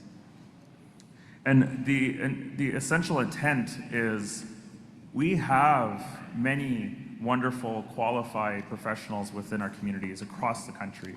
We have people who have gone and gotten the degrees and have gotten an expertise, and they work at some of the leading firms in finance and in HR and procurement and in governance and in leadership. And we have many of those people, and it's really about drawing in the tools and wealth of knowledge that exists in those communities. And so the board theoretically could be filled with a number of these extremely well-known professionals who come from our communities across the country. And so I think there was a question that was also asked from Chief Lee Spahan. The fundamental challenge that has happened over the years is that there's always been these calls for AFN renewal and charter renewal. And of course, it's very difficult to come to consensus around some of these issues because we're always going to have differences of opinion.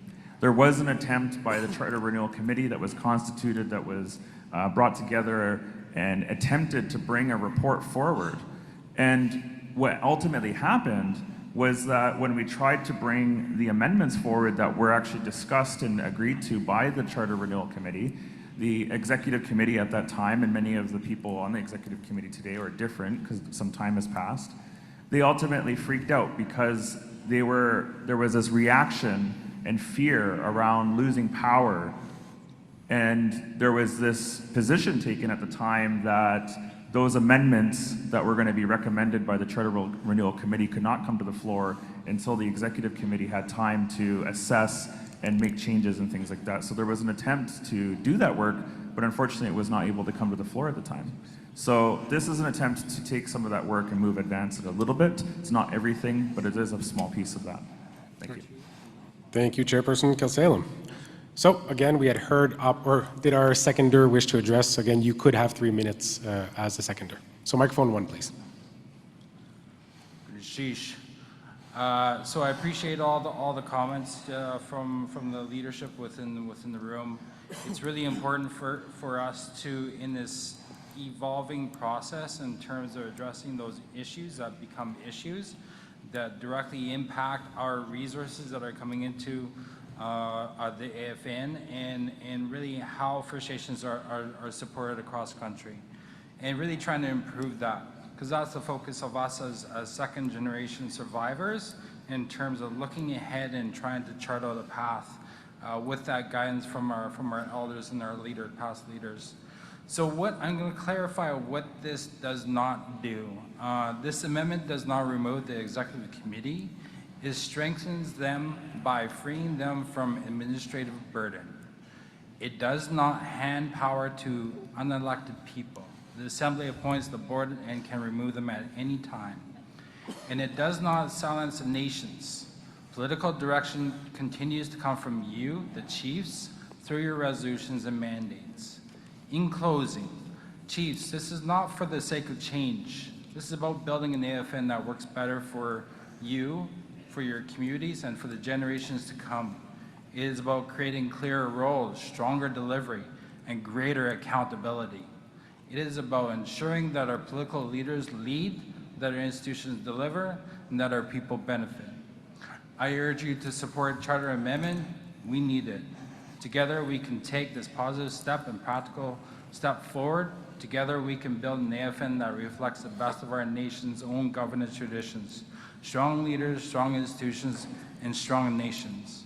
And just as to the mover of this resolution, Kilsalem, he shared that there's many young people of the younger generations that have gone to school, that have really worked hard to build up those things in terms of how can we support them to the next generation into this leadership role, and then really how we can move our communities forward in regards to those continual pressures that's being pushed on us, either political or economic or governance.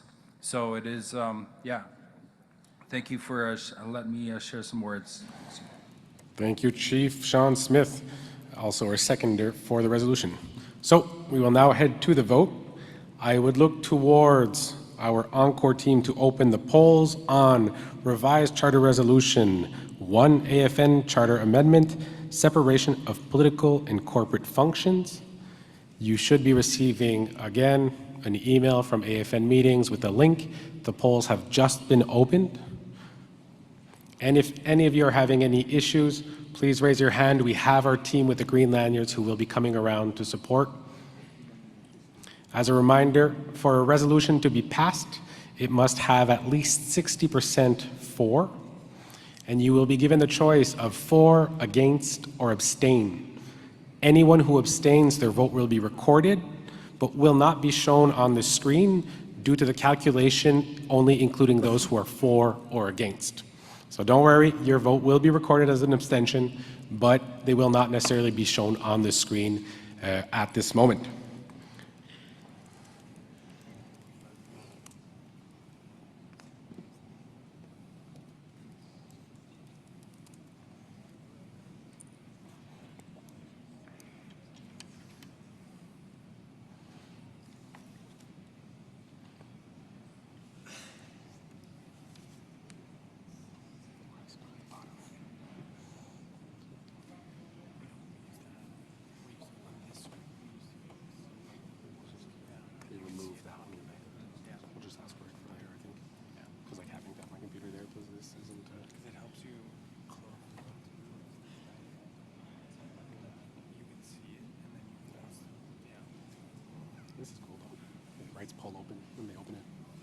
screen.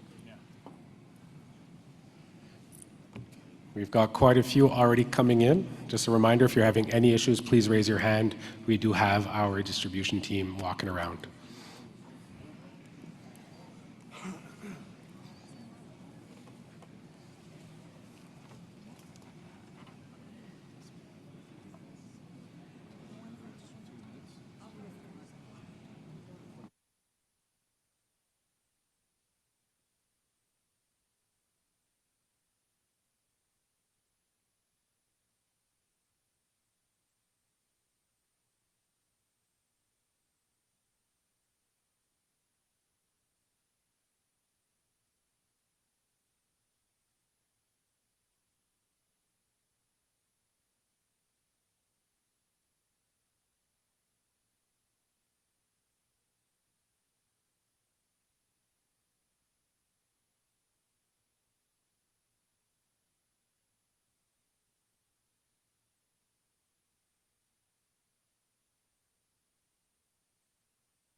So we've got quite a few votes in. We'll give it maybe another minute. We'll see where we're at that point, but we just want to make sure that everyone has their voice.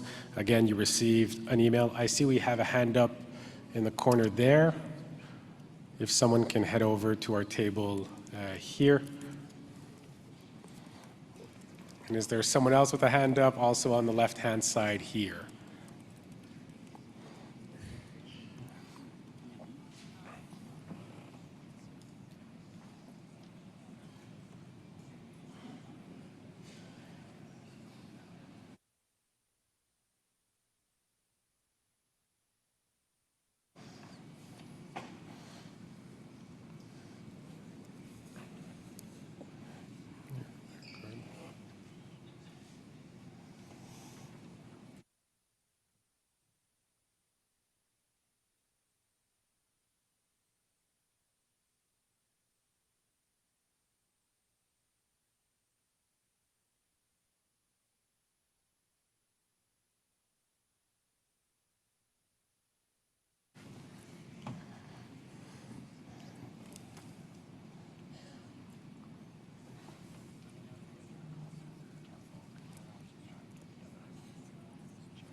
I think that's what he's doing right now.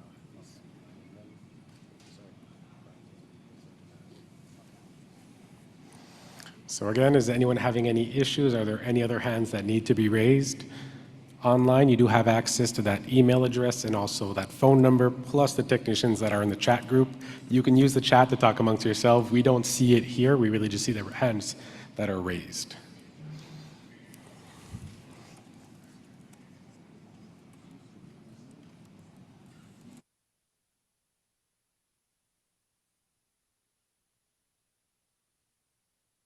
Seeing no hands raised, and knowing that it's already been 5 minutes and 9 seconds, I would ask our technicians to close the poll. Or there might be someone here. Let's see.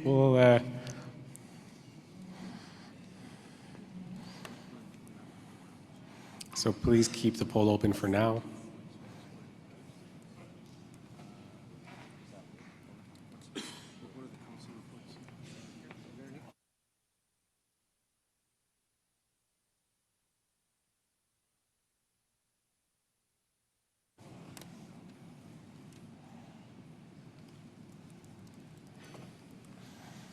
I'm going to wait on confirmation from our staff. They do have devices with them so that if ever your device doesn't have enough battery or something, you can also work with our team.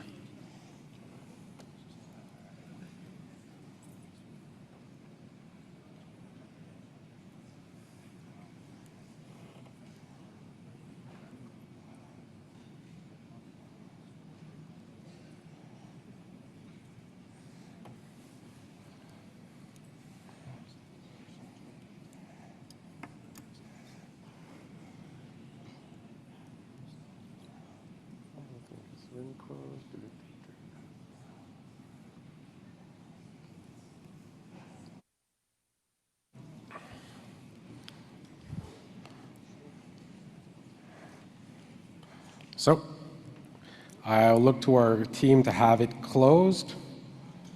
I see that we are closed here.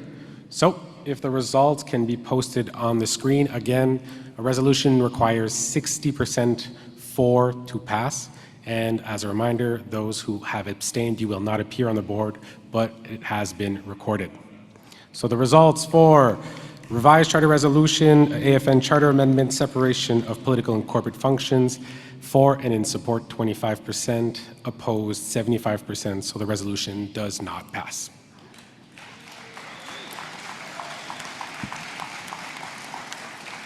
We will now move on to our co-MC, Véronique, to continue with the next point. Thank you.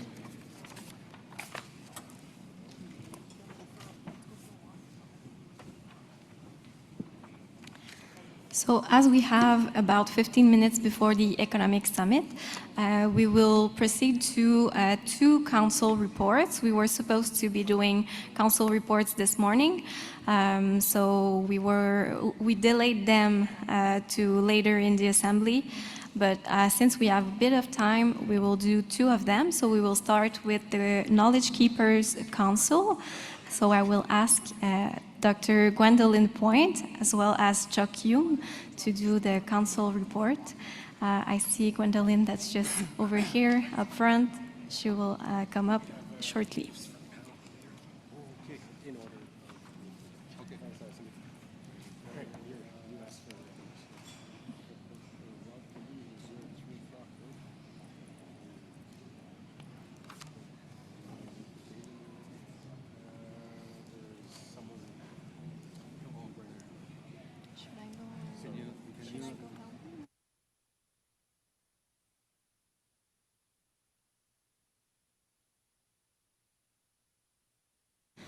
Perfect. And after the Knowledge Keepers Council's report, we will do the First Nations Veteran Council report. So I will ask Percy Joe and Team Olone to please stand by the stairs just right next to the stage. Thank you.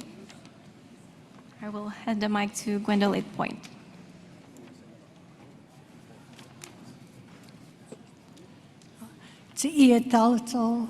To our chair and co-chairs here, as well to our national chief, our executive, and to all our leadership that are here and online.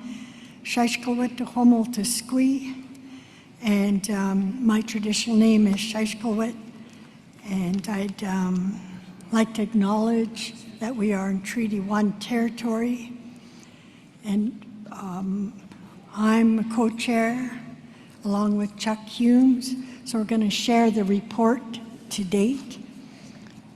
The Assembly of First Nations Knowledge Keepers Council is a vital council of the AFN as established in the AFN Charter. The Knowledge Keepers Council is an advisory body to the AFN Chiefs Committee, the AFN Secretariat, and the AFN Executive Committee. The Knowledge Keepers Council is made up of 3 knowledge keepers from each AFN-affiliated regions across Canada, representing male, female, and 2 SLGBTQIA+ communities. The Knowledge Keepers Council's function is to offer assistance, advice, and support to the National Chief, the AFN Executive, and the First Nations in Assembly. Each member of the Knowledge Keepers Council oversees at least 1 AFN sector and portfolio. The Council elects 2 co-chairs annually. As of January 2024, the Knowledge Keeper is represented again by myself, and I represent BC AFN, and Chuck Hume of the Yukon region. The Knowledge Keepers Council is currently comprised of Yukon, Chuck Hume, co-chair, and Lorraine Nitro. British Columbia, myself, and Simple Jan Gonzalez. From the Northwest Territories, we have Grace Blake and John Beckelly. Alberta, Our Knowledge Keepers Council is sitting down here in front. Alberta, Ivy Rain and Lawrence Courtier. Saskatchewan, Joe Q. Spence. Manitoba, Mike Muswagon. Ontario, Terry Fiddler and Barney Baptiste. Quebec and Labrador, Bill Sunday. New Brunswick and Prince Edward Island, Eldon Bernard. Prince Edward Island, Judy Clark.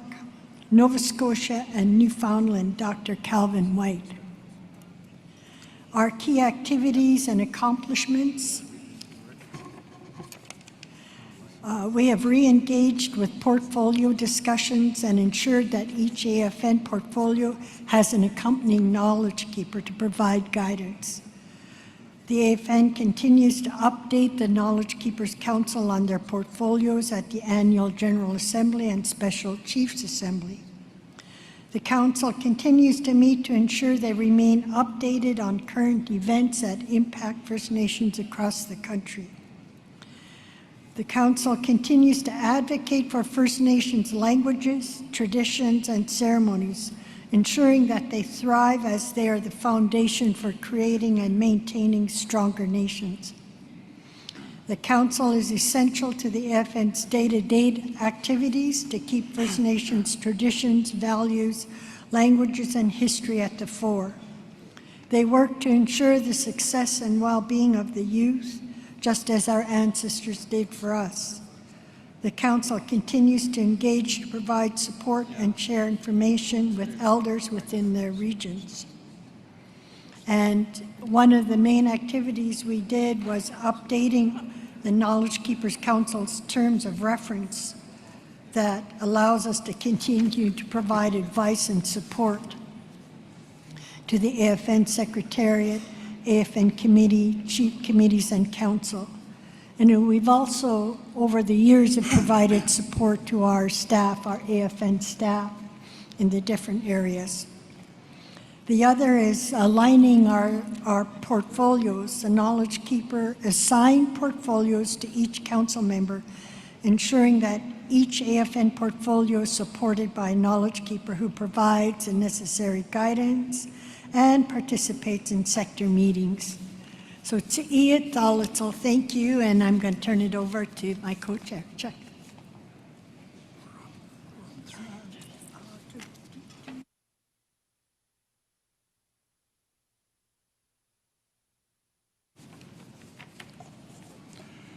Yes, thank you very much for this opportunity. And as you've heard some of the report already, that I share along with our and I'll continue on. Information sharing, working alongside the First Nation Veterans Council with the KKC, publishes and distributes the council flyer, a biannual newsletter assigned to promote and share information about the council's progress, activities, and achievements of the KKC to First Nations in Assembly. Gathering of the council. The Knowledge Keepers Council held a two-day gathering on October 23rd, 24th, 2024. The KKC shared and exchanged stories about cultural teachings, languages, and stories of childhood experience. Discussions included the importance of maintaining First Nations language, dance, and song, the importance of ceremonies and on-the-land teachings in the transfer of these important teachings, the role of the knowledge keeper and elders within the AFN needs to be uplifted. The importance of revitalization of methods of healing, approaches, and reconciliation. The KKC also discussed updating their current tour and passed a motion to finalize by December 2024. They recommended amendments to ensure that the tour accurately reflects their role within the AFN. As part of the discussion on updating the tour, each KKC member selected an AFN portfolio aligned with their expertise. These portfolios aligned with AFN sectors allow the KKC to participate in discussions after prayer and share their insights and expertise. Each KKC member leads a portfolio and has an alienate to case of absence, in case of absence. A final agenda item was an update of the AFN charter. An AFN staff member attended and gathered virtually to provide the KKC with an update on the amendments to the charter. The KKC provided feedback on how their council can play a critical role within the AFN. Day one marked by valuable discussions, recommendations, actions items, storytelling, and shared learning. Day two of the gathering, on the second day, KKC focused on finalizing discussions regarding the tour, updating the portfolio holders list, and reviewing the AFN charter. The tour has reviewed and updated to reflect KKC's role and responsibilities within the AFN. The portfolio list was also updated and aligned with KKC needs and expertise.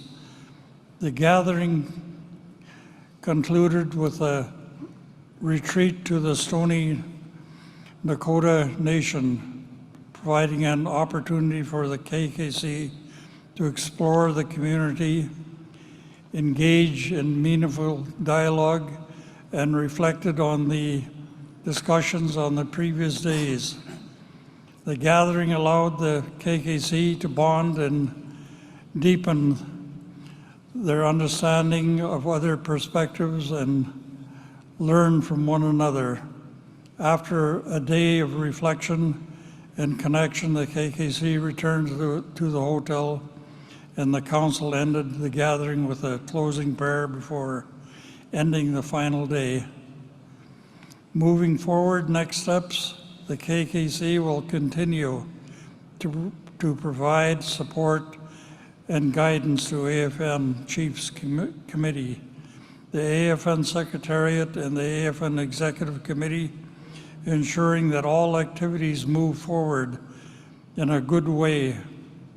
The KKC will continue to meet as required, including at the AFN Annual General Assembly in Winnipeg, Manitoba, in September 2025, and the AFN Special Chiefs Assembly in Ottawa, Ontario, in December 2025. Thank you. Kunishish.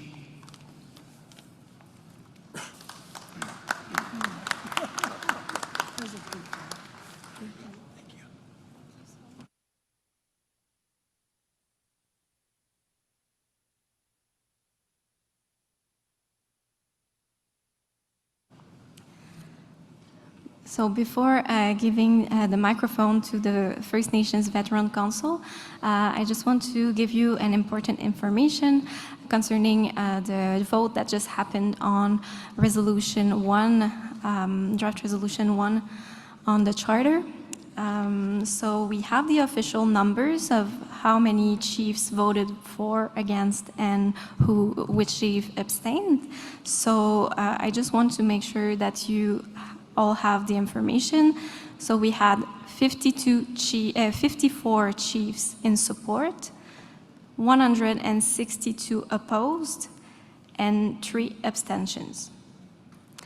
So I will now, juste en français également pour être sûr que tout le monde ait l'information. Donc pour la résolution qui vient d'être votée, malheureusement qui n'a pas passé également, Nous avons les résultats, donc 54 en faveur, 162 qui étaient contre et 3 qui se sont abstenus de voter. Donc, juste pour nous assurer que vous ayez toutes les informations. I will now turn over the microphone to our First Nations Veterans Council. So we have Percy Joe as well as Debbie Essen with us.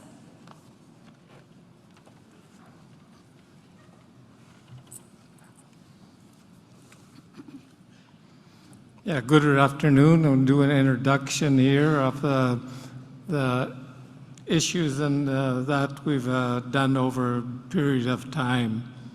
In October of 2021, AFN, on behalf of the Veterans, First Nations Veterans Council, submitted a funding to propose to the veterans and the family a well-being fund, short form VFWF, aimed at in fostering a strong relationship with the Veterans Affairs Canada. The purpose was to provide the First Nations veterans began the efforts of enhancing the collaboration between Veterans Affairs Canada and the First Nations veterans across Canada. The funding was granted to a 3-year period. The Veterans Family Wellbeing Fund proposed grants and contributions to a diverse range of organizations to conduct research and to implement initiatives that support the well-being of the veterans and their families. First Nations veterans have always held a place of honor within the National Indian Brotherhood, which later transitioned into the AFN. These veterans have a long-standing tradition of volunteering to serve their country and their communities. And at this point, I'm going to call up one of our people that have done a lot of work within the negotiations and that we've done with Veterans Affairs. I'd like to call upon Debbie to continue on with the rest of the business that they've carried out over the period of time. Debbie. Ani bonjour, nanatemakus and Dejinakos, no mayanganaway and Anishinaabe kwe, Bachuana. Good afternoon, everyone. Thank you for allowing me to be here. My name is Deb Eisen, and I am a 36-year veteran with the Royal Canadian Navy. The work that Percy just talked about that we did allowed us to bring up some key issues and activities that have happened over the past couple of years. And as a result of the funds that were requested through Veterans Affairs Canada, a letter of understanding was signed in April of 2023 between the Minister of Veterans Affairs, then Lawrence Macaulay, and the Chair of the Assembly of First Nations Veterans Council, Percy Joe. The letter of understanding was established as a joint commitment between the AFN and Veterans Affairs to work collaboratively in responding to the specific needs of First Nations veterans, their families, and improving the overall well-being of all. The key points of this letter of understanding come in 4 different bullets. The first one is to assess and expand outreach activities for First Nation veterans and their families. Number 2 is to establish clear points of contact for First Nation veterans matters at Veterans Affairs Canada. Number 3 was to increase Indigenous representation in commemorative related activities. And number 4, support the establishment of a historical record of First Nation veterans and soldiers who have served in times of war, military conflicts, and peace, including those undocumented by Canada. Our accomplishments between 2024 and 25. Since the signing of the Letter of Understanding, the Council and Veterans Affairs have had multiple meetings to discuss our next steps, improvements to Veterans Affairs Canada's services, and the Veterans Council role in implementing the 4 key focus areas.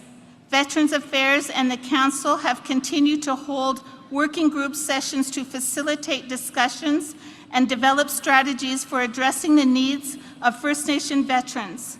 The Letter of Understanding represents the second phase of ongoing efforts to strengthen collaboration between Veterans Affairs Canada and the Assembly of First Nation Veterans. While significant progress has been made, much work remains in acknowledging the contributions of First Nation veterans to Canada, educating Canadians about our history, developing and maintaining a database of First Nation veterans, and engaging with Veterans Affairs Canada to advance reconciliation and healing. As part of the agreement with Veterans Affairs and the Council, we have provided quarterly reports to Veterans Affairs to measure progress in implementing the 4 pillars. Since the signing of the established Indigenous Veterans Engagement Team, providing the Veterans Council with a platform to raise concerns about barriers to accessing Veterans Affairs Canada programs and services. With the guidance from Veterans Affairs, improved outreach, increased awareness of available programs and services. The Council held working group sessions with Veterans Affairs representatives to establish and clarify the key roles within each region. Additionally, Veterans Affairs created a joint working group comprising of 3 members and Veterans Affairs representatives to discuss the next steps in implementing the 4 pillars of our Letter of Understanding. The second phase of the Letter of Understanding was signed on Friday, February the 7th, 2025 in Vancouver, British Columbia. The Letter of Understanding renews the commitment to building a strong relationship with Veterans Affairs and First Nations Veterans Council. The renewed Letter of Understanding aims to ensure the development of tangible outcomes and service delivery to effectively address the needs of First Nation veterans, their families, and their communities. The following accomplishments that we have are the signing of the LOU with former Lawrence Macaulay, with the Letter of Understanding, and working together to provide efficient and much needed work remains to be done. First Nation veterans deserve the recognition that they deserve and for an equitable access to Veterans Affairs programs and services. Veterans Affairs Wellbeing Act states recognition and fulfill the obligation of the people and the Government of Canada to show just and due appreciation to members and veterans for their services to Canada.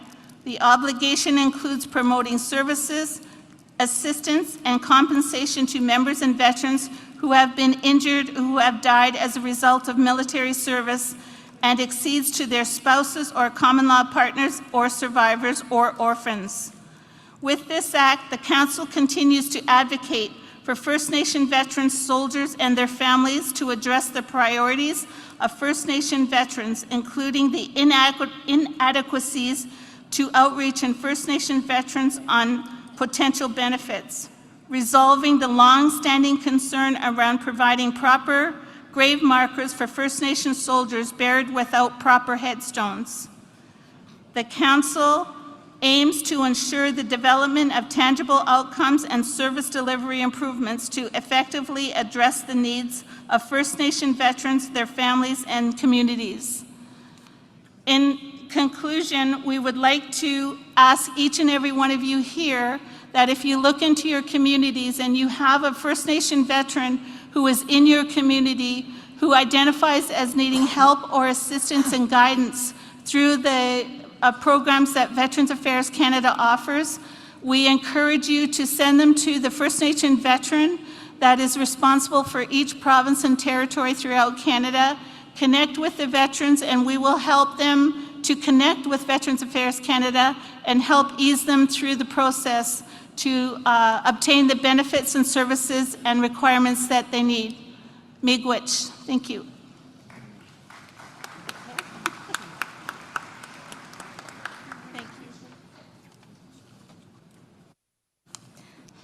Miigwech, thank you so much to Percy Joe and Debbie Eisen.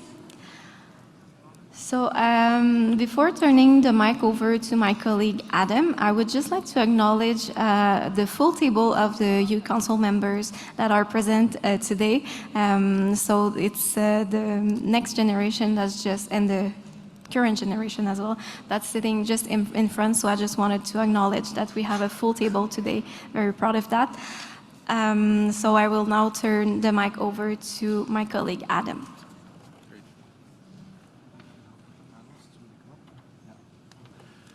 Miigwech, thank you very much, Veronique, for doing those two presentations. And again, as we indicated, we didn't get through all of the presentations this morning, but we'll try and get to those throughout the next 3 days. A little bit different. On the agenda for 3 o'clock, we're a few minutes behind, but on the agenda, we actually have a summit, and it is the First Nations Economic Summit. So it's not necessarily the format of the Assembly.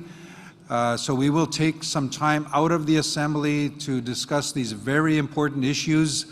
Also, there will be some resolutions coming forward dealing with these specific issues. So we do have a couple of panels as part of this presentation, 3 different panels. We also have to provide opening remarks as part of the First Nations Economic Summit. We will have 2 members of the Manitoba government.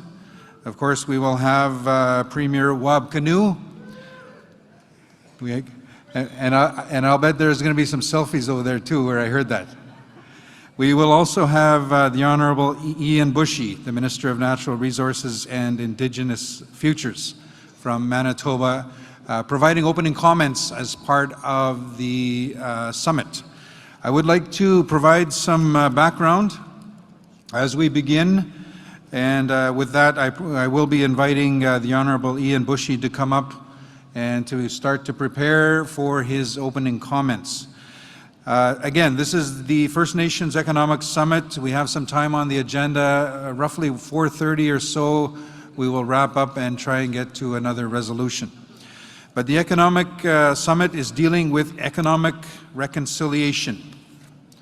And chiefs and proxy representatives, economic reconciliation provides a strategic advantage for future generations, particularly during times of global, political, and trade upheavals.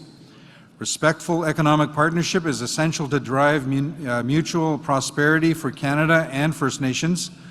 The First Nations Economic Summit is designed to showcase the benefits of closing the First Nations infrastructure gap through First Nations-led projects and ways to improve the financial landscape to support First Nations economic prosperity. Building on the AFN's virtual forums on the Building Canada Act that was held throughout the summer, this summit will include a variety of perspectives for leadership to consider on implementation of the Act. So the format we will have, of course, is opening remarks from the Government of Manitoba, and then we will go to a panel on closing the infrastructure gap. We'll take about 20 minutes with that, and then we'll have a second panel on perspectives on Building Canada Act. Following that, tentatively on the agenda, we had a discussion or a quick presentation on the Indigenous Advisory Council and getting an update on that. I'm not sure if that will be happening. I'm just waiting for some advisement whether we've got confirmation of somebody that will be presenting on that. So with that, I would like to call upon from the Manitoba government, and again, I will reaffirm this morning an earlier comment that it's very good to be here in Winnipeg, Manitoba. Manitou Abi. In English, Manitoba. But we have the 2 representatives from the Government of Manitoba. I'd like to start off by introducing the Honourable Ian Bushy, who is himself Anishinaabe, and the Minister of Natural Resources and Indigenous Futures for Manitoba. Give him a warm welcome, please.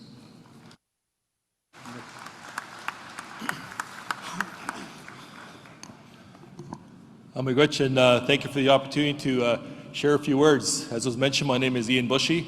I'm the Minister of Natural Resources, Indigenous Futures for the province of Manitoba. But first and foremost, I'm also a proud Anishinaabe from the Hollow Water First Nation, Treaty 5 territory, about 2.5 hours north of here.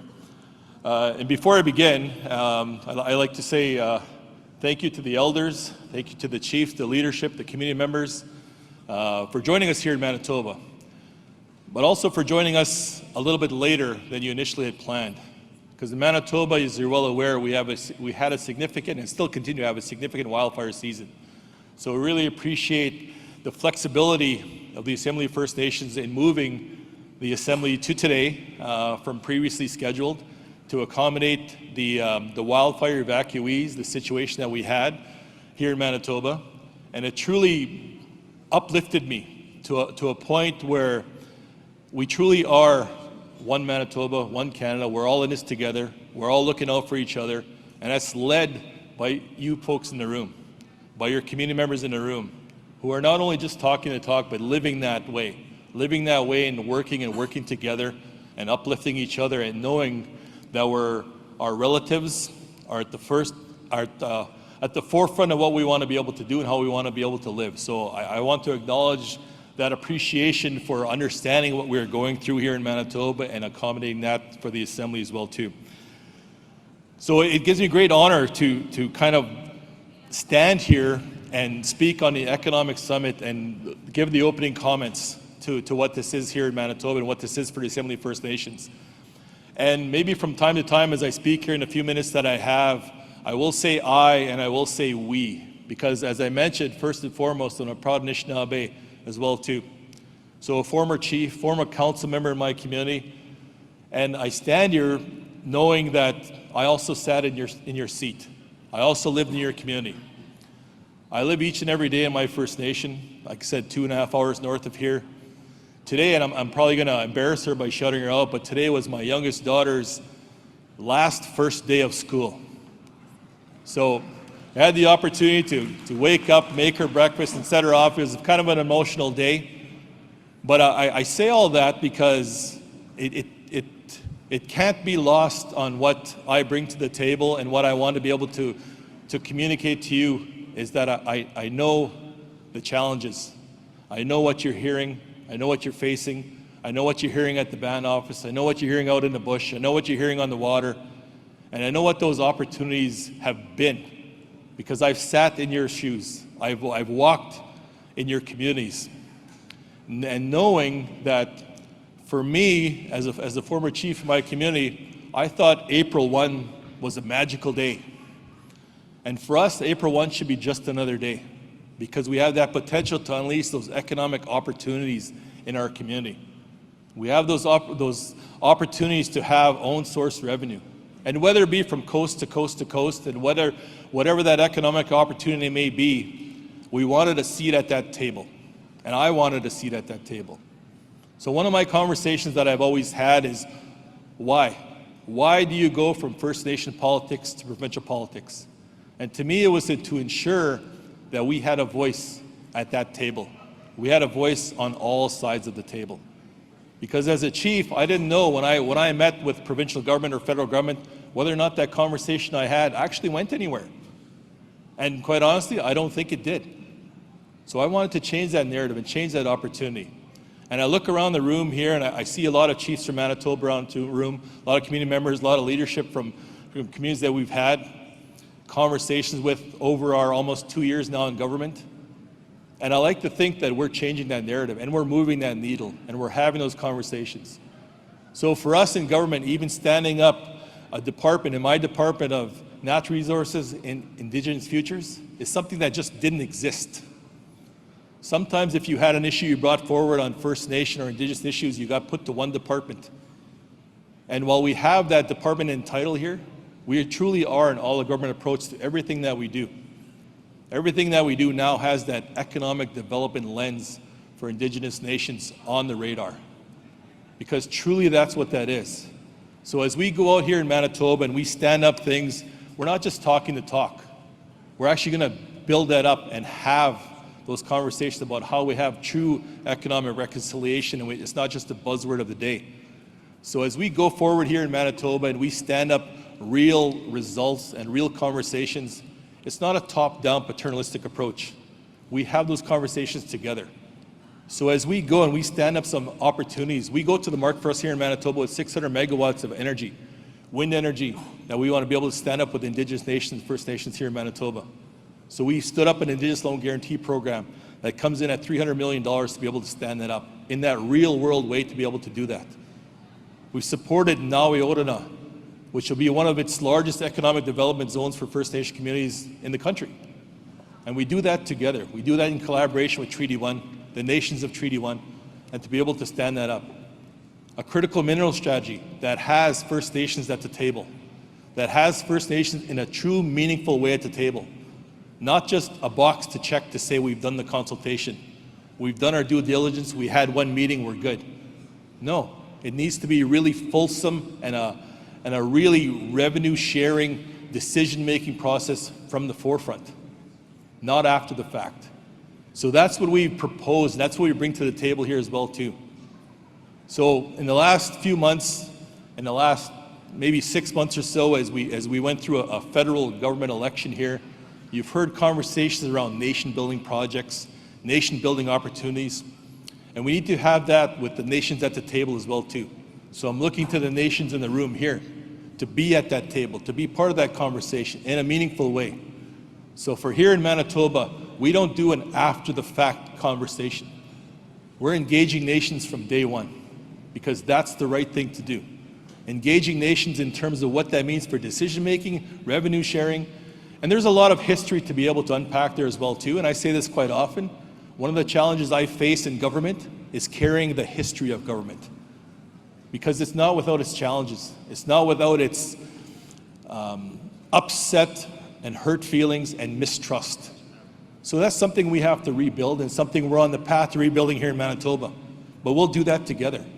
It's not for just the Manitoba government here to dictate what we want to be able to do.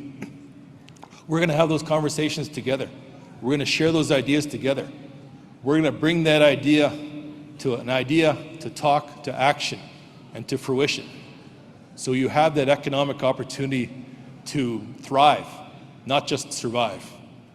And I think as we go forward in that conversation, those ideas that will come out from your communities will be extreme, and they'll be all the way out there. And I don't think any conversation should be off the table to what that is. Because some of our communities, and again, I say our being from my own community as well too, may be categorized as have and have not communities based on our geographic location, but that doesn't mean we should miss out on the economic opportunities that are at the forefront of our nations and our territories. And that's what I think we bring here in Manitoba. That's a strength that we bring in Manitoba. So from having the first First Nations premier in the country, let alone here in Manitoba, to be able to have that conversation with an Indigenous lens on what we do, with an Indigenous lens on engagement, on decision-making, on revenue sharing. And for us, that's the priority. Because quite honestly, I wouldn't want to have it any other way. So when I say I got into this realm of politics to be able to make that difference, it was about moving that needle as well too. Being able to say we're moving forward. Because sometimes, and I've been, like I said, I've been around this assembly, I've been around our assembly in Manitoba as well too, and some of the conversations are the same.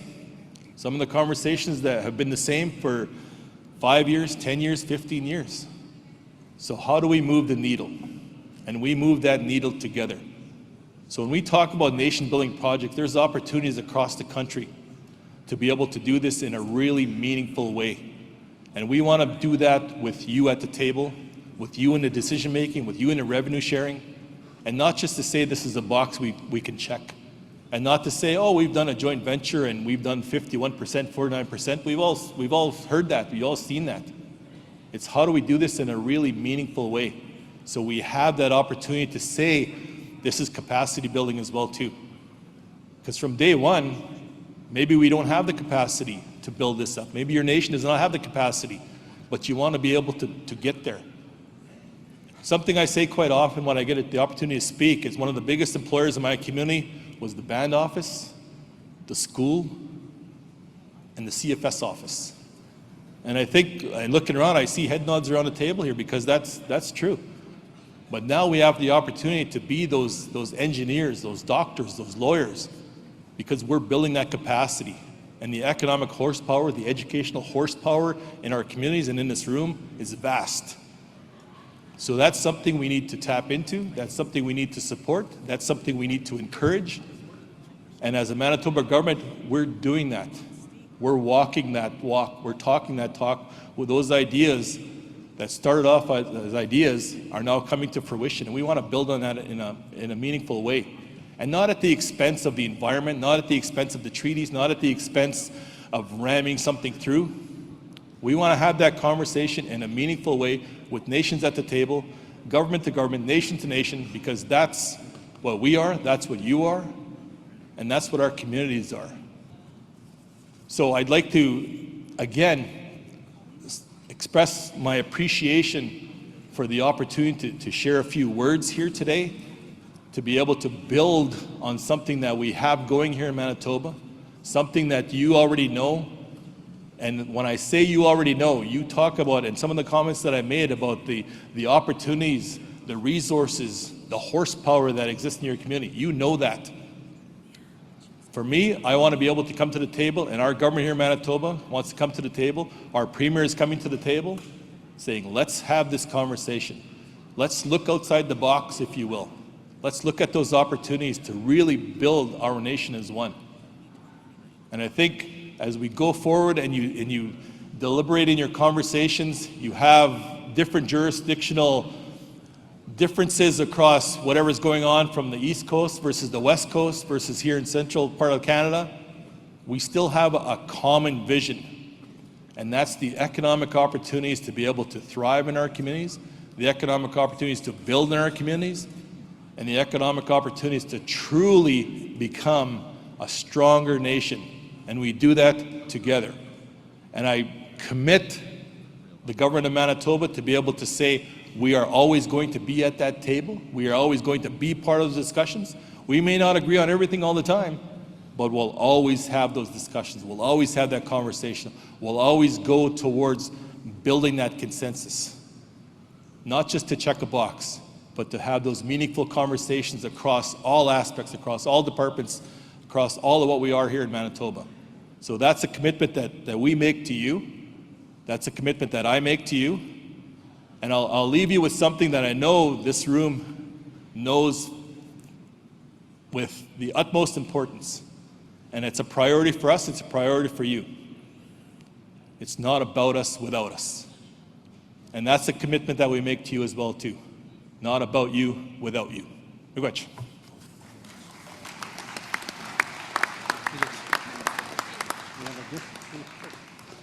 Miigwech. That's still going to go gobble.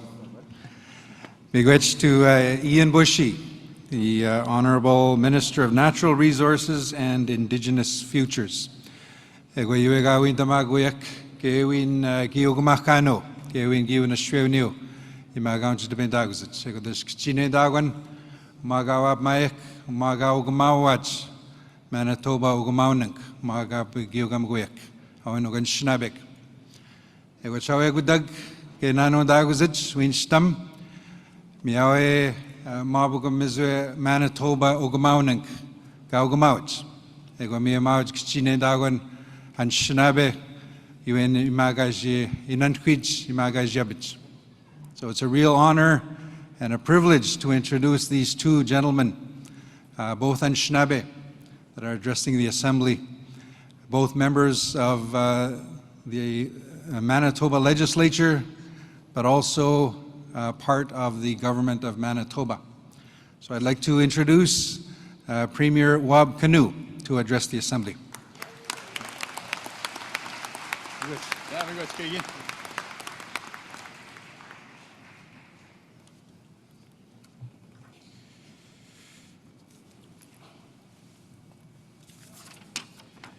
Hey, Bojuga Kanawia. Mubarak Nin, up Chinji Kendam Pijayan or Mama Jiting. Pachime Wijangi Pijayan or Ma Moan JT, Wigamigong. Igi Wab Mark Phil, K Dashmina Ovid. Pachanishik. So what I was saying is my name is Wap Canoe, and very happy to be here with you all today.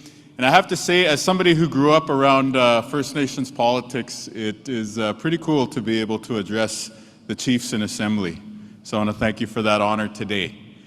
Specifically, specifically what I was mentioning,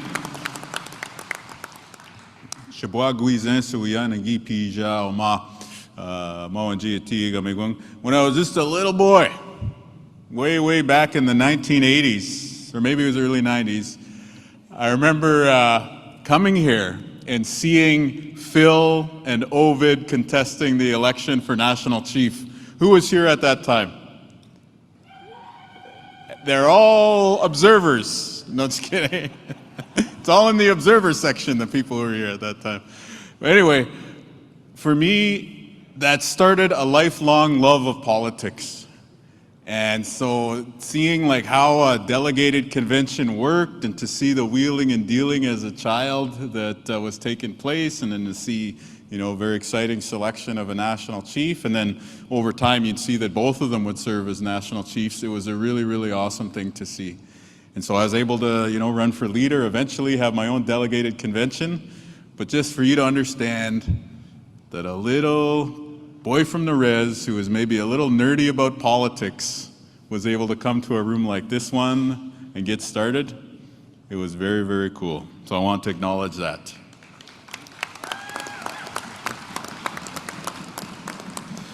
I also want to acknowledge the late Jim Bear, who I see as Chief Gord Blue Sky here from Broken Head. Jim was a great leader of Broken Head and of Manitoba. Many of you would know him, would be a good friend to him over the years.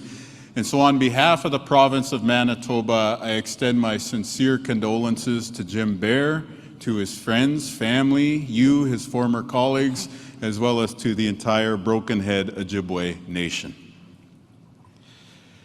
This past year, we also lost a few other important people here in Manitoba that I wanted to acknowledge in front of the Assembly of First Nations. One was a mentor to me, as well as to many other people here in the room, and that was the late, great Murray Sinclair. And he always said this to many people, but he said it to us, including my colleague Ian, who you just heard there, when we were sworn in. He said, you have to learn to love the people, even when they don't love you. And at first I thought like, oh yeah, that's really good advice for being an elected leader. And I don't know if everyone out here, if you can relate to that, you know, you gotta learn to love the people even when they don't love you. But after reflecting on it a couple years into office, that's not just good advice for a politician, that's good advice for a human being. Love those around you, no matter what, unconditionally. And that was the legacy of Murray Sinclair. And then, of course, also one of your other former colleagues and somebody that I was a friend to for a number of years, the late Kathy Merrick. I wanted to acknowledge her spirit and to acknowledge her family and her husband while we're all here. Actually, after she passed away, I went to go see her family in the hospital, and they were sitting with her before she was transported. And her husband stood up and he, you know, shook my hand. And the first thing that he said to me was, she loved you, man. She talked a lot of smack about you, but she loved you, man. And then the second thing that she said, or the second thing that he said rather, is he said, search the landfill. Search the landfill. That was really important to Kathy. And so I'm here to tell you that we did. I'm not sure how many people here in this room paid attention to the Prairie Green landfill search.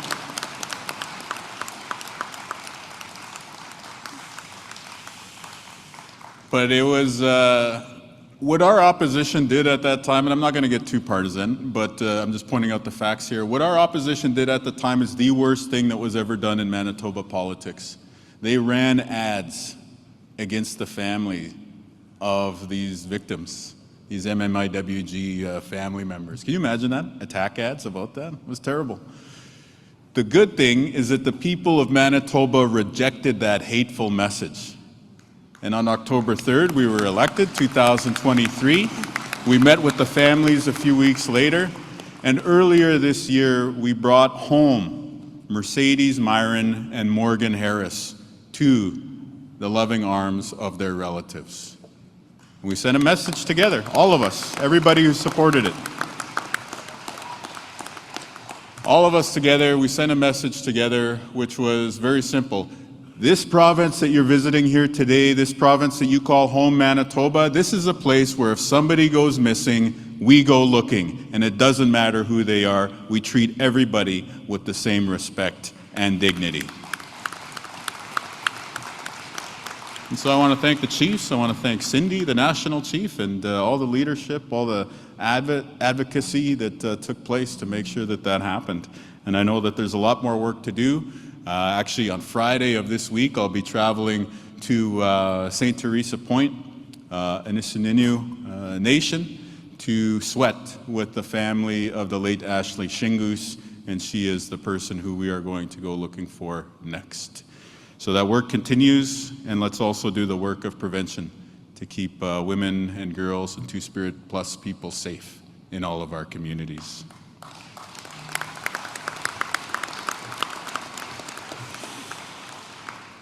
And so when we have the ability to sit at the decision-making table, whether it's as elected leadership of First Nations or the regional and national representatives, or whether it's in political offices like the one that I hold, we have the ability to do things like that.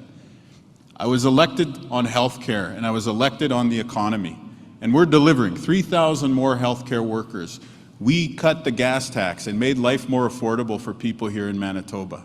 So you got to deliver on the nuts and bolts. But once you're there at the table, you have the ability to exercise the values that people in this room hold dearly, which is to say, we're going to search for our sisters in the landfill. We also, this is one of the first bills that we passed here in Manitoba, we made Orange Shirt Day a statutory holiday in Manitoba. And I say clearly, it's not the National Day for Truth and Reconciliation in our province. That's a government term. I respect it. It's nice. But here in Manitoba, the holiday is Orange Shirt Day because we listen to the survivors of residential schools. And that's the term that they brought forward, Orange Shirt Day. And the reason why it was important to make this a stat holiday is, first of all, that was, what Murray and Willie and, the survivors and everybody handed to us as a recommendation, a call to action. But we also know that a lot of our people in Manitoba from all walks of life are working class people. They work in factories. They work on construction sites. They work with their hands. And I want them and their child to have the ability to participate in Orange Shirt Day too. So when we made it a statutory holiday, it means that everybody in the province has a day off from work, and everybody can take their kids, commemorate the Indian residential school era, and then most importantly, do that thing that was deprived of generations in our communities, which is spend some time with your kids and with your grandkids. So that's what you can do when you're in office. This year, we marked today's actually the first day of school, first day of grade 2 in our household, first day of university for another one of our kids.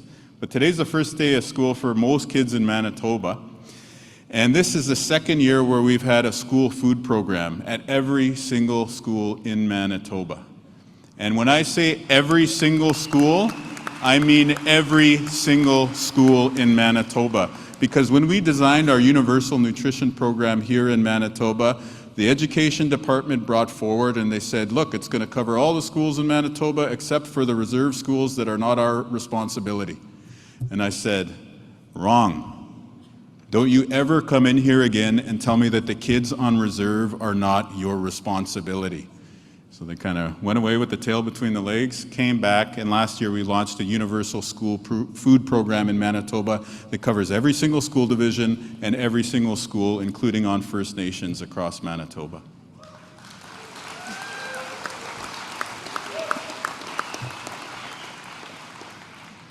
Kids have food, kids can learn. Kids stay in school, they come to school for lunch, they come to school for snack, they're going to show up for grade 12 graduation in a few years. That's the plan. That's the economic development that we're focused on as well too. So these are some of the things that we've been able to do. And now I think the next big thing that we want to do here in Manitoba as part of a contribution to the national landscape is pretty simple. And it might align with your topic of discussion here at the Assembly.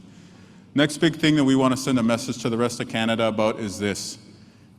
You can't do nation building without the First Nations of this land.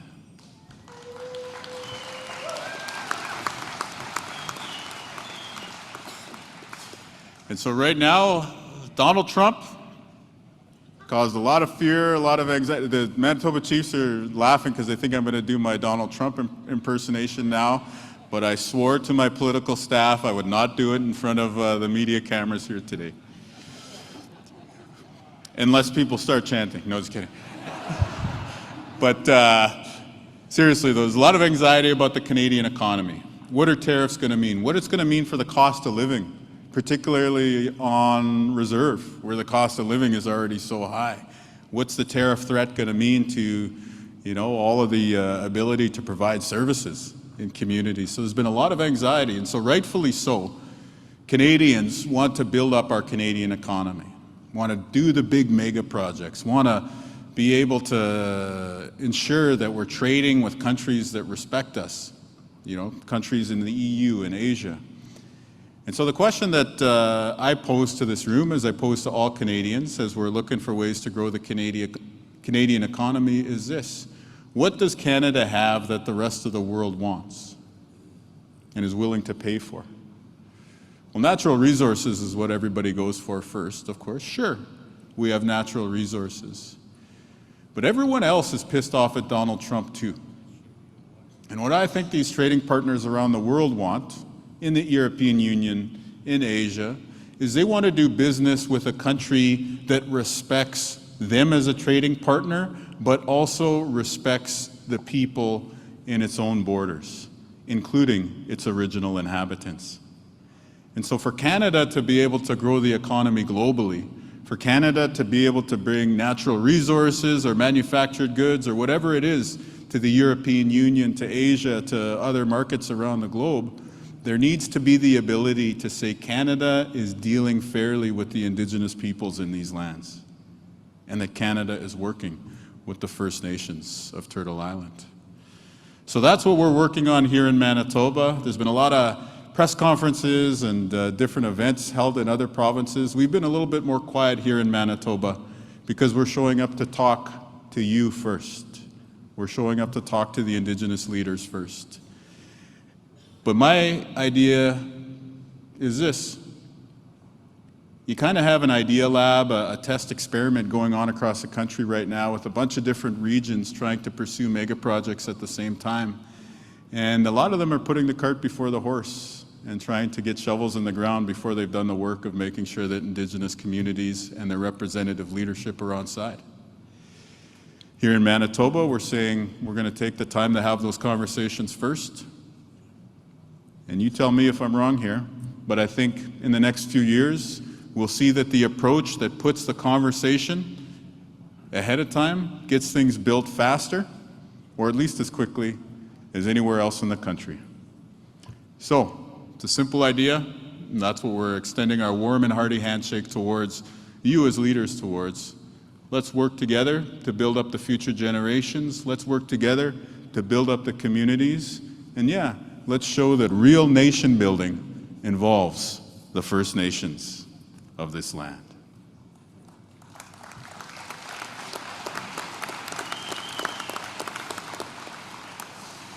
So I started off with some shout outs here, and I think the most important shout out that I wanted to make is save the one for last. And that is to acknowledge my uncle Fred, who's sitting front row center here. We actually smoked the pipe earlier today, and I really appreciate his wisdom and leadership. For those who don't know Fred Kelly, he is elder and advisor to the AFN. Does a lot of work in Treaty 3, is the former Grand Chief of the Grand Council of Treaty 3, and is also the former chief of our home community here, the Ojibways of Anigaming First Nation, as part of the Grand Council of Treaty 3. And by the way, I think I saw my chief walk into the room. Jeff Kopanas, Chief of the Ojibways of Anigaming First Nation, congratulations on your re-election, and congratulations to all the new councillors who will be serving with you, as well as, I believe Clarissa was a returning one, as well as Candy, so congrats to them too.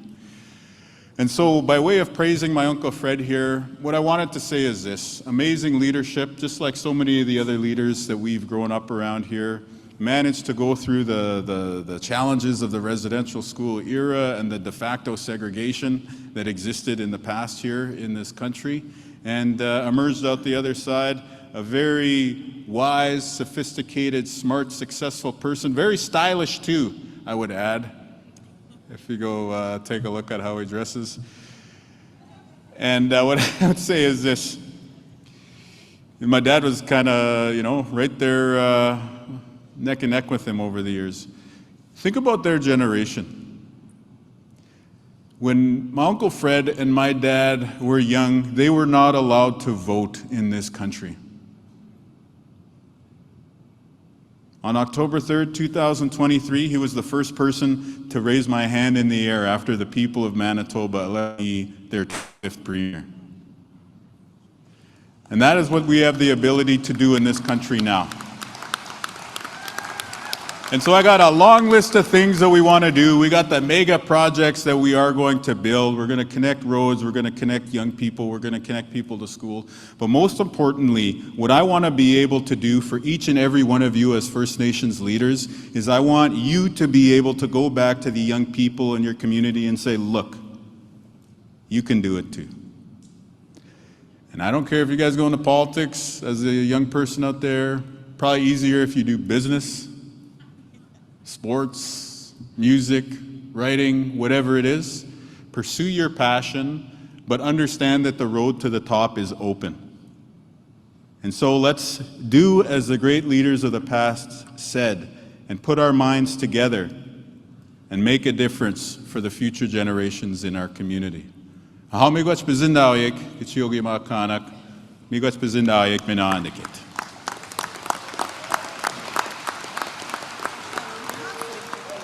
Miigwech, Premier of Manitoba, the Honourable Wab Kinew.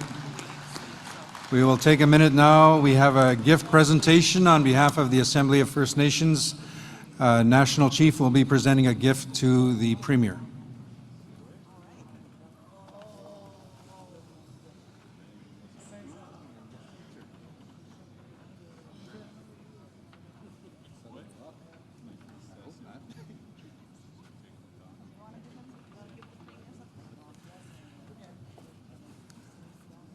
The Premier is still here. While we are waiting to continue on, I'm going to invite the next panelists, Stephen Scott and Ernie Daniels, if you can make your way up to the front, please.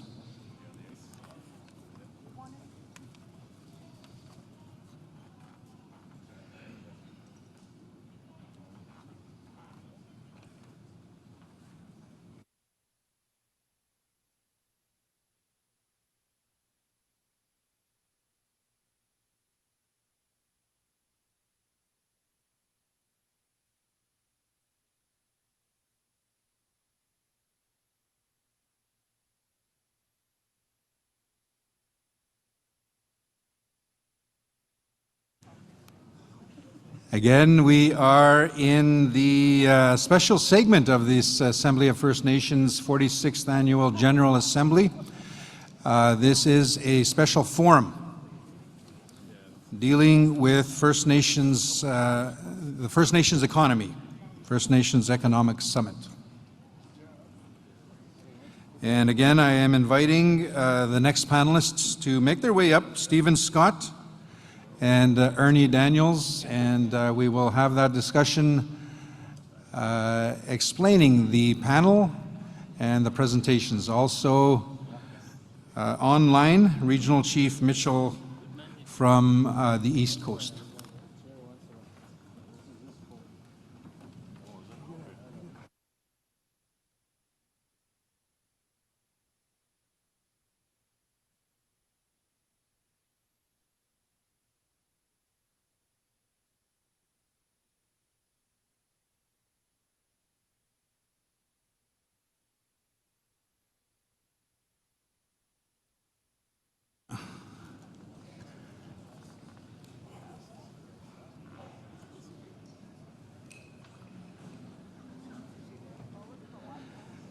Miwe nanakuma, nanakumag, Awanog and Schnabek, Magawagmawach, Manitoba government. So at this point, we do have the First Nations Economic Summit. We have standing by Regional Chief Brennan Mitchell, who is joining us virtually from the East Coast. I'm also just waiting for the two panelists that will be joining us as well. My understanding was that they were here in person. If you are here, Stephen Scott, if you can make your way up. As well, we have Ernie Daniels. If you can please make your way up as part of the panel presentation, unless you're joining us virtually. Again, economic reconciliation is the topic. This first plenary session is designed to support the work of the Assembly of First Nations to find ways to improve the financial landscape to support First Nations infrastructure priorities that have been identified in the AFN Closing the Infrastructure Gap report. That's the CTIG report. The topics proposed for this session will provide space for learning and discussion about the First Nations financial ecosystem for infrastructure, including the roles of First Nations and allied financial actors can play in enabling access to financial markets, the tools that are in place to support that access. The panel coming forward will be facilitated by,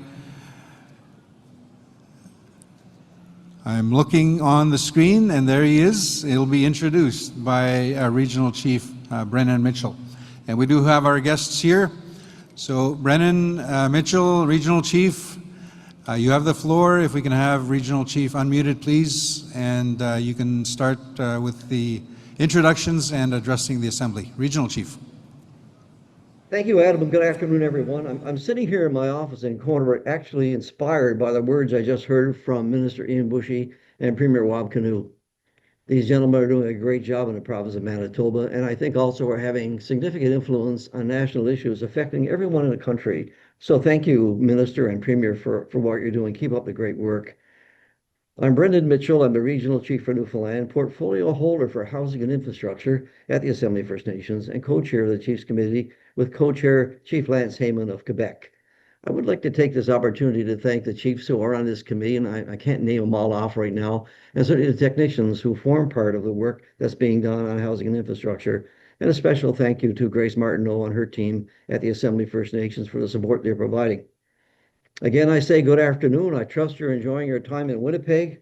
I hope you are, and taking part in AGA events. I begin by acknowledging our elders, our National Chief and Executive Committee, our AFN committee members, chiefs, proxies, councillors, citizens, government representatives, and AFN staff who do a great job on behalf of the AFN and our chiefs in Assembly and for their contribution in organizing the AGA.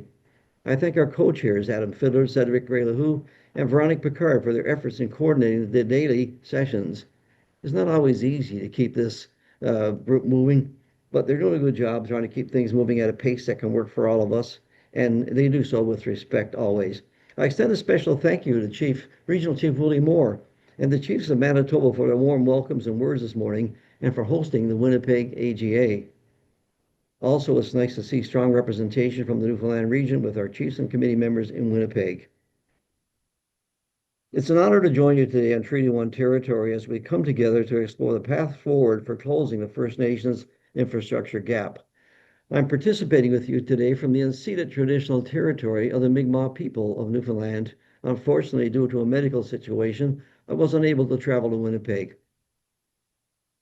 Over the past number of years, the Government of Canada has made commitments to provide equitable access to infrastructure programs and services for all First Nations. First Nations have taken these commitments seriously and have estimated what we feel is needed to provide housing, roads, ports, airports and runways, health facilities, schools, connectivity, energy, and climate-resilient infrastructure to First Nations. Our work has illuminated the transformative power of investing in First Nations infrastructure. Infrastructure drives economic growth for Canadians and First Nations, including job growth, GDP, and innovation across multiple sectors of our economy. First Nations must be partners in catalyzing economic growth through infrastructure. We heard the Premier speak of this a moment ago. We heard our Minister in this Winnipeg meeting saying nothing about us without us, so we have to be involved. In April 2024, the report Closing the Infrastructure Gap by 2030 revealed that $349.2 billion is needed to bring First Nations infrastructure on par with the rest of the country. This amount includes a housing component of $135.1 billion. The AFN continues to advocate the adoption in the federal budget of the investments sought through the AFN pre-budget submission, and for the third consecutive year is seeking a housing component of $131.5 billion to 2030. I've held discussions with former ministers of Indigenous Services Canada and Crown Indigenous Relations, who have acknowledged the commitments required or needed to close the infrastructure gap. However, they also question where the many billions of dollars required could be found. The 2024 budget provided limited and inadequate support, and closing the infrastructure gap, truthfully, has not advanced. The 2030 target will likely not be achieved, and I expect the infrastructure gap will widen significantly by 2040. It's unlikely the next federal budget will provide necessary funds to bring gains to close the gap. Further, on July 7th, Finance Minister François-Philippe Champagne informed all cabinet ministers that they must find ways to reduce spending by 7.25% starting in 2026, followed by another 2.5% in 2027 and 5% in 2028. Overall, this represents a 15% reduction in available funds. This in turn will put available funding to First Nations at risk and serves, in my view, as a contradiction to advancements related to closing the infrastructure gap. In 2024, in collaboration with the Assembly of First Nations, the Comfort Board of Canada completed this report entitled Benefits for All Canadians, Long-Term Socio-Economic Impacts of Closing the Infrastructure Gap by 2030, which showed how investments and benefit the entire country. For example, it would mean $635 billion in economic output over 7 years and GDP growth of $309 billion. Over 338,000 jobs will be supported annually, 10% for First Nations. And every dollar invested returns $1.82 in national output. Our most recent report, which was entitled Part 2, shows how closing the gap will transform communities, improve health and education, and preserve culture for generations. It means new schools, which improve graduation rates, will preserve languages, and increase employment opportunities. Reliable internet brings access to telehealth, online education, and remote employment. All-season roads reduce food costs, increase safety, and unlock tourism and local industry. And as communities become more resilient to climate change, they also become hubs of innovation and environmental leadership. The report makes it abundantly clear.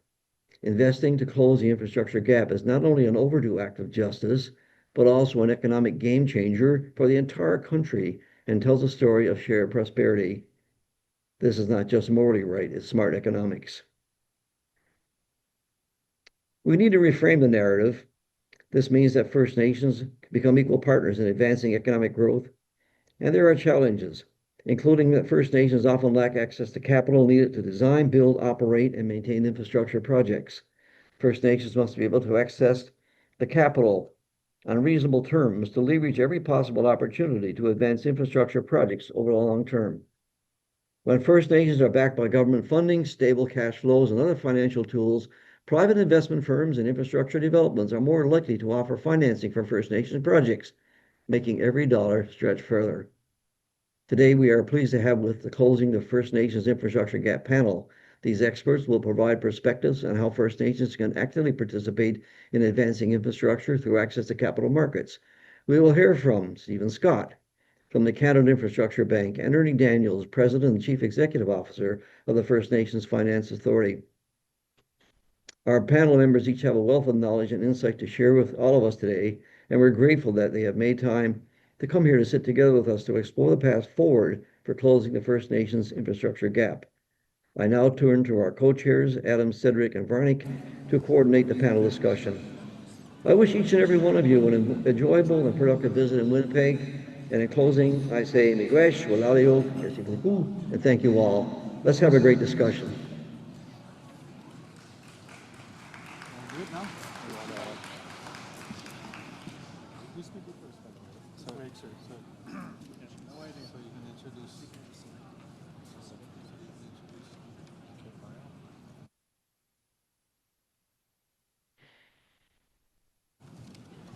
Thank you, Regional Chief, for that introduction. So we're now going to be moving on to our next speaker. We have Stephen Scott, Director of Canada Infrastructure Bank. And as Stephen comes to the microphone, I'd like if our team can get his slide deck ready. So Stephen, as Director in Investments at the Canada Infrastructure Bank, the CIB, leads infrastructure project finance transactions in partnership with and for the benefit of Indigenous communities. He has closed nearly $600 million in loans to Indigenous communities for their community infrastructure projects or Indigenous equity financings. Stephen, who's Métis with roots in Alberta, serves on multiple Indigenous boards and holds an MBA from the Schulich School of Business, and he lives and works in Treaty 13 in Toronto. So, Stephen, the mic is yours. Use of these. Oh, amazing. Forward, back, and you can play with your cat. Good for you. Thank you so much. It's an honor to be here. Elders, chiefs, dignitaries, delegates, thank you for sharing time and space with me. I have about 7 minutes to take you through this deck, and I know Ernie's got to catch a flight, so I'm going to keep it concise. I'm Stephen Scott. I'm a Director of Indigenous Infrastructure. I report into Hilary Thatcher, who couldn't be here today due to family priorities. Hillary's the Managing Director on our team. I'm also joined by Lindsay Broussard, a colleague over there, who will be here. He's in a gray suit. Please go say hi. So a little bit about the Canada Infrastructure Bank. You might not have heard about us. We're a little bit difficult to describe in that we are not necessarily government. We're an arm of government, and we're not necessarily a bank. We're a lender and we're an investor, and really we're an infrastructure development bank. And what we're set out to do is close the infrastructure gap across the country. And that gap is really dragging on the economy and having a harmful effect on our way of living and our quality of life. And nowhere is that experienced more, of course, as you know, than in First Nations, Inuit, and Métis communities across the country. And we very much concentrate on how to address that Indigenous infrastructure gap. And what we're set out to do is solve the problem. There are not enough public funds in Canada to fund all of the infrastructure deficit. On the other hand, there's not enough willingness for the private sector to come in. And so what we're meant to do is be the bridge between the public sector and the funds and the private sector by taking on that risk that's associated with infrastructure development, the revenue risk, the development risk, the construction risk, so that private sector can come in and fill part of that gap alongside us.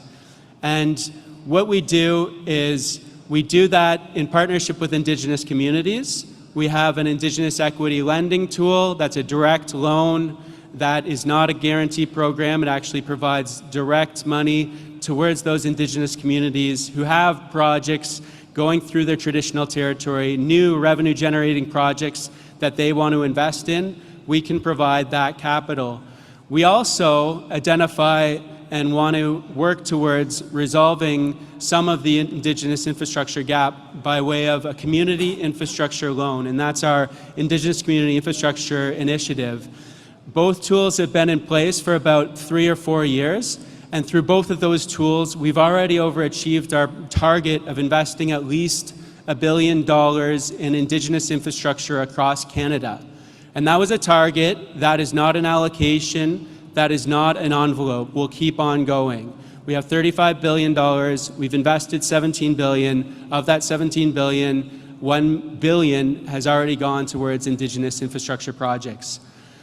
Within our Indigenous Equity Initiative tool, we've supported power procurements across the country in BC, Saskatchewan, Atlantic Canada, and other provinces we're in conversations with to make sure that First Nations can have access to equity financing to be true owners and true voices at the table in these projects. Within our Community Infrastructure Initiative, I'll go through some of the projects that we funded across Canada. You can see on the map we've gone coast to coast to coast across all 3 territories and almost all provinces in partnership with First Nations. We've had success in a number of different asset classes. The most success we've experienced has been in our enabling infrastructure for housing and for economic development. We've done big deals and small deals, large deals on primary reserves such as Enoch Cree Nation, which was in partnership with FNFA, where we provided the financing for the enabling infrastructure, the roads, the earthworks, the paving, the utility servicing, the utility upgrades, so that 240 acres or so could be developed so that FNFA and other lenders can provide financing to the buildings on top. We've also financed enabling infrastructure for additions to reserve like Netmazagmig Anishinaabe, urban reserves like Kakwishtal Landing, and for self-governing First Nations like Kwanlundun First Nation. And we've also developed a partnership with First Nations Bank of Canada, where we can provide them with the capital to go source those opportunities and fund them themselves. We've had a lot of success with water and wastewater on nation lands. Malahat Nation, we financed, or we're in the process of financing a water and wastewater treatment plant so that they can develop their own lands. They have not been able to put a house on their reserve because they have not had enough servicing for new housing, let alone economic development, and we've helped unlock that. On Shishel First Nation, we provided a wastewater treatment plant financing, and for English River First Nation, we provided wastewater and enabling infrastructure financing for their urban reserve in Saskatoon. We can finance community infrastructure projects in various asset classes.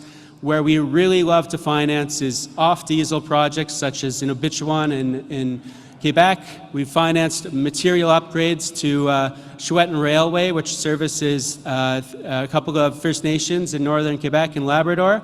We've provided financing for Thompson Regional Airport, close to home here, to help make sure that that critical infrastructure is in place for all those northern communities. And we've financed broadband projects as well.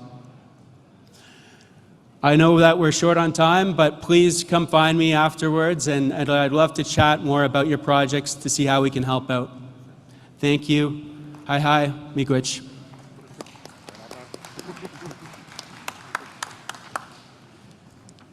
Our next speaker is Ernie Daniels, I think someone who most of us know, but he's the President and Chief Executive Officer for the First Nations Finance Authority. He manages the business affairs of the FNFA as a chartered professional accountant and a certified Aboriginal financial manager. From Salt River First Nation, Ernie moved from Ottawa to Kelowna back in 2011 to work with the FNFA as the Director of Finance, and then was subsequently appointed as President and CEO in June of 2012. Prior to the FNFA, he was President and CEO of the Aboriginal Financial Officers Association of Canada for 7 years and the Director of Assessment and Finance Operations at the Aboriginal Healing Foundation for 5 years. Ernie's worked for Indigenous nonprofit organizations in various roles, as well as served on numerous boards and committees, and was recently appointed as the inaugural First Nations Director to the Bank of Canada Board of Directors. He's also a member of the Canadian Institute of Chartered Accountants, the research study group looking at financial reporting by First Nations. He was also chair of the NWT Legislative Assembly Society, vice chair of the NWT Development Corporation, board member of the First Nations Financial Management Board, and chair of the Audit Committee, as well as a member of the Standards, Approvals, and Certifications Committee. Ernie was also a board member of the Canadian Executive Service Organization and won the Xerox Canada Aboriginal Financial Officers Association Award of Excellence in Aboriginal Leadership in 2014, and in 2024 won the BIV's Top BC CEO Award. Ernie, the microphone is yours.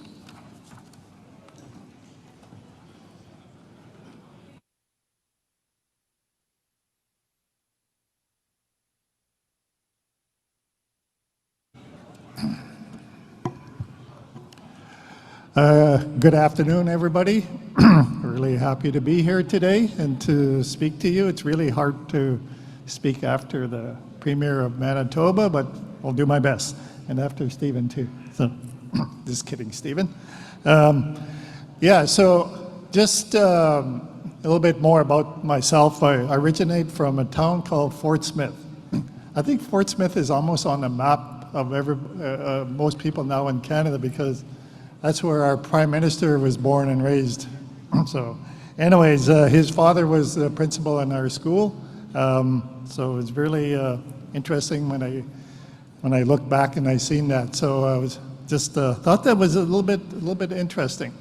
So and to talk about, to really get down to the subject of why we're here today, the First Nation Finance Authority has been around since 2006 when it first received royal assent under the First Nation Fiscal Management Act that received all party support in the federal government, which it was a great accomplishment. And in 2011 is when I actually went to work for the FNFA in West Bank, and really happy to be there and call it home right now. Beautiful place to be in Canada. So in 2012, the First Nations Finance Authority issued its first debenture. So a debenture is a bond. So what the hell's a bond, right?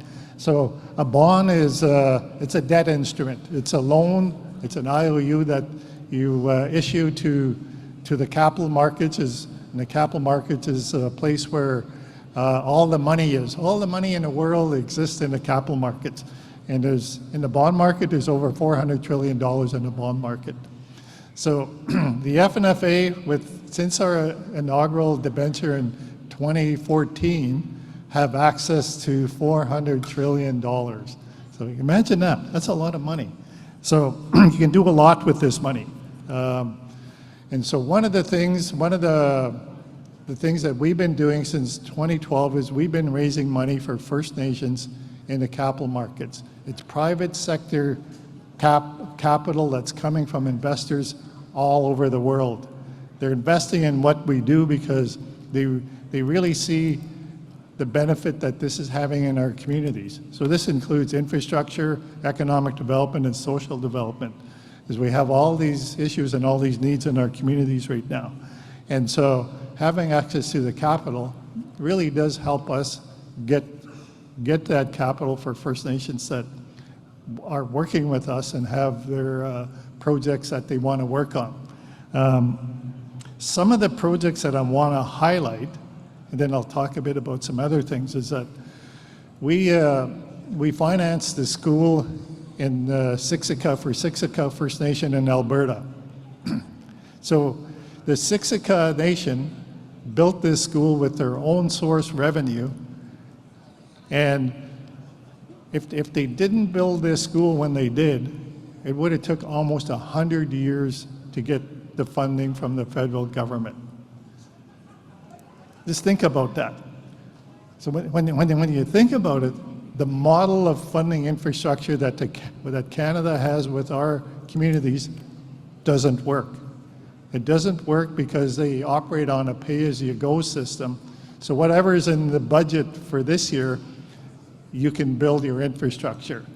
And you know, when I first started looking at this infrastructure gap in about 2016 is when I really focused on this. At the time, I looked at a report that was done by the Public-Private Partnerships Association of Canada.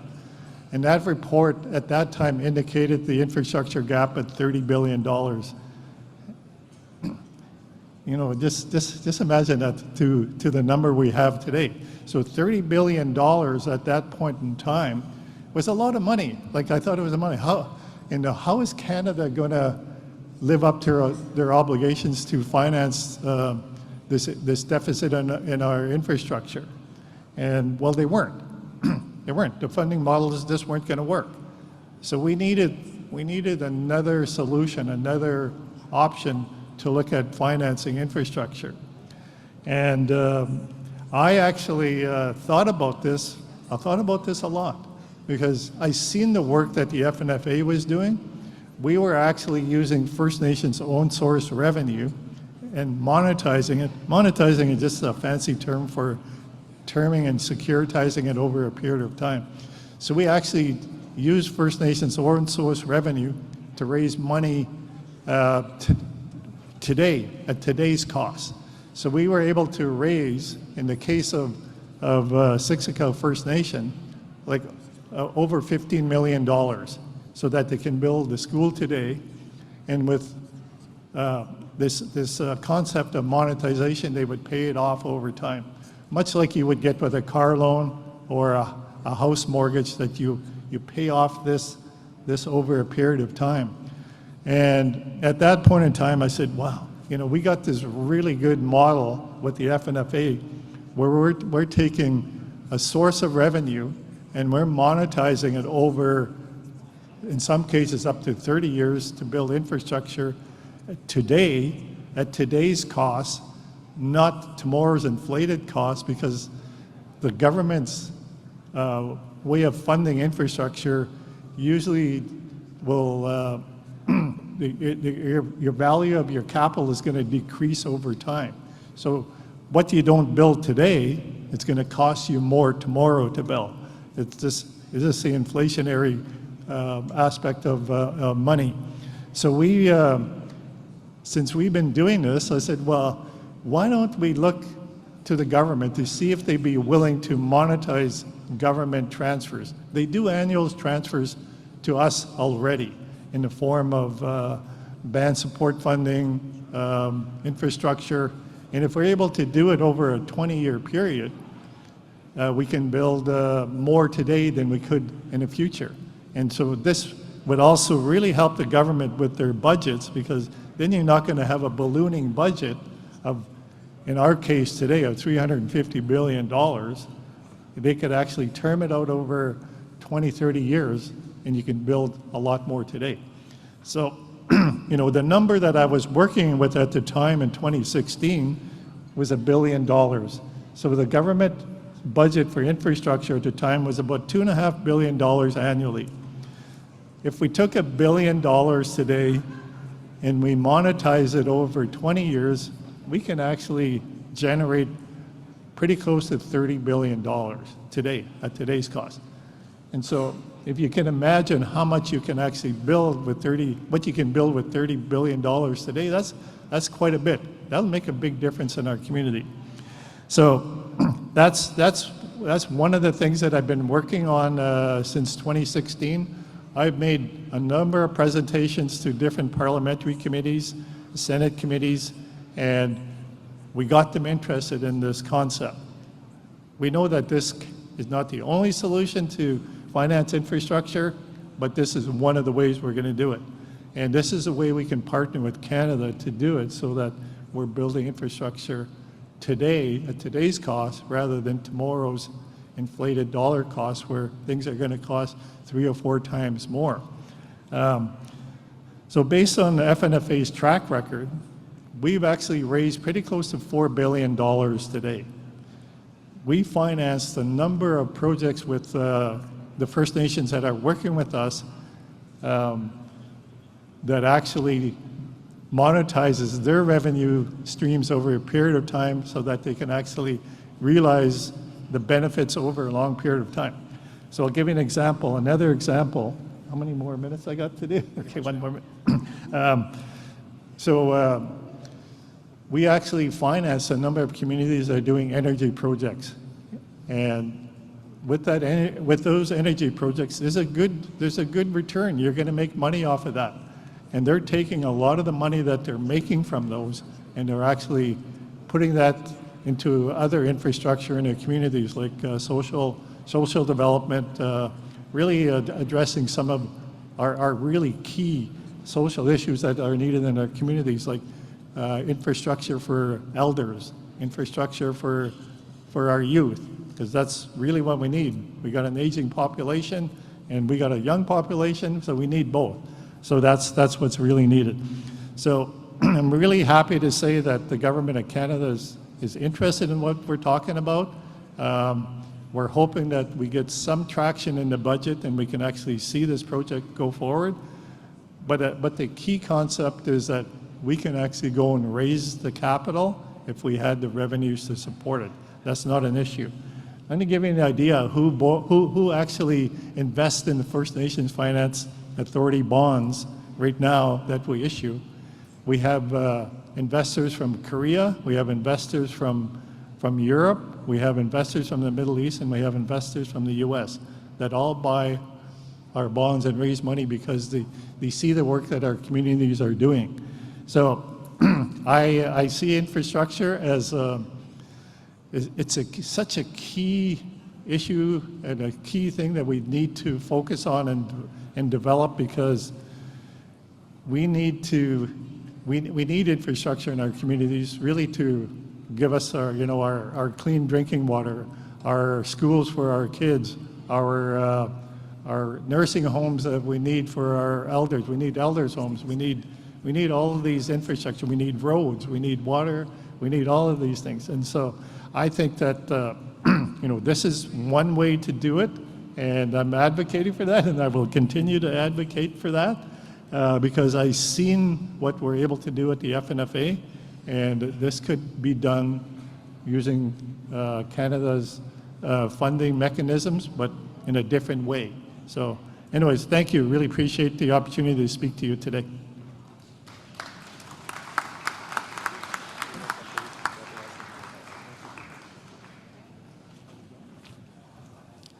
So we're going to continue on with our topic. The next topic will be the Perspectives on Building Canada Act. And just as a reminder, there are resolutions that are related to these topics, so closing the infrastructure gap as well as Building Canada Act. So I will turn it over to Véronique, my co-chair, for the next steps.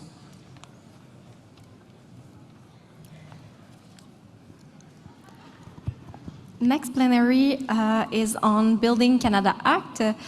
So it was built to build on the perspectives that were shared within the AFN virtual forums that were held.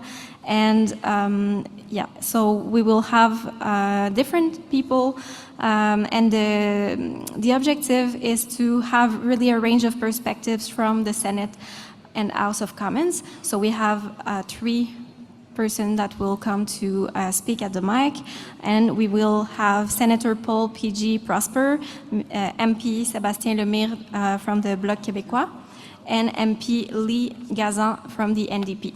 So I will firstly invite Senator Paul P.G. Prosper. Senator Paul Prosper is Mi'kmaq, and he is a lawyer. He's a lifelong advocate for the rights of the Mi'kmaq people, and he has served as a senator since 2023. And prior to this appointment, he was elected by the Assembly of First Nations Regional Chief for Newfoundland and Nova Scotia, and he served on several boards and committees. So please welcome Senator P.G. Prosper.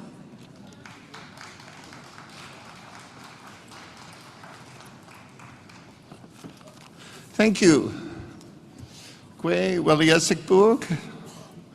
Little out of breath there. I know it was a small jaunt, but I'm honored to be here on this territory, this Treaty 1 territory. I want to recognize the host drum, the elders, for sharing their stories and reminding us of the importance of why we must come together and work together. I'm here to offer a few comments, brief comments, hopefully, on the Building Canada Act, otherwise known as Bill C-5. As a parliamentarian, we are certainly engaged within the legislative process. And as a senator, my work on C-5 meant working with the Assembly of First Nations, the national chief, the regional chiefs, various chiefs across this country, organizations, to bring their issues forward. My role is to ensure that the views from First Nation groups and organizations and leadership are heard within, certainly by all parliamentarians and certainly within the Senate. And some of these activities, some of you may or may not know, involved attending press releases, hosting press releases, talking to media, because it is essential for government, for parliamentarians, to hear from rights holders themselves. Within my platform, I try to include as many quotes as possible from chiefs to ensure senators hear from the people who are most affected by these types of legislation. As you know, I brought forward an amendment to have FPIC included within the substance of the bill of C5, which was later voted down. But I do want to recognize the efforts of the AFN and Sebastian as well in terms of having the Indian Act removed from Schedule 2 of the Act. With respect to the summit that took place in July with the Prime Minister and the chiefs, I heard from many chiefs how disappointed they were with the process. Chiefs from Treaty 6, 7, and 8 expressed their frustration about an agenda that was constantly changing. Another chief from Quebec talked about it as being a complete waste of time. The Assembly of Nova Scotia Mi'kmaq Chiefs talked about it as a conversation that was happening after the fact.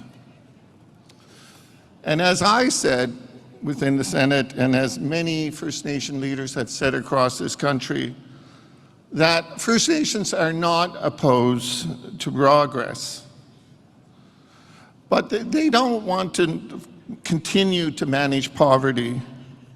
They want good infrastructure. They want good drinking water. They want opportunities for their people, especially their youth.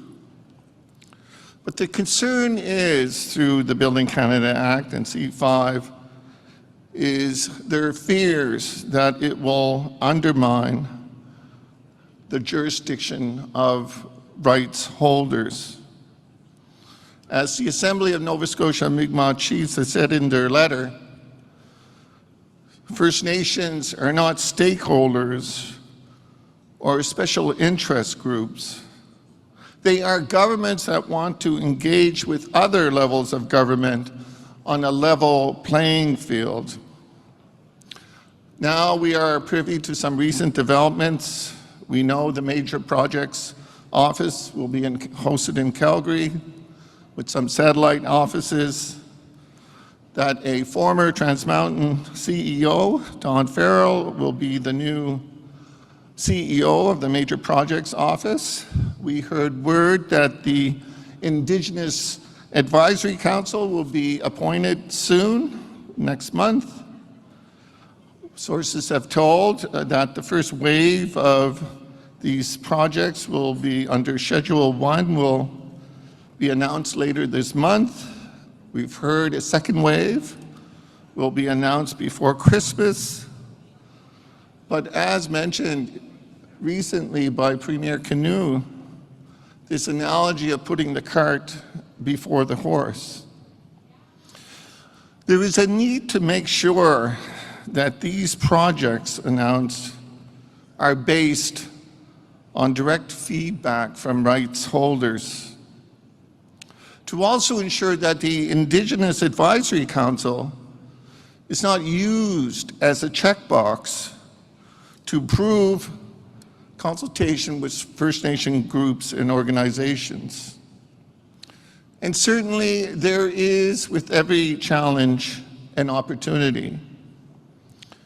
Government's desire to build major infrastructure quickly can be used as a leverage to settle long-standing issues like land claims and associated process like the additions to reserve process. Some of you may be aware of an email campaign from communities and organizations that call for an immediate top-up to specific claims research, which currently is in the midst of drastic and devastating cuts in funding to various claims research units, CRUs.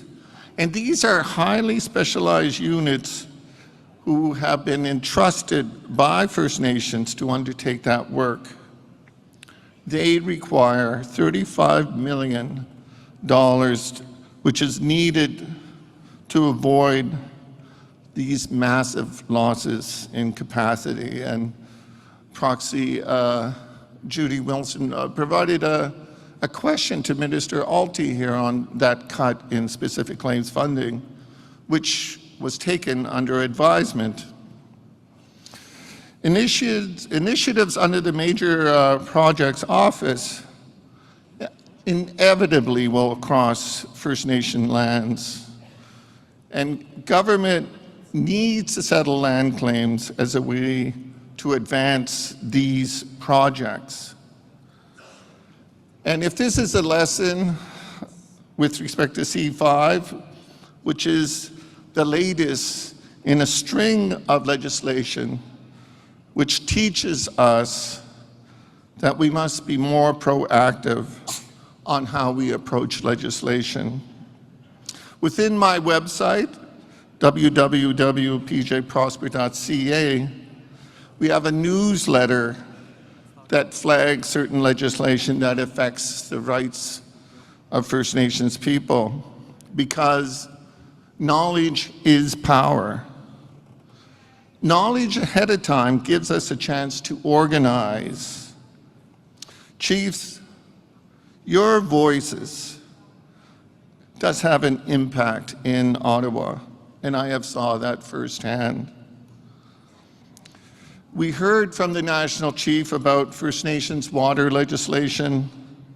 Currently, there is a bill, Bill S2, which seeks to remove discrimination under the past enfranchisement activities through the Indian Act.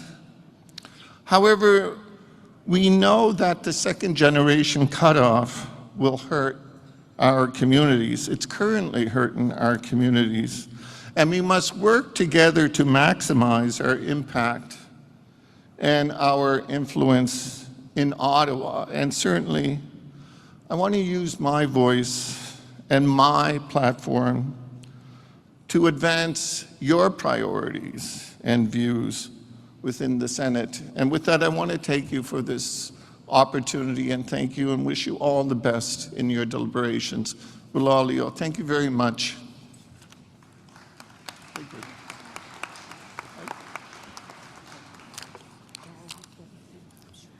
Well, Arlene, thank you so much to Senator Paul P.G. Prosper. The next speaker is MP Sébastien Lemire from Bloc québécois. Donc, la prochaine personne à venir s'adresser à vous est le député Sébastien Lemire du Bloc québécois. Donc, l'honorable Sébastien Lemire est député du Bloc québécois de l'Abitibi-Témiscamingue depuis 2019. Puis, présentement, il est dans le rôle du vice-président du Comité permanent des affaires autochtones et du Nord. So, he is currently vice chair, of the Standing Committee on the Indigenous and Northern Affairs.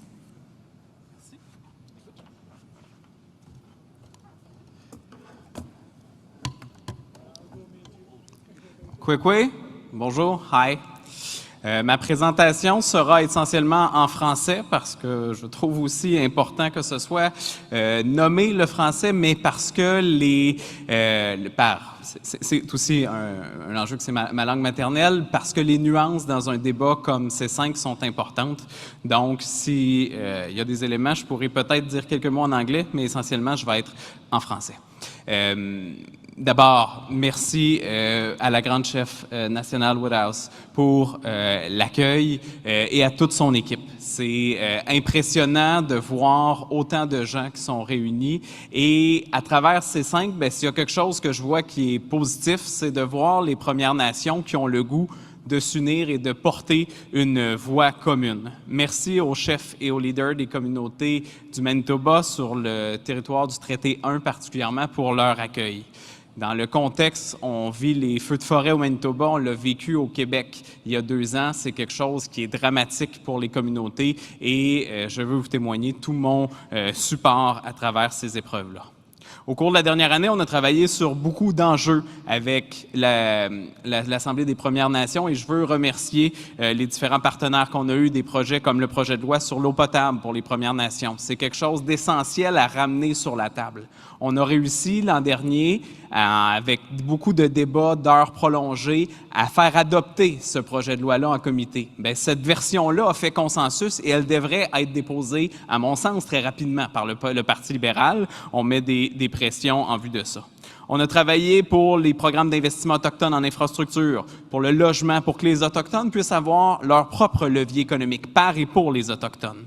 L'enjeu de Chalk River, s'opposer à ce site de déchets nucléaires qui est voisin à ma circonscription. C'est un enjeu sur lequel j'aurais pris la parole avec les gens des Premières Nations et je veux saluer le leadership de Len Simon, notamment chef de Québec là-dessus. Les enjeux de la police des Autochtones, les justices pour les Autochtones, l'éducation, les faux Autochtones ou les Pretendians. Mon travail, en fait, n'a de sens à Ottawa comme député du Bloc québécois qui n'est pas autochtone, de porter votre voix. Donc, n'hésitez pas de faire appel.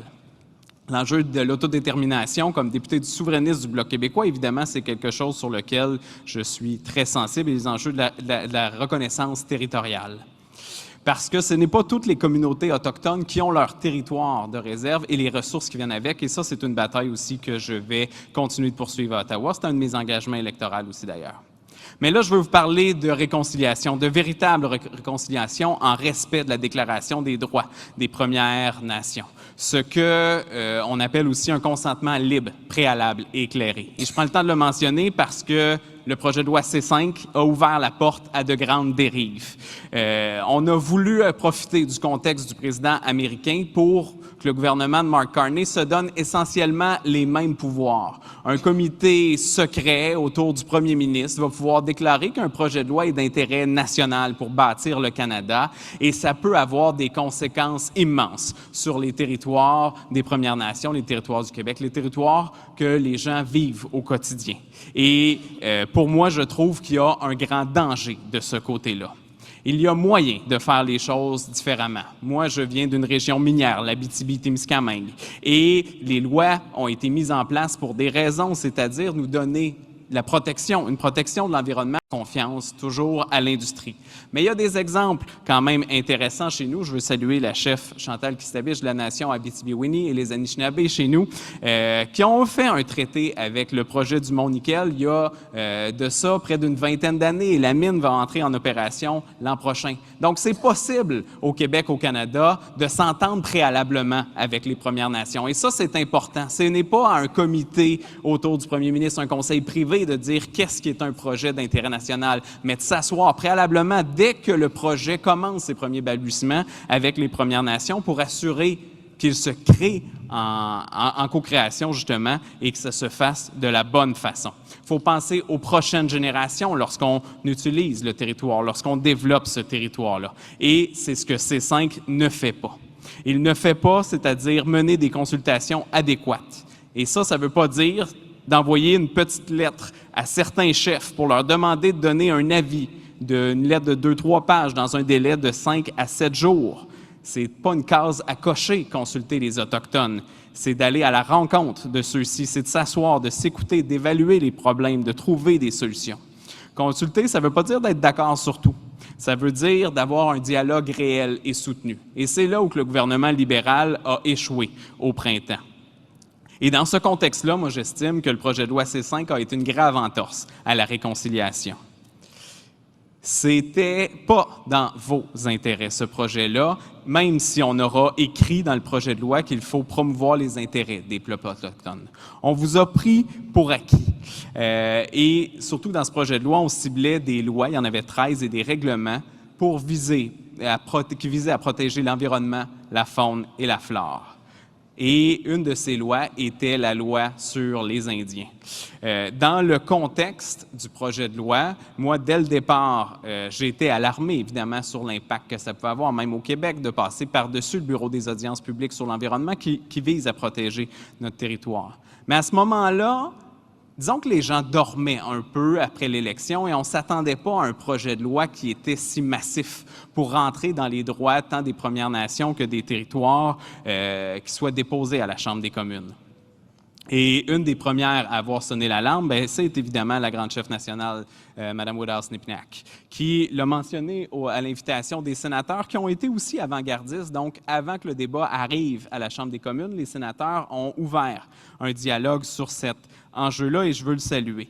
Et donc, dans cette intervention-là, on a pu nommer l'importance du dialogue préalable, libre et éclairé. C'est quelque chose qui est fondamental parce que le projet de loi C5, sous prétexte de réduire les formalités administratives et de bâtir la nation, menace des fondements même de l'ordre constitutionnel du Canada, des droits des Premières Nations et un cheminement commun vers la réconciliation. C'est dans le contexte, consulter les Premières Nations, c'est un impératif constitutionnel reconnu et garanti par l'article 35 de la loi constitutionnelle de 82, qui a été confirmé à maintes reprises par la Cour suprême du Canada et réaffirmé dans les engagements du Canada en vertu de la Déclaration des Nations unies sur le droit des peuples autochtones. Donc, ce projet de loi ne représente pas une réconciliation législative et je veux que ça soit clairement nommé. Donc, il faut s'assurer, dans un contexte où à Ottawa, évidemment, il y a cette volonté-là du gouvernement fédéral d'empiéter, mais ce n'est pas juste le cas à Ottawa. Et il y a eu des grandes rencontres des premiers ministres des provinces, notamment là-dessus, qui se sont penchés, mais on voit le projet de loi 15 en Colombie-Britannique qui en pourrait être sur certains droits, sur les droits des peuples autochtones, le projet de loi 5 en Ontario, et je salue le chef Abraham Benedict et sa bataille qui a été faite de ce côté-là, le projet de loi 6 en Nouvelle-Écosse, les projets de loi 67 et 97, et donc je salue le grand chef Véropol aussi de la PNQL qui mène ces batailles-là avec front parce que on a passé à côté de l'obligation de consulter adéquatement les peuples autochtones. Donc, il faut voir qu'il y a un mouvement de refus de respecter le droit des peuples autochtones et qui va créer potentiellement une situation de crise au Canada, un peu partout. Et c'est en ce sens-là aussi que je me posais et que la plupart des gens qui sont venus témoigner au comité, j'ai voulu qu'on prenne conscience que ces 5 risques d'amener des querelles constitutionnelles. Mais dans le contexte en comité, j'aurais réussi à convaincre les conservateurs, et je veux le nommer, il fallait quand même qu'il y ait un appui d'un autre parti d'opposition, d'enlever de l'annexe la loi sur les Indiens. Et ça, je veux aussi saluer le leadership de Julie McGregor, aussi avec qui j'ai eu un dialogue constant, pour pouvoir trouver quelle est la solution qui fait en sorte qu'on va quand même pouvoir protéger des éléments des Premières Nations qui vont pouvoir se sentir concernés et peut-être même d'éviter la catastrophe, le grand piège que le gouvernement fédéral peut faire de passer par-dessus la consultation des Premières Nations pour aller simplement plus vite, pour penser faire les choses mieux à leur sens. Mais on risque de créer des décennies de crise. Mais heureusement, dans le contexte de l'adoption du projet de loi C5, on aura retiré la loi sur les Indiens. C'est une loi qui est très imparfaite, la loi sur les Indiens, mais c'est à vous de trouver le moment dans lequel on la réformera. Mais pour l'instant, elle vous donne des droits et de la retirer d'une annexe, par une annexe, des éléments qui sont protégés de façon constitutionnelle est un non-sens et donc la loi sur les Indiens a été retirée de l'annexe. Donc, on ne pourra pas, malgré tout le contexte et les pouvoirs que se donne le gouvernement fédéral dans le cadre de C5, passer complètement par-dessus la tête des Premières Nations. Et ça, pour moi, j'en suis très fier. Mais beaucoup de gens se sont manifestés, beaucoup de gens sont venus en comité et je vous remercie. Je veux saluer la mobilisation, particulièrement des chefs de l'Ontario qui sont venus à la Chambre des communes et faire une conférence de presse qui a été particulièrement animée et qui avait été aussi menée par ma collègue, qui est la députée d'ici à Winnipeg Centre, Léa Gazan, que vous allez entendre plus tard. Mais la mascarade, elle n'est pas finie parce qu'on vous a convoqué cet été pour mieux vous expliquer quelles étaient les intentions du gouvernement fédéral. Je n'ai pas senti de dialogue à cet endroit. Évidemment, je n'étais pas dans la salle, mais j'ai senti que les ministres voulaient vous parler et non vous écouter. Et ça aussi, c'est un des problèmes. Et donc, les choses doivent changer. En terminant, ce que je veux nommer, c'est qu'il faut passer à l'action pour protéger ce droit à avoir une consultation libre, préalable et éclairée. Mais pour ça, il faut la définir. Et c'est ce que j'ai déposé en comité des affaires autochtones et du Nord le 18 juin dernier.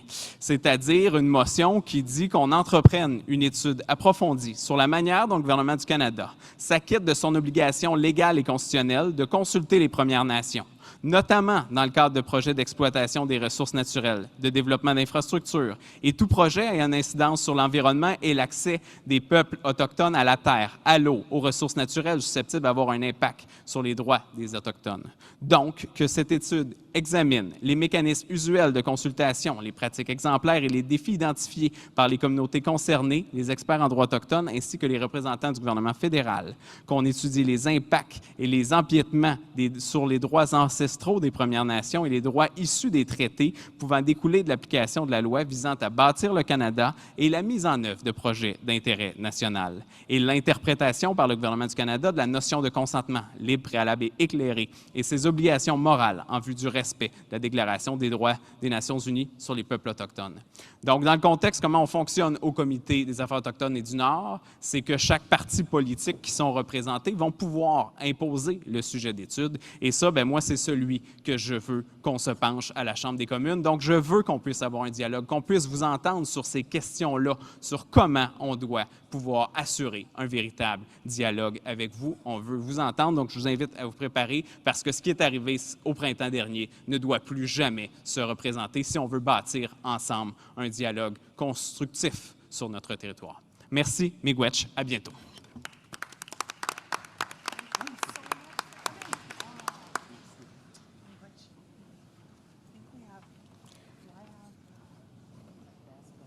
Merci, Sébastien Lemire. So our next speaker is MP Leah Gazan from NDP. The Honourable Leah Gazan has been the NDP Member of Parliament for Winnipeg Centre since 2019. She is the NDP critic for families, children, and social development, critic for women and gender equality, and critic for post-secondary education. She's a member of Wood Mountain Lakota Nation and located in Saskatchewan Treaty 4 territory. Please welcome MP Leah Gazan. Thank you all, and I know it's been a really long day, but I have to always ask when I go behind a podium, can you see me?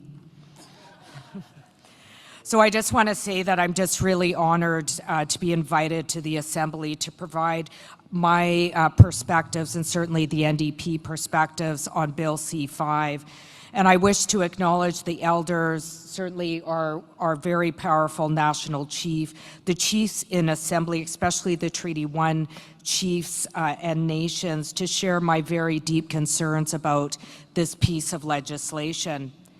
Bill C-5, from my perspective, is simply a power grab by Mark Carney's Liberal government under the guise of an emergency measure to deal with Trump.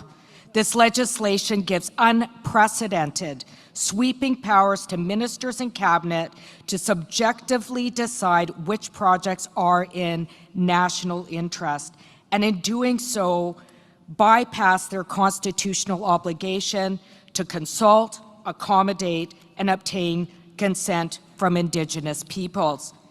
And it is becoming clearer that Carney and the Liberals are using this moment of fear and uncertainty to do what so many consecutive governments have tried to do: ignore Indigenous peoples' constitutional rights and usurp our authority over our traditional lands by ignoring our Aboriginal and treaty rights that are recognized and affirmed in the Constitution Act of 1982. And this total disregard of our inherent and treaty rights became clear when the Prime Minister provided First Nations just 7 days to review and comment on a summary of this legislation, and then refused to slow down the process when National Chief Woodhouse called on the Liberals to do so during the committee review of Bill C-5.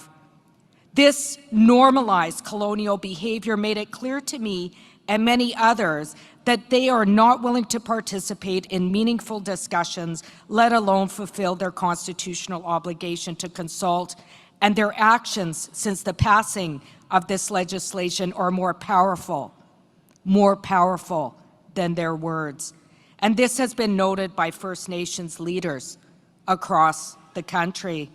As many First Nations have pointed out, any mention of, in quotes, Indigenous interests or of the consultation process in Bill C-5 simply distracts from its failure to uphold the constitutional rights of Indigenous peoples, including the fact that Bill C-5 provides equal stakeholder status to private corporations and Indigenous peoples in the determination of projects of national interest.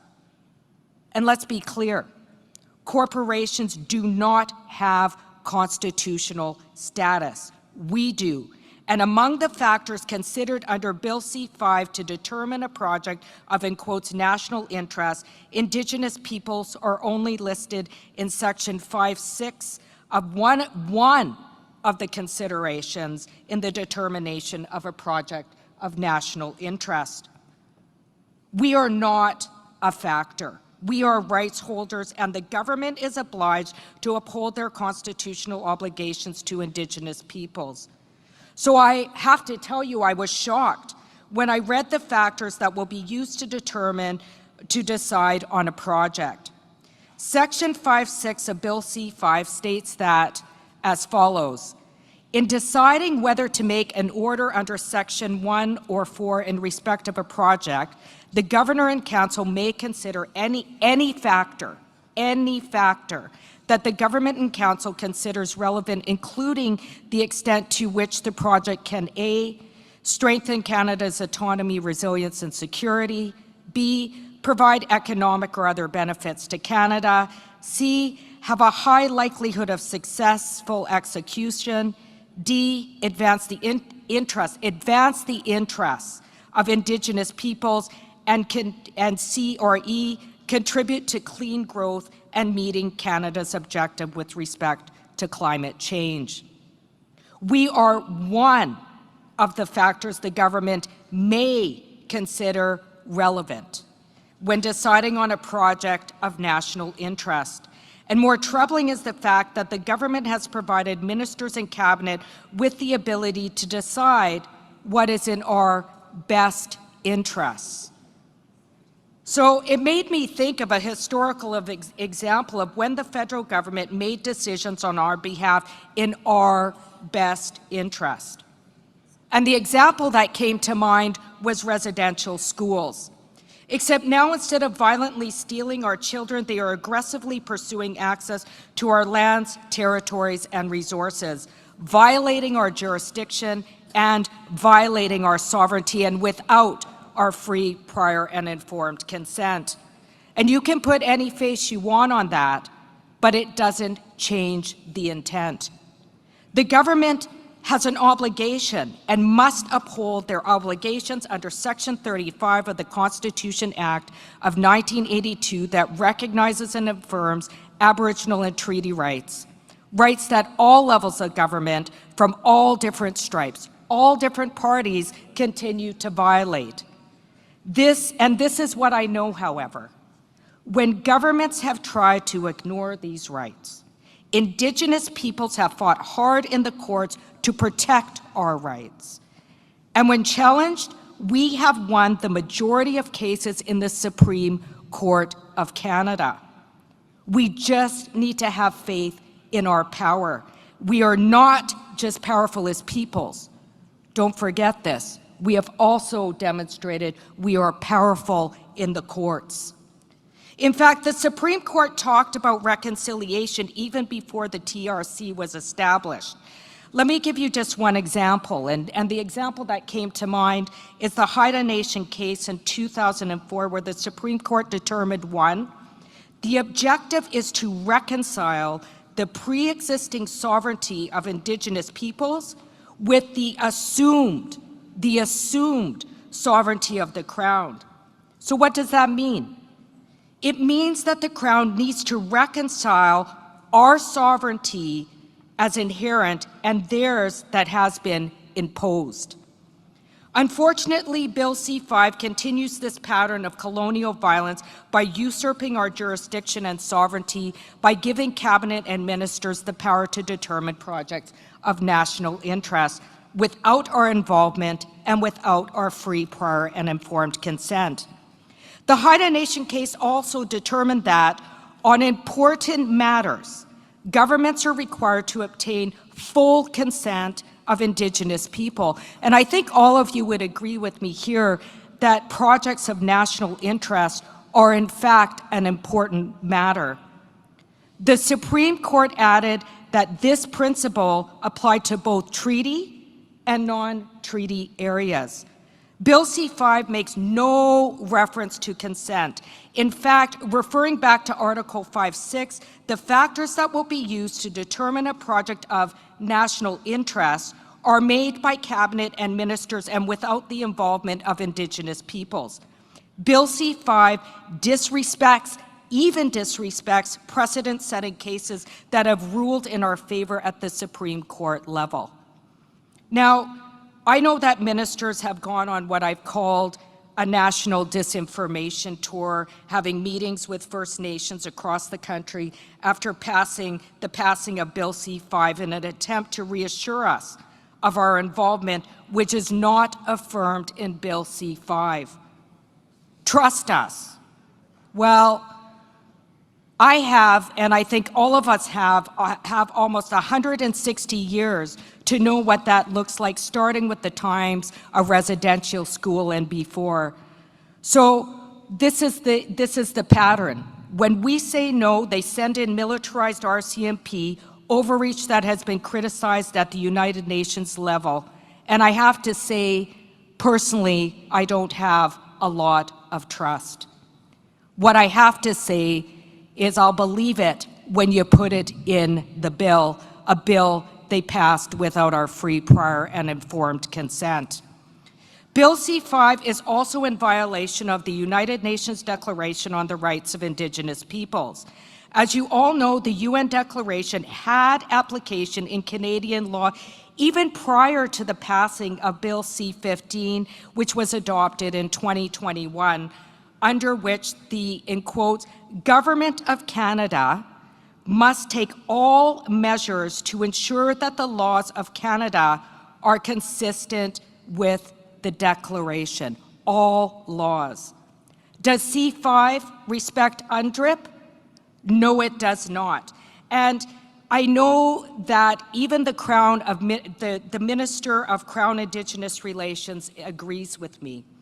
During a committee study on Bill C-5, in my question period, I shared that, in quotes, Article 19 of UNDRIP provides that states need to obtain free, prior, and informed consent of Indigenous people before adopting any legislative measure that may affect them. I then asked the Minister of Crown Indigenous Relations, in quotes, has the federal government upheld this obligation with Bill C-5, yes or no? The minister's response, in quotes, so this process has been an accelerated process for legislation, and when I pushed her to respond, she was unable to answer with an unqualified yes to my question. Yet when I asked Minister LeBlanc, in quotes, if Quebec says no to a pipeline, would you respect that? He was quick to answer. In quotes, the Prime Minister has been clear that he does not see us using this legislation over the objections of a province. No hesitation, no long-winded answer, and it was clear to me in that moment that they respect the jurisdiction of provinces. In fact, they had a First Minister's meeting to discuss Bill C-5 prior to being passed and prior to it being tabled. For us, after it was passed, nothing in legislation that affirms our rights. They did not fulfill their duty to consult and accommodate. They did not respect the Constitution. UNDRIP is clear when it comes to the duty of governments to consult. Article 32 in the United Nations Declaration on the Rights of Indigenous Peoples states that, in quotes, the approval of any project affecting Indigenous peoples, lands, or territories and other resources, particularly in connection with development, utilization, or exploitation of mineral, water, or other resources, states must obtain free, prior, and informed consent of Indigenous peoples. So what does this mean? It means free of coercion, prior to anything occurring or activity undertaken, and knowing what you have agreed to. And if you have not met those conditions, there is no real consent. And this is obviously not what Bill C-5 aims to do. So it's not surprising, and I'm very happy to see many First Nations are challenging Bill C-5 in the courts. The Crown has failed to uphold UNDRIP and FPIP, obligations which were affirmed by the Supreme Court of Canada. And let's not ignore the climate emergency we are in and the climate amnesia that current politicians seem to suffer from, like in Manitoba, where we are seeing an increase in catastrophic climate events resulting in climate refugees who are forced to leave their nation and come to urban centers where they're at high risk of exploitation, including sexual exploitation. Yet every year, all levels of government act like it's the first time it has ever happened, even though it happens annually. I drive down the streets of Winnipeg Centre. This is the riding that I represent. And I see evacuees without supports, without dignified housing, without long-term plans to address our changing world. And I have to ask, is ensuring the safety of evacuees not of national interest? Is ensuring the safety of women and girls from sexual exploitation not of national interest? Is ensuring long-term and safe housing for evacuees who are not able to return home not of national interest? Is ensuring strong environmental standards at a time when we are seeing a climate shift threatening our way of life not of national interest? And under Bill C-5, apparently this is not a concern because it allows ministers to bypass critical environmental laws such as the Canadian Environmental Protection Act, the Impact Assessment Act, the Fisheries Act, the Species at Risk Act, the Migratory Birds Convention Act, the Canadian Energy Regulatory Act, possibly jeopardizing the integrity and safety of traditional territories, as well as traditional hunting and fishing activities. And as if that wasn't enough, environmental processes provided for under modern land claims agreements are simply eliminated and replaced by cabinet. Now, if that is not a substantial amendment to these agreements considered treaties without consent of Indigenous signatories, then the constitutional status of those agreements is also ignored. The far-reaching implications of Bill C-5 cannot be overstated. And as the Climate Action Network has stated, in quotes, greenlighting major project upfront before asking how it affects communities is nonsensical. It is in the national interest to allow for public participation, uphold Indigenous rights, and protect our shared climate, lands, waters, and air, not to rush through risk resource extraction projects. And I have to say, in my opinion, the actual threat is not Trump, where there is a widely reported and visible, in quotes, mental decline. But he has become now the excuse for fast-tracking the infringement of our rights.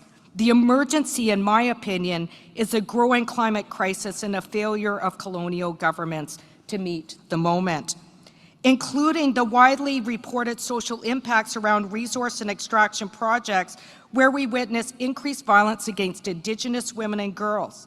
In fact, CTV just reported data that showed while Winnipeg has a high concentration of murdered and disappeared cases of Indigenous women, the number of sex ads was relatively sparse compared to other cities such as Edmonton. Why?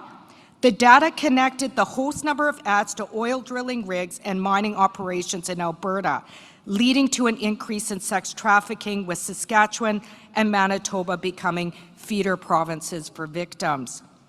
And as I've said many times, and as other matriarchs often state, the violence that is occurring with Mother Earth is the same violence being perpetrated against Indigenous women and girls. You cannot separate the threats of violence to life givers We are all part of the circle. We are sacred. And what is the federal government's plan to deal with this crisis? No plan. When I asked the Minister of Natural Resources if he was aware of, in quotes, the increased violence against Indigenous women and girls that will result from fast-tracking oil and gas projects without putting in place safety plans for communities hosting resource extraction companies, he brushed me off, questioned the relevance of my question, and then, although he indicated he was aware of the Status of Women study, which examined the relationship between resource extraction camps and violence against Indigenous women and girls, he did not take time to read it. It was a critical study that affirmed calls for justice to hold resource extraction companies responsible for violence against Indigenous women and girls occurring around resource extraction camps, something that I pushed the minister on, who brushed me off once again, stating in quotes that that was an issue for law enforcement. The ongoing genocide against Indigenous women and girls is clearly not of national interest with this Liberal government. And this is complicated, but it's not. Because I want to end with a story. Broken Head First Nation Chief Gord Bluesky and his council put forward a vote to the people of Broken Head First Nation to decide whether or not to approve a silica mine project agreement. The choice? To approve a project that would potentially provide much needed economic revenue for the nation, or to not approve the project. One of the key concerns was the environmental impacts it could have on Broken Head and the surrounding communities. Meetings were tense and discussions were heated. Names were called and some conflicts ensued, and it was clear from the outside that voters had chosen where they wanted to vote. It was difficult, uncomfortable, and in the end, the majority of members voted to not move ahead with the project. But here's the thing. Chief Gord Bluesky respected the will of the rights holders. He did not receive an adequate level of consent to move forward with the project. He respected the will of the rights holders. That, my friends, is good governance. That is an example of upholding rights in contrast to the Liberal government. Chief Gord Bluesky put it in the hands of the ultimate right holders and let them decide, and in spite of differences, he upheld their human right to say yes, no, yes with conditions, or maybe another time. Unfortunately, this level of consultation and consent is not being upheld by all levels of colonial governments who are trying to assert their assumed sovereignty over the jurisdiction, sovereignty, two words that I often hear at AFN assemblies over the years, and constitutionally recognized and affirmed rights of Indigenous peoples. And I share that story with you with the permission of my good friend Chief Bluesky, because we should not accept anything less. These are our rights. This is our power. These are our lands, our territories, and resources. And this is our future to decide, nobody else. Because can you imagine, in spite of our difference, if we decided to move forward in a unified effort? Because I can. I actually dream about it all the time. Thank you very much, and hope you have good discussions in your meetings ahead.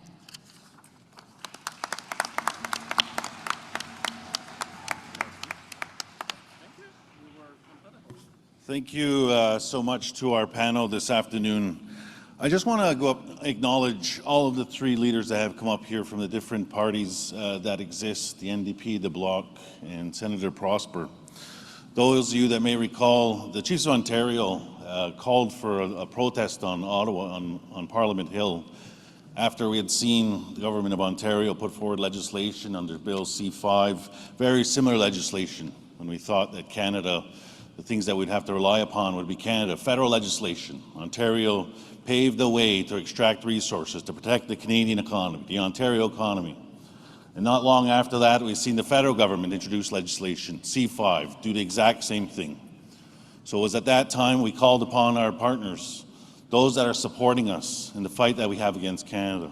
the members of Parliament, PJ Prosper, as well as a senator, former regional chief. So I wanted to come up here and acknowledge them. The Government of Canada introduced and passed legislation within 20 days. We cannot get water legislation passed. We can't get legislation that impacts our people. Additions to reserve take 20 years. The federal government passed legislation that paves the way to undermine your rights, your jurisdiction, and your sovereignty.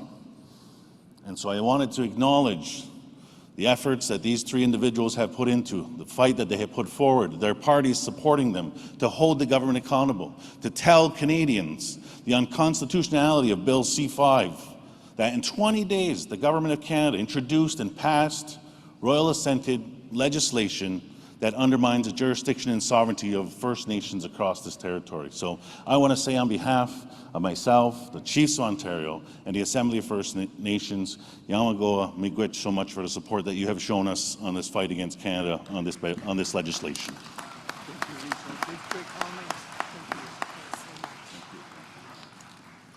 And we have a gift for you. Oh, thank you. Oh, thank you so much.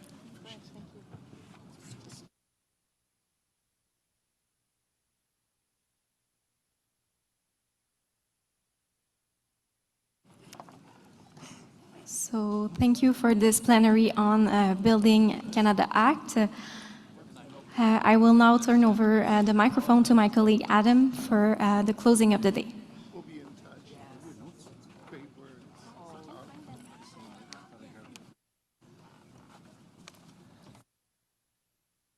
Miigwech, thank you very much, Veronique. And that concludes the special summit on economic development. So I'm looking at the time, it's now 5:13 local time. The agenda had us completed for the day at 5 o'clock. And of course, as part of the rules of procedure, we do work within the time allocated for discussion unless there is a motion from the floor to continue discussions. So unless that happens, we will wrap up for today and reconvene tomorrow morning. Just a couple of housekeeping notes, delegates and proxy representatives and everyone that's in the room before you go. Reminder, resolution deadline is tomorrow for late resolutions, tomorrow at noon. That's the absolute latest for late resolutions.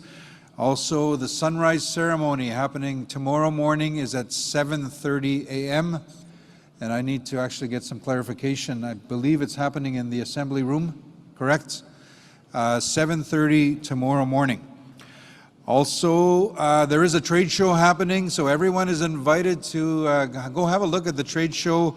The hours are 9 a.m. to 5 p.m. tomorrow, and again 9 a.m. to 1 p.m. on Friday. So everyone, please go have a look. You're invited to participate in the trade show. And I think that might be it for housekeeping announcements. Did I forget anything? We're good. So with that, I don't see anybody approaching to make a motion, so we will close for today and see you all tomorrow morning at 9 a.m. Miigwech. Thank you.